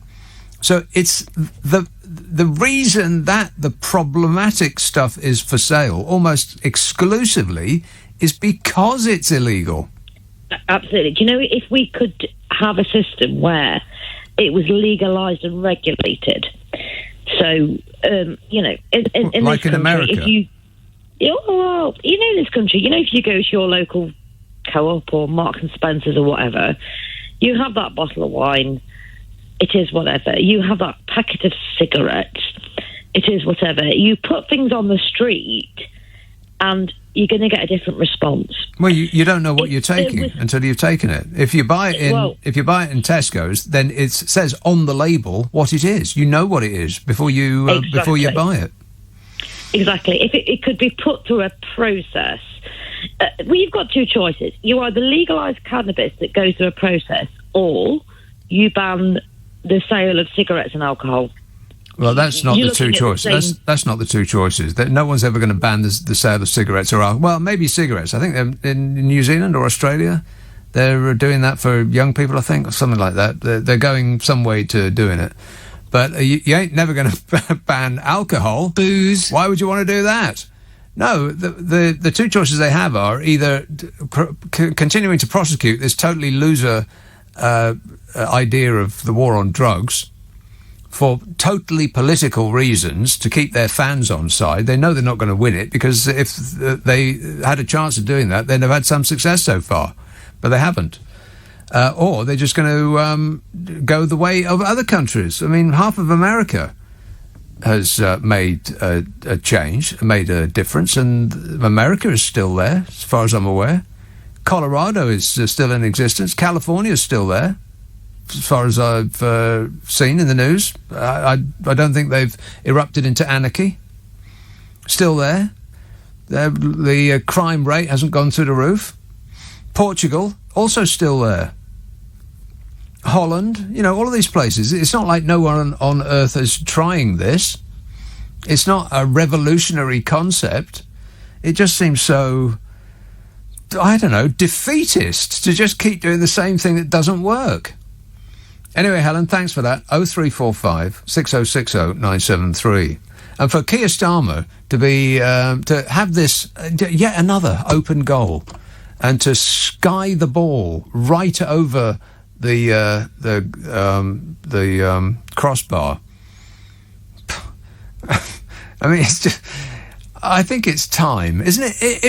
If the Conservative Party had a leader like Keir Starmer, who had been in position for this amount of time, who had made this level of connection with the electorate, they'd have got rid of him already.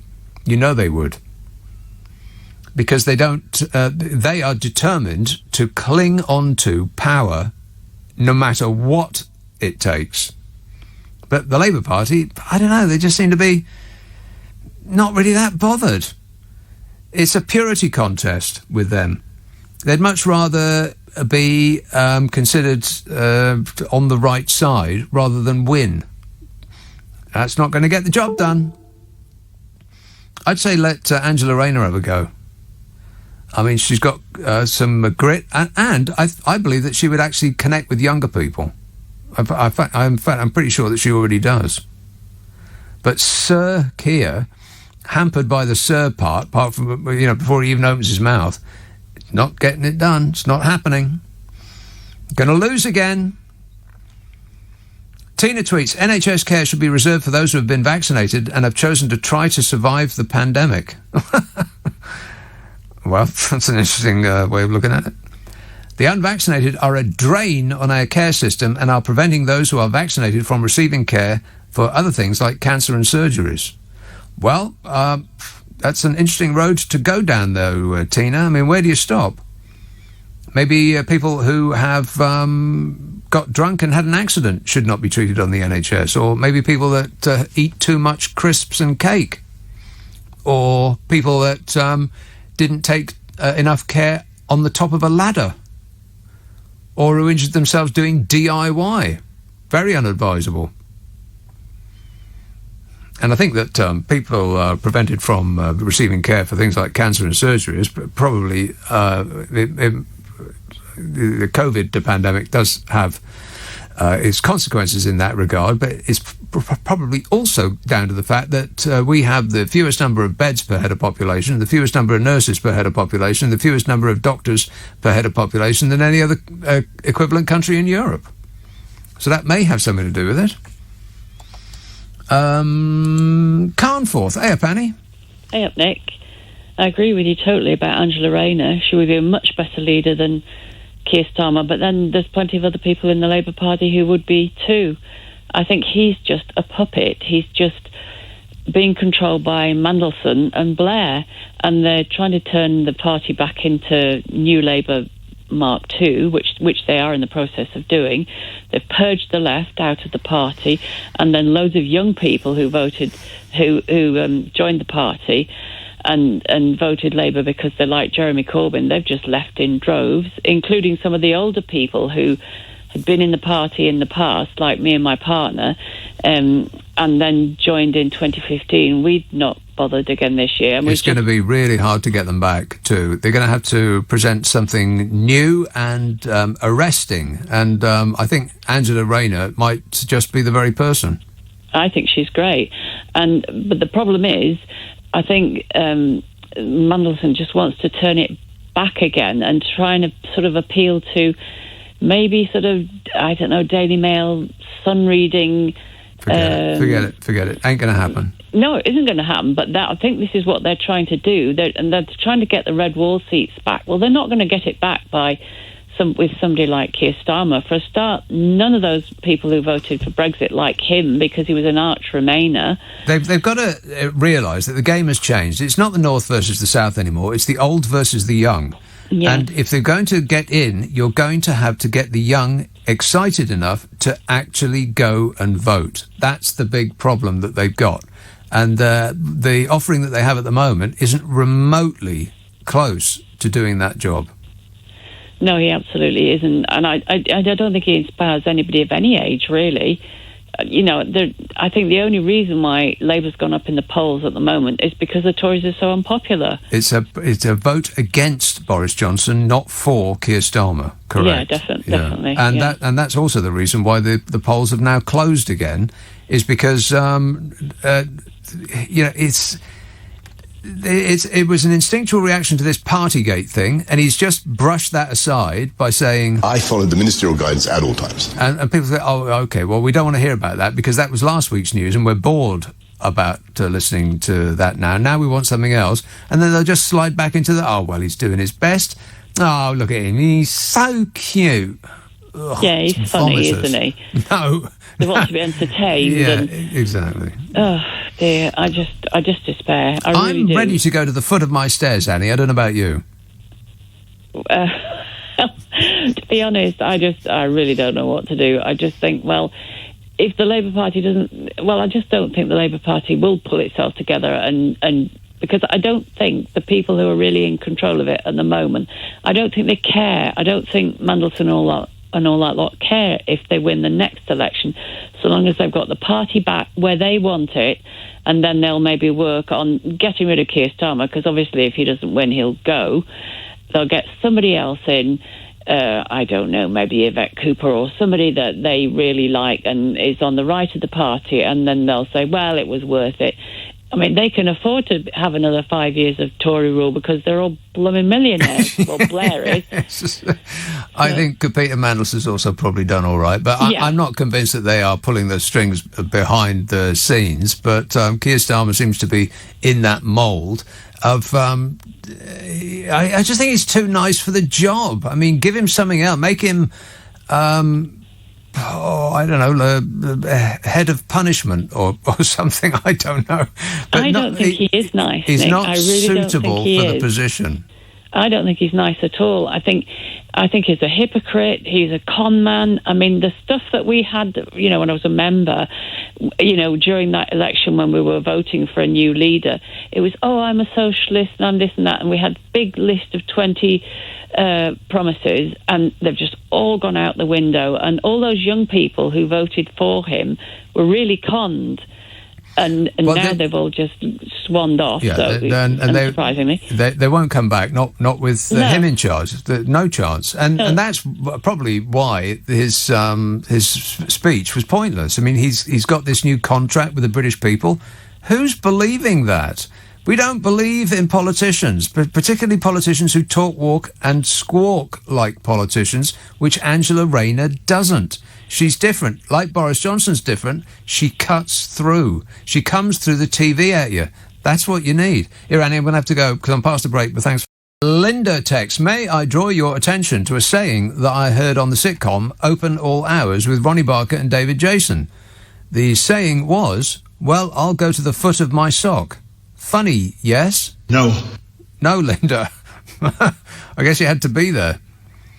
Kate says, I had my booster today. My arm hurts. Oh. Whinging and whining and moaning. As I stood up to leave, the nurse decided that I should have a flu jab in the other arm. I mean, what kind of woman does that? I feel like I've been attacked with a javelin. Well, when I had the booster, they specifically said that not to have the flu jab at the same time. Not trying to freak you out, Kate, but that's what they said to me. Anthony texts, Elvis would have been 87 today. Is that a fact? 87 today. I remember where I was when the news that Elvis had died came out. I was in Germany watching German television in German. And all I could see was just a lot of people crying on television. And I wondered, why are they crying? But, of course, the German was coming out the set. I got no idea what they were on about. And that was, of course, before you could look it up. There was no internet then. So I was mystified for a little while there. Malvern, hello, Judy. Hello, Nick. How are you? Judy. Great, mate. Oh, thank you. First of all, I'd like to say that I've bought your book, obviously. Thanks. And read it. Not all the A to Z yet, but, and I'm not sure, but, I think that I could possibly do really quite a good sale in selling Nick's quotes for 2022, because your quotes are actually brilliant. And I just want to say, last night you said, I think it may have gone over some people's heads, but when we were talking about the Colston statue, you said, never mind, your plinth will come, which I thought was utterly brilliant. Your plinth will come. I mean, it's fantastic. You're going to sell it for £2,022, or are we talking about the year? Yeah, well, yeah, obviously, I'm going to put it on a chip and sell it remotely. On a chip, a non-fungible token. That sounds like a great idea. You remembered it, yes. £69 million. I mean, it's a snip. And the government is not appealing. And you said they've got that right. Yeah, they got that right. Yeah, so, hats off to you. Well, I was going to talk, but it's too late now, because I think we're probably sick to death of well, not sick to death, but, Colston, etc. Yeah. Which I'm sure Colston at one stage was actually used to do a sort of spin dryer or dish. Yeah, I'm sure Colston spin dryer. But anyway, never mind. He invented that, did he? I had no idea. Possibly. It's so many things. So the war on drugs, I thought, well, that seems to be the thing. Oh, God. I mean, just say no. Here we go again. That worked. I mean, Nick, there's a world of difference, between decriminalising a drug and legalising it, which I'm sure you know. Yeah. Get Peter Tosh on the phone. He'll explain it. Yeah. Well, I'm not going to now because, but generally, if you take, let's say, the USA size, where they have decriminalised marijuana, they have state-run shops. retail outlets. Yeah. And they make an absolute bloody fortune out of it. Well, they're funding schools and police and the fire service and, all of the money that used to just go to criminals and they buy Uzi machine guns with it is going to buy books for kids. Better. Yes, that's exactly what they're going to do. I'm quite sure. So, there is one problem, and I read it in the paper again today. In fact, I actually have personal experience of it via my son, which is the concern, and I think you mentioned it, about the skunk, very high THC level weed that can be sold. And I mean, and that is a desperate concern. And there was an article today, and I can't remember if it was the Times or the Guardian. I read both because I like to try and stay balanced. Is the increase, which was something like 30%, 40, 50% increase in terms of young people suffering from schizophrenia, suffering from basically major mental health problems, which was highlighted because of damage to young people's brain, which is still growing. And I think I don't mean I don't want it to be, because I actually think the war on drugs is pointless, but I do recognise that if it was going to be sold officially from government outlets, which would mean anywhere else it would be illegal, then possibly it's the way forward, if only to get rid of the criminal aspect. Well, also, they under a certain age, they wouldn't be able to buy it, just like alcohol. I mean, there are rules and regulations which make perfect sense. I mean, you don't want children taking drugs of any kind unless they're prescribed by a doctor. No, but they still will. I mean, that's what young people do. They start when they're young, because unfortunately, actually, because you're young, things tend to start when you're young. Nobody's ever started taking anything. Nobody started smoking at the age of 40, did they? But I mean, you say that as though it's an inevitability. I didn't smoke marijuana when I was young, and I bet you didn't either. I mean, it was still available. I mean, it's been growing for centuries. It's been probably growing for millennia, millions of years, perhaps. It's a weed, for crying out loud. And the right, law, I didn't. Yeah, and the law. I did actually once. I once had the first time I had it. Actually, I fell asleep, and I thought, God, I'm sort of fairly sanguine enough already without having something to actually send me to sleep. I mean, that seems utterly pointless. Yeah, you want a cup of tea? Pep you up a bit. Cup of tea and a biscuit, Judy. Yes, that's the one. That article, that I sort of skimmed through that article as well, and the point that I came away from it thinking was that all may be true, and if so, it's terrible, but it's happening while it's illegal. So it's obviously not working, what they're doing now, and their intention is to keep doing the same thing, not because they think it will. He who has the charisma of a roll-top desk, is doing himself absolutely no favours. I mean, Labour do this, but they're anti-everything. I mean, they're renowned, whether it's, putting alcohol prices 3 times up. And it's back to their Welsh heritage, I'm convinced. I think that at the moment they seem to be anti-winning. And if that's the plan, then they're making a great success of not winning. Well, they're winning. They're winning on not winning. On not winning, yeah. All right, thanks, Judy. That's what I came away with. I mean, the news. Some of the newspapers printed this about the psychosis, and they thought, and their conclusion was that we must, revivify the war on drugs. But no, everything that they had just written about happened under the war on drugs. So it's obviously not working. So a sensible society would do something else. But unfortunately, we don't live in a sensible society. Isn't that right, Bodger? I can't comment on that. Exactly.